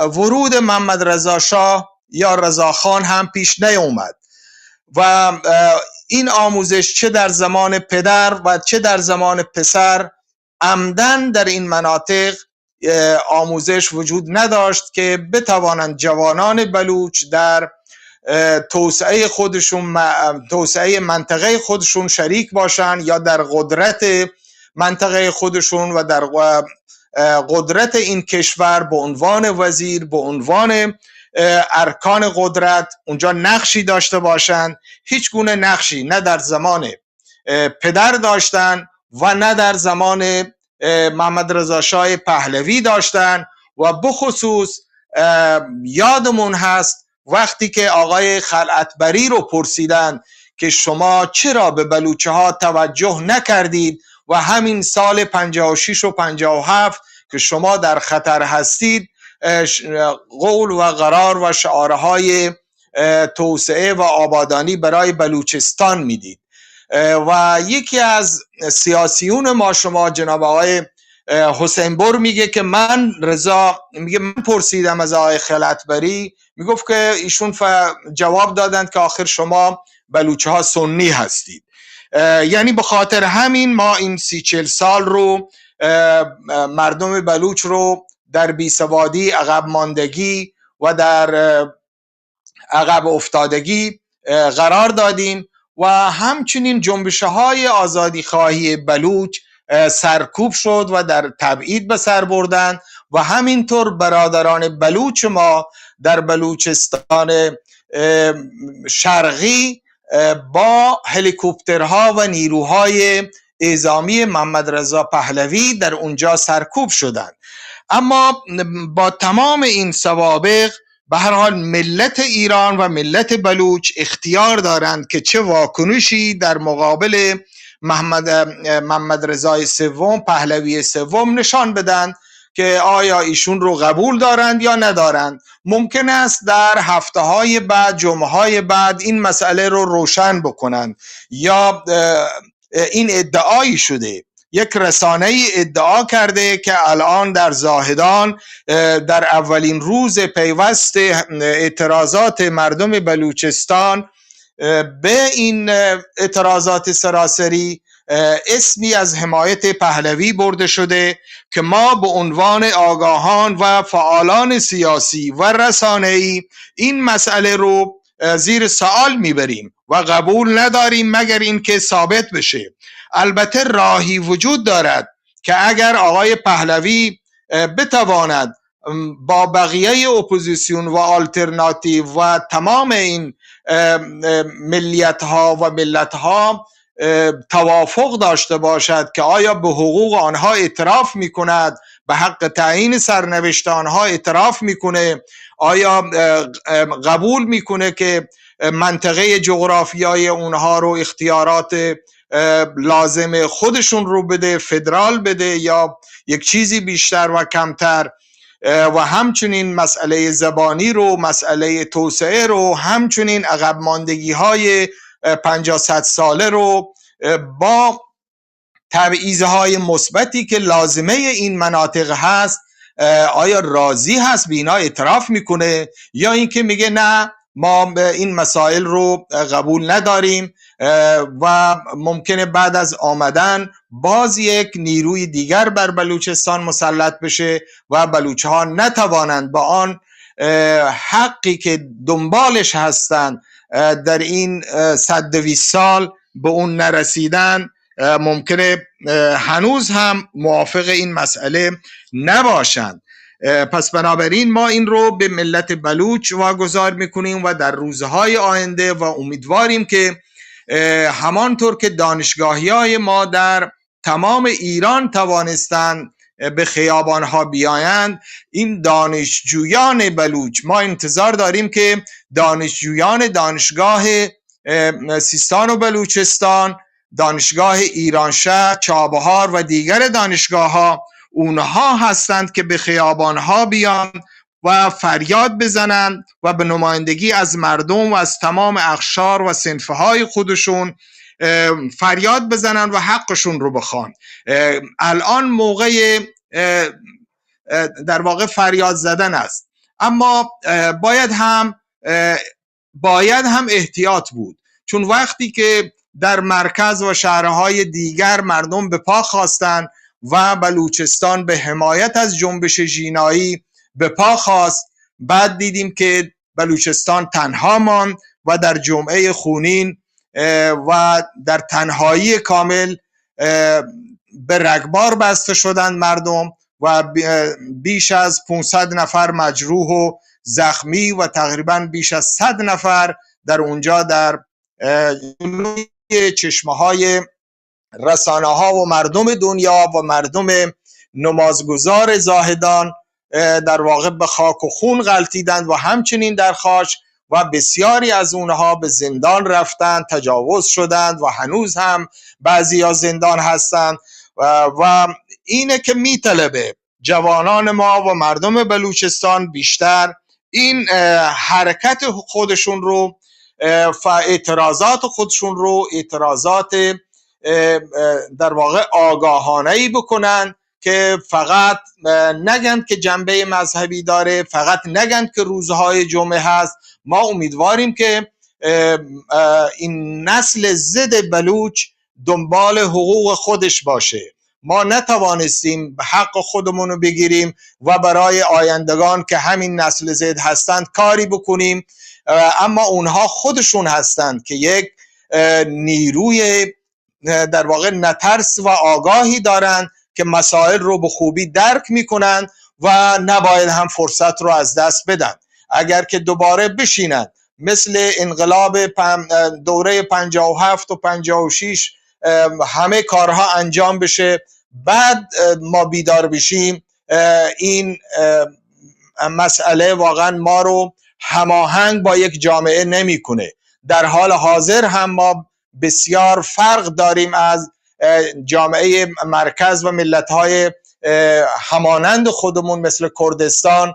جامعه ما یک مقدار عقب هست و این جوانان ما هستند که باید از اون غالب و لاک قومی گرایی و حتی مذهبی گراییشون بیرون بیان و در واقع به عنوان جامعه متحول، جامعه آگاه و روشن و حق طلب بتوانند اهدافی را و آینده بلوچستان را اونها ترسیم کنند که در اون آینده هم خودشون تأمین بشن، هم بلوچستان به توسعه برسه و این مشکلات رو نداشته باشه. و اگر هم شرایطی وجود آمد، بهترین در اولین قدم بلوچستان و مردم بلوچستان کمتر از فدرال رو با هر اپوزیسیون و آلترناتیوی قبول ندارند و ما امیدواریم که به هر حال این مردم ما، مردم بلوچ و جوانان بلوچ آگاه باشند. این مسئله بود. و اما به اون کلیپی رو که آقای اسماعیل پور فرستاده بود، یک کلیپی هست که اینترنشنال فرستاده، اینه.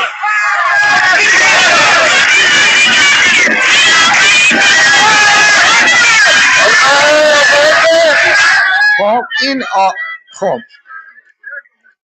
در حالی که اونها میگن مثلا الله اکبر عدالت عدالت، یه خانومی داره میگه که این آخرین پیام پهلوی برمیگرده. خب این مسلمه که این صدا گذاری شده و در این مسئله، در این کلیپ دخل و تصرف شده و این مسئله رو هم سیاسیون و فعالان استانهای دیگر هم اعتراض کردند، اما رسانه‌ای وجود ندارد، رسانه‌ای که همانند رسانه ایران اینترنشنال بتونه جواب اونها رو بده و همین مسئله رو برای مردم ایران، مردم استانها و ملیت‌های مختلف این مسئله رو روشن بکنه.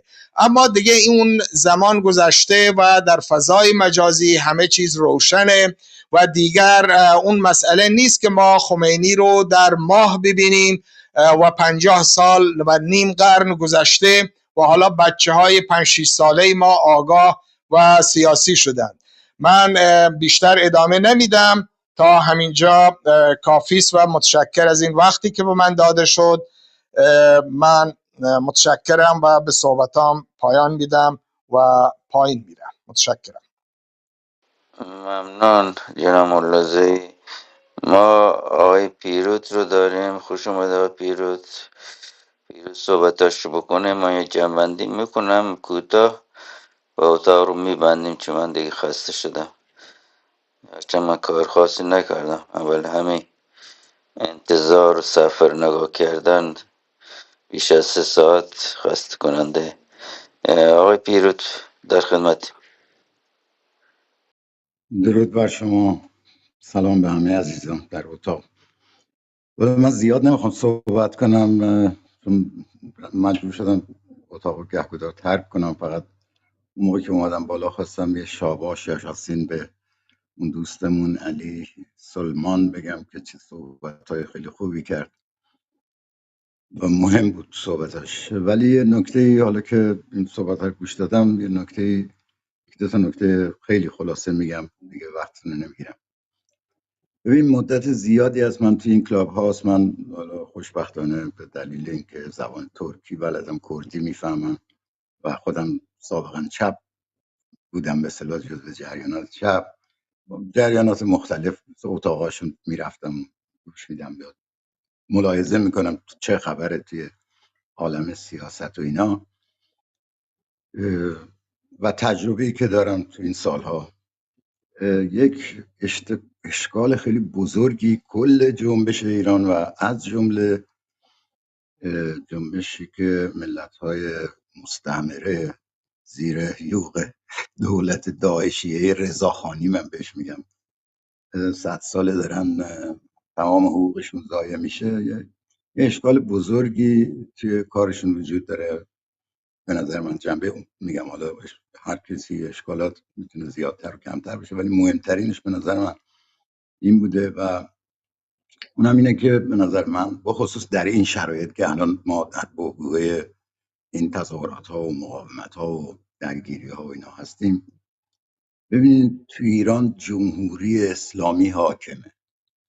شاه ایران الان آقای خامنه ایه، دراکولای اعظم. به نظر من هر چقدر که من نمیدونم چقدر، ولی بالاخره یه تعداد طرفدار داره، مردم عادی که سیاسی نیستن، انقدر درگیر مسائل زندگی هن، یا منافع دارن، به هر حال ممکنه فکر کنن که مثلا زمان شاه خوب بود یا شاه بیاد خوب میشه، اینا اونا رو به نظر من زیاد مهم نیست. واقعیت، مهمترین واقعیتی که جلوی ما هست اینه که تمام این بدبختی و فلاکتی که هر ستم دیده ای از جمله و بخصوص ملت‌های تحت ستم و تحت استعمار تو ایران میکشن، دست این ساختار هیرارشی قدرتیه که جمهوری اسلامی از شاه گرفت و بازسازیش کرد، یا نگرفت، دادن دستش آمریکایی‌ها. ما در واقع، شما وقتی بگی مرگ بر خامنه ای، نمیدونم امسال سال خون سید علی سرنگون، مرگ بر جمهوری اسلامی، مثل اینی که 1,000,000 بار بگی مثلا ما شاه نمیخوایم، چون در واقع شما داری به شاه فحش میدی، شاه علیه شعار میدی، شاهو میخوای سرنگون کنی، چون یارو شاهه، در رأس یه قدرتی نشسته که هیچ کس به هیچ خدایی بنده نیست، حتی به اون خدایی که خودشون میگن. اصول به اصطلاح دینش اول از همه استعمار 5 تا ملته که منابعشون و نیروی کار ارزانشون رو داره غارت میکنه و بعد وقت بیچاره‌های کارگرای تو مرکز که از کارخونه‌های بزرگ و کوچیکش بگیر 4 لایه 5 لایه شیره جونشون رو میکشه، چندرغاز میندازه جلوشون، فردا هم همون چندرغاز هم به اصطلاح تورم بیارزشش میکنه. خلاصه‌شو بگم، مشکل الان مثلا همین شعاری که توی تیتر این اتاق هست، چه شاه باشه چه رهبر. خب این صحبت‌های مثلا آقای سورنا رو من گوش دادم، یا این مشکل نه اینکه من موافق، من اصلا اسم این دولت جمهوری اسلامی رو بارها توی این اتاق گفتم، بهش میگم دولت داعش شیعه رضاخانی. ما الان مشکلمون این رضا پهلوی نیست. رضا پهلوی که با اون شکمش میشینه جلوی تلویزیون چیپس میخوره، آبجو میخوره، فوتبال تماشا میکنه، هر چقدر اون پایه‌هاش هر چقدر باشه، حالا من اندازه نگرفتم معلوم نیست، ولی این نه توان اینو داره. اینا سعی خودشونو میکنن، همونجوری که آمریکایی‌ها رفتن 20 سال تو ویتنام، حالا اونجا ممکنه بگی نمیدونم چینی‌ها و روسا کمکشون میکنن، تو همین افغانستان 20 سال 2.3 تریلیون دلار خرج کردن، از ناتو سرباز آوردن فلان، بعدشون دادن دسته یه سری طالبا و گذاشتن رفتن. حالا من نمیدونم، ممکنه به نظر شما این مربوط نباشه، ولی واقعیتش اینه که اینجوری راحت نیست. اینا خدا نیستن که مثلا رضا پهلوی رو میخوان میارن میذارن اونجا. من بارها تو این اتاقا گفتم جمهوری اسلامی رو اگر این نیروهای سیاسی این ملت ها و نیروهای ستمدیده توی مرکز اگه قادر بشن، که سوال اتفاقا اینه، آگاهی یعنی این الان که ما چجوری اینو بندازیم، که خیلی جوانب مختلف داره، از جنبه تشکیلاتیش هست، اینکه شعارها چی باشه، نمیدونم از زاویه اینی که اتحاد رو چجوری ما برقرار کنیم بین همه ستمدیده ها، همه مخالفین این سیستم، و تمام این مسائل عملی که ما برای انداختن این خودش نمیافته. یه جوری الان همه حرف میزنن، حتی سلطنت طلبا، که انگار این خودش داره میافته. الان مشکل اینه که کی بیاد جاش. اصلا اینطوری به نظر من نیست، یعنی اصلا اینطوری نیست.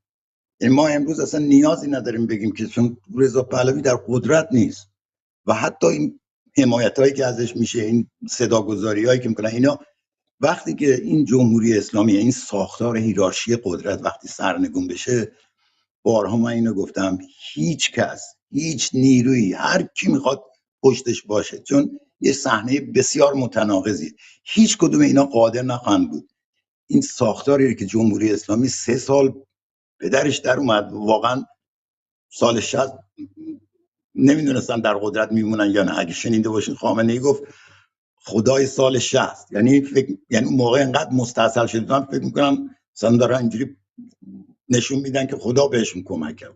کشتار کردن، جنایت کردن، و مهمتر از همه این که اپوزیسیونش نمیدونست چی کار بکنه، با اینکه نیرو هم داشت. من اینو بارها گفتم، یعنی ما 400-500 هزار تا مجاهد داشتیم، نمیدونم 200-300 هزار تا فدایی داشتیم، کردستان جنگ بود، نمیدونم تو بلوچستان چپ بود، ناسیونالیست بود، همه خیلی وضعیت آشفته، ولی خب نمیدونستن چی کار کنن. الان هم ما با همون مشکل روبرویم.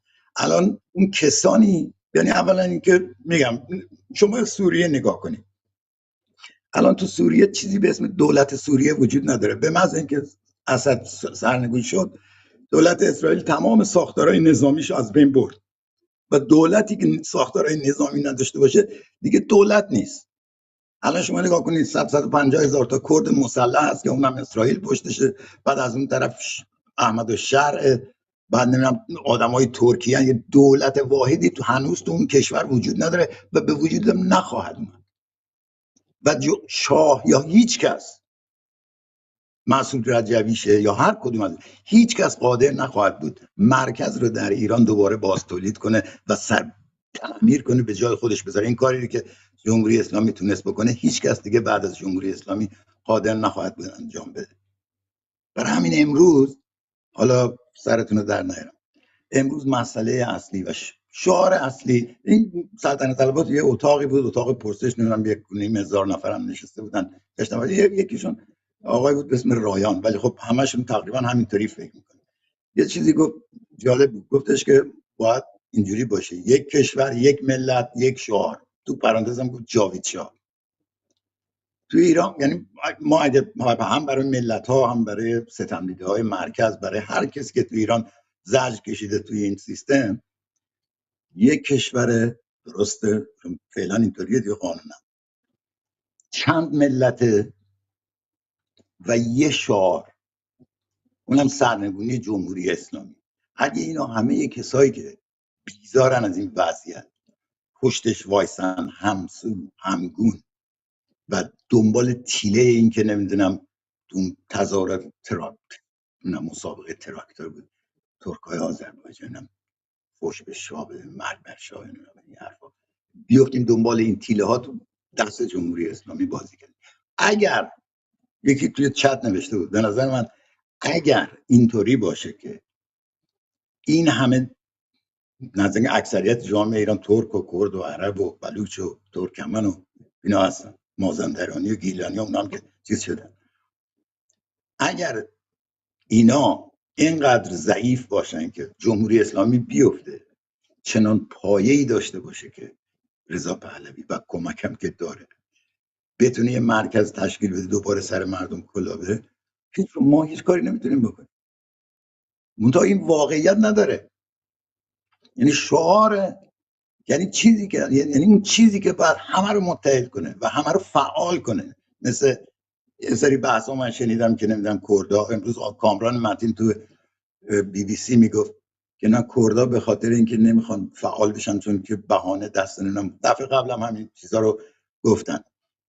ولی باید همه این ملت ها حول شعار سرنگون با جمهوری اسلامی متحد بشن، ولی خودشونو آماده کنن، چون بعد از اینکه این فرو بپاشه، تا اگه موفق بشیم این کارو بکنیم، بعد از اینکه این فرو بپاشه، اگه امروز خودشونو آماده کنن، شانس تاریخی دومی بعد از سال 57 در اختیارشون خواهد بود که بتونن در درجه اول ملت ها واقعا حقی که دموکراتیک، ساده ترین، بیسیک ترین حق دموکراتیشون که داشتن دولت خودشون رو متحقق بکنن، به شرط اینکه ملت خودشون رو، اولا نیروهای سیاسی خودشون رو حول این هدف متحد کنن، بعدش هم از همین الان هم از نظر سیاسی، هم از نظر سازمانی، هم از نظر تسلیحاتی اینا خودشون رو آماده کنن.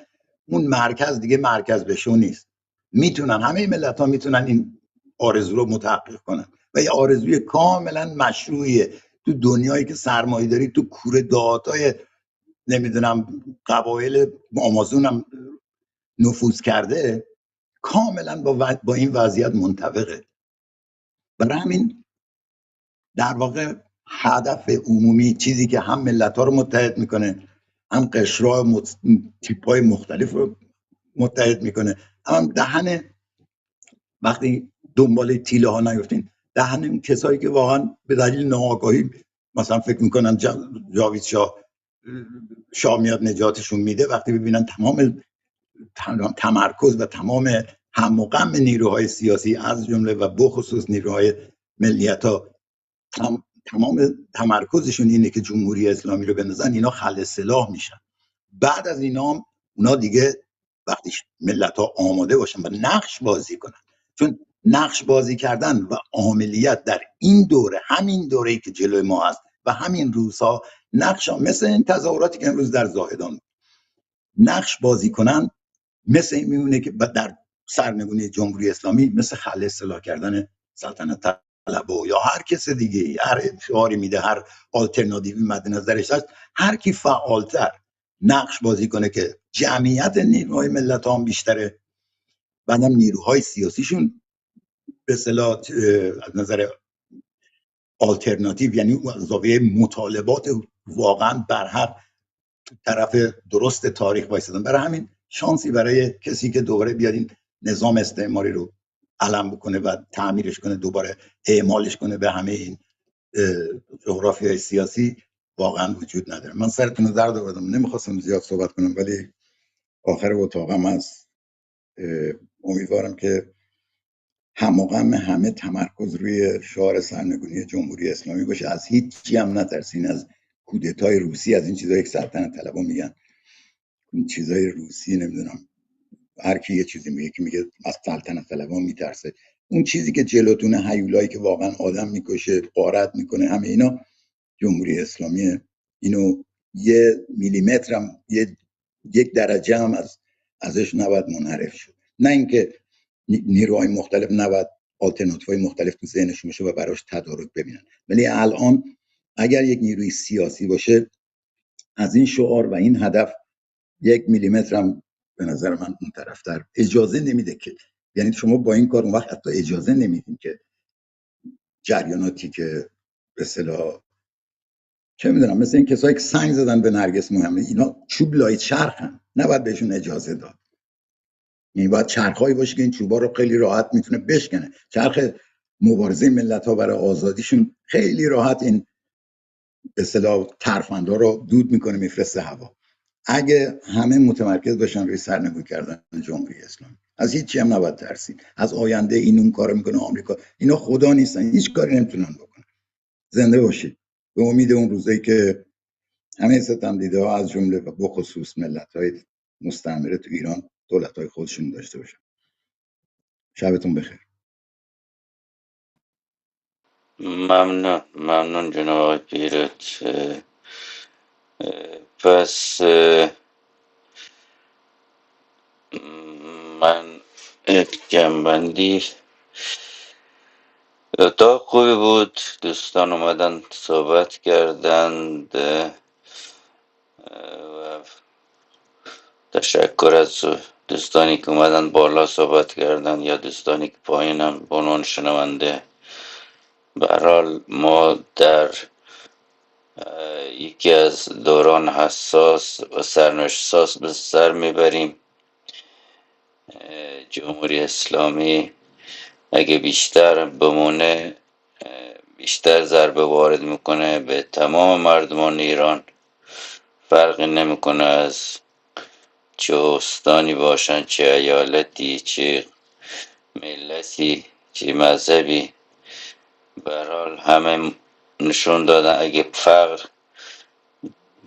10 سال پیش فقط تو بلوچستان بود و کردستان و اهواز، الان فقر به شهرهای مرکز هم رسیده، تهران، اصفهان و نمیدونم مشهد و شیراز و این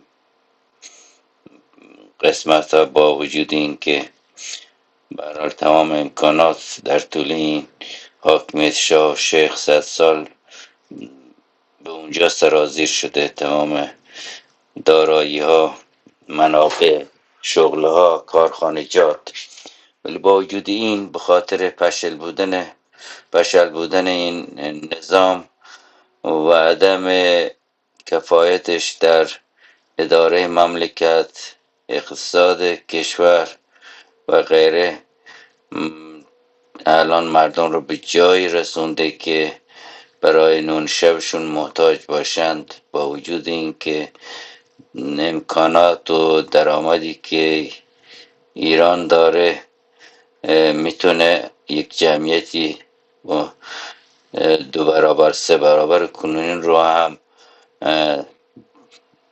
در حد یک رفاه نسبی برسونه، چی برسه به این 90 میلیون. اما چه باید کرد؟ طبیعتا این رژیم رفتنی است، اما خود به خود نمیره، با خواهش تمنا هم نمیره، فقط با تظاهرات خشک هم نمیره. تعیین کننده کلان شهرها هستند، خصوصا تهران. اونجاست که نمادهای رژیم متمرکزند. نمادهای رژیم مثل مجلس، مثل بیت خامنه‌ای، مثل وزارتخانه ها، اماکن دولتی، رادیو، تلویزیون، مجلس، اینا رو باید توده های میلیونی که به خیابون میاند این مکانها رو با تسخیر بکنند. اون موقع هست که آخونده ها چمدان هاشونو که از قبل بستند طبیعتا برمیدارند و فرار میکنند. البته جای فراری هم ندارند، به هر حال یا مثل قذافی میشند، دستگیر میشند و به سزای اعمالشون میرسند. ملتی خشمگین جلوشون هم نمیشه گرفت با توجه به جنایت هایی که در طول این مدت کردند، و یا اینکه به هر حال با پول هنگفتی که دارند و که دزدیدند و سرمایه گذاری های در کشور مختلف کردند، اگه با سرمایه اندوهی برند شاید اینا رو بپذیرند جایی مثل روسیه و غیره. من حقیقتش در بلوچستان هزینه خیابون اومدن میتونم بگم که اگر 10 برابر 20 برابر نباشه 10 برابر تهران و جاهای دیگه است. اینو ما در عمل اثبات شده به ما وقتی که جنبش زن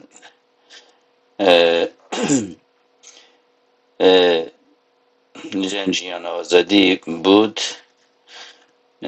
مهسا امینی بلوچستان هم وقت به این جنبش پیوست. البته تا حدودی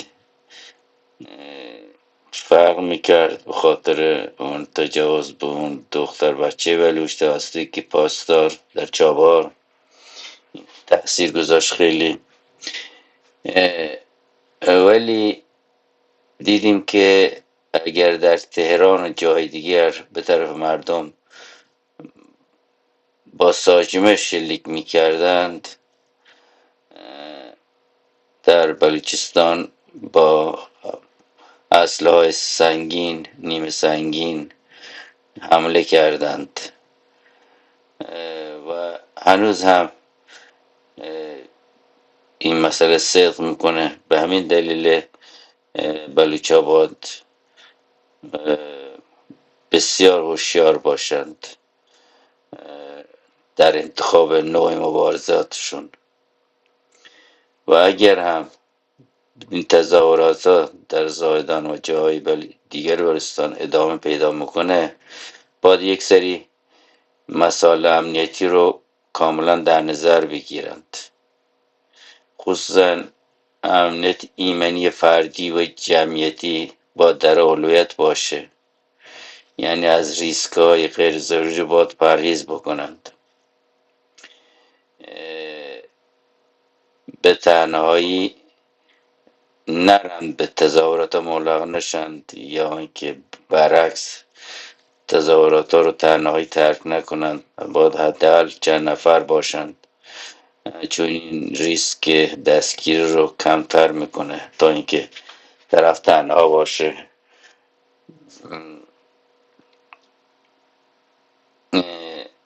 اطلاع رسانی مسئولانه مهمه.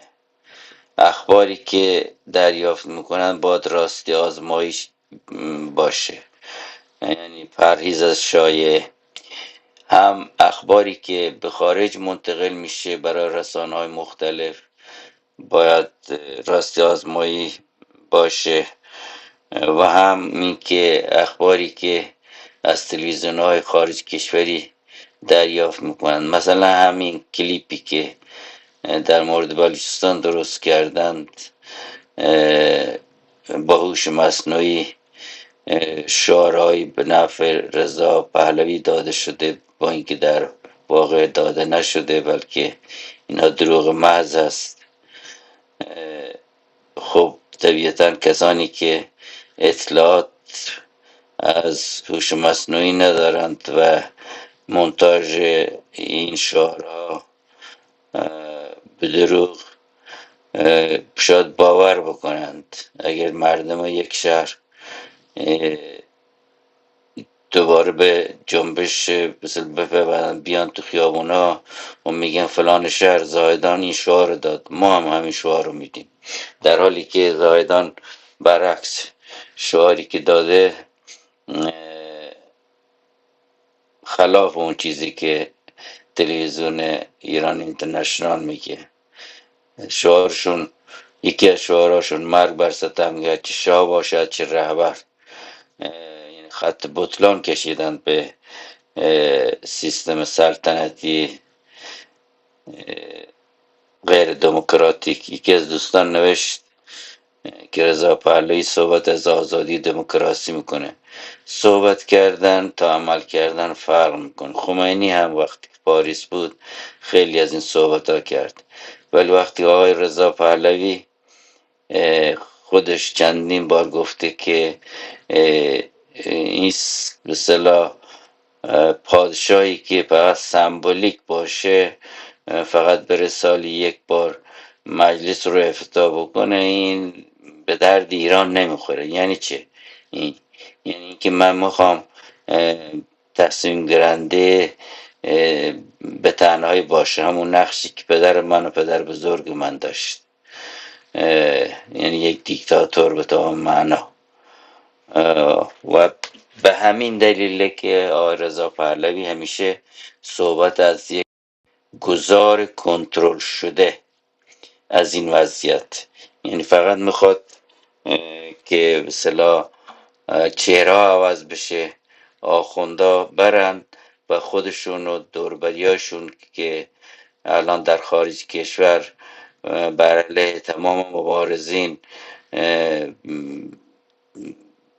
اصطلاح با همه درگیر میشند، بر علیه خیلی از مبارزین سنپاشی میکنند. اینها خب طبیعتا دور بر آقای رضا پهلوی در آینده میخوان حکومت بکنند.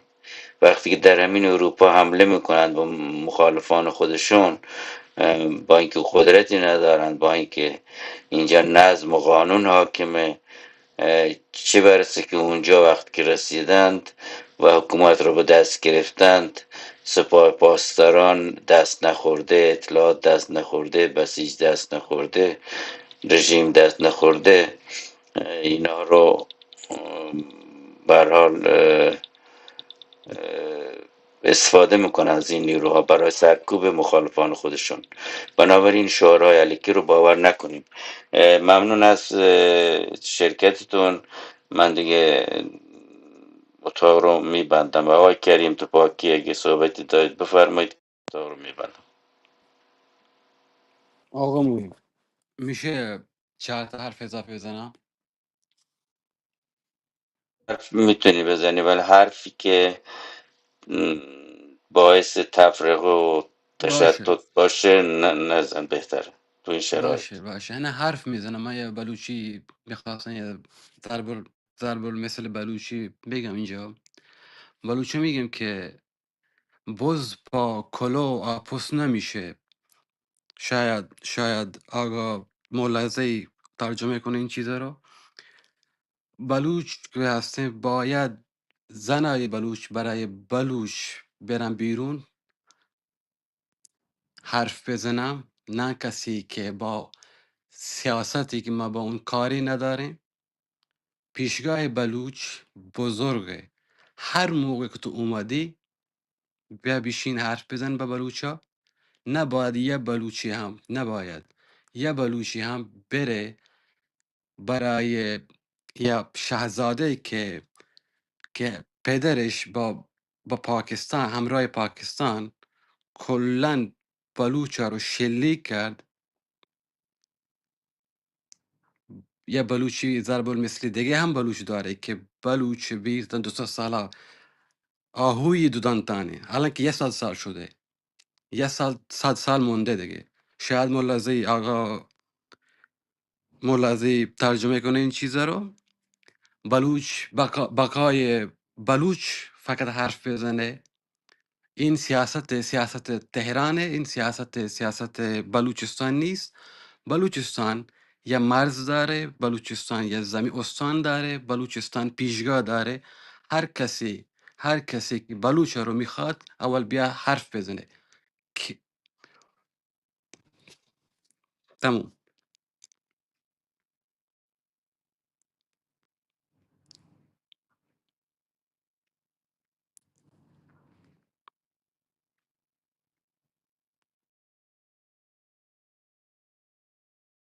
ممنون. خب دوستان، خداحافظی میکنم با شما. امیدوارم که خبرهای خوشی در هفته های آینده بیاد از ایران و از شر این آخوندهای ددمنش قرون وسطایی رای پیدا بکنیم و مایی که بالاجبار مجبور شدیم در تبعید بتونیم حداقل اونجا هم بیاییم و به خانواده های خودمون سر بزنیم و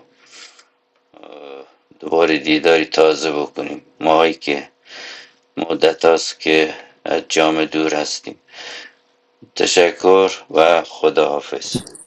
واجه مهم ببخشید پیش چیزی که کوتاه من کار سرام بله یا فرصتی بفرما. من نلوده که راجع به موضوع گپ بزنم، بله ایشه که یک چیزی که منی چه ریکوست لورد چه شما ایشن که چه یه کوتیا چه یه بونگاپا موضوع گشتر بگیره، بیشتر از این موضوع صحبت کنید که مردم بیشتر آگاه بشن و که چی به چیه.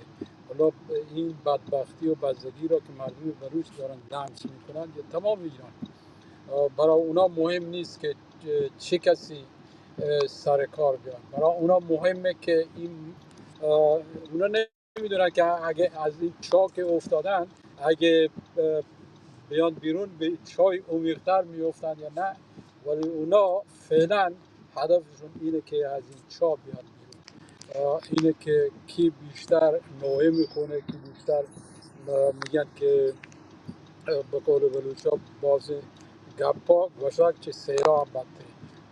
وقتی که ما میبینیم که اینا این همه امکانات، این همه میدیا را دستشون دارن، اینا به گوش مردم که میخونن یه سری فریب میخورن اکثرا. نه، ما هم میتونیم فریب بکنیم.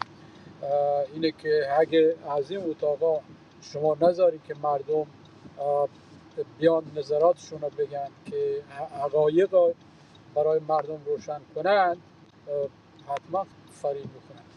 حالا مثلا این سوشال میدیا این بزرگترین فرصت است، یا که اینایی که دستشون به جای بند نیست میدونن از طریق این سوشال میدیا نظراتشون رو شیر کنن با بقیه. باز منتوار مرسی. باز باشه کوتیا. باز منتوار میشوا باشه روچ و شبی شما رو منت. شب باش. گور کریم تو همدانه تو خداحافظی کنه آجی کریم ما هم در اونجا خداحافظی کنه. منتوار سرجمی استادانی که هم دیوان بارش دارته و جاور همیشن که ماشما چوب مننده و تیابارم بکنه و تراج سرپد بکنه اینه و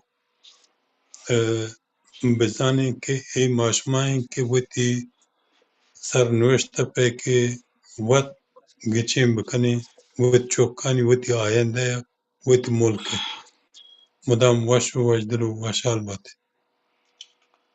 وشن تو خدا حافظ.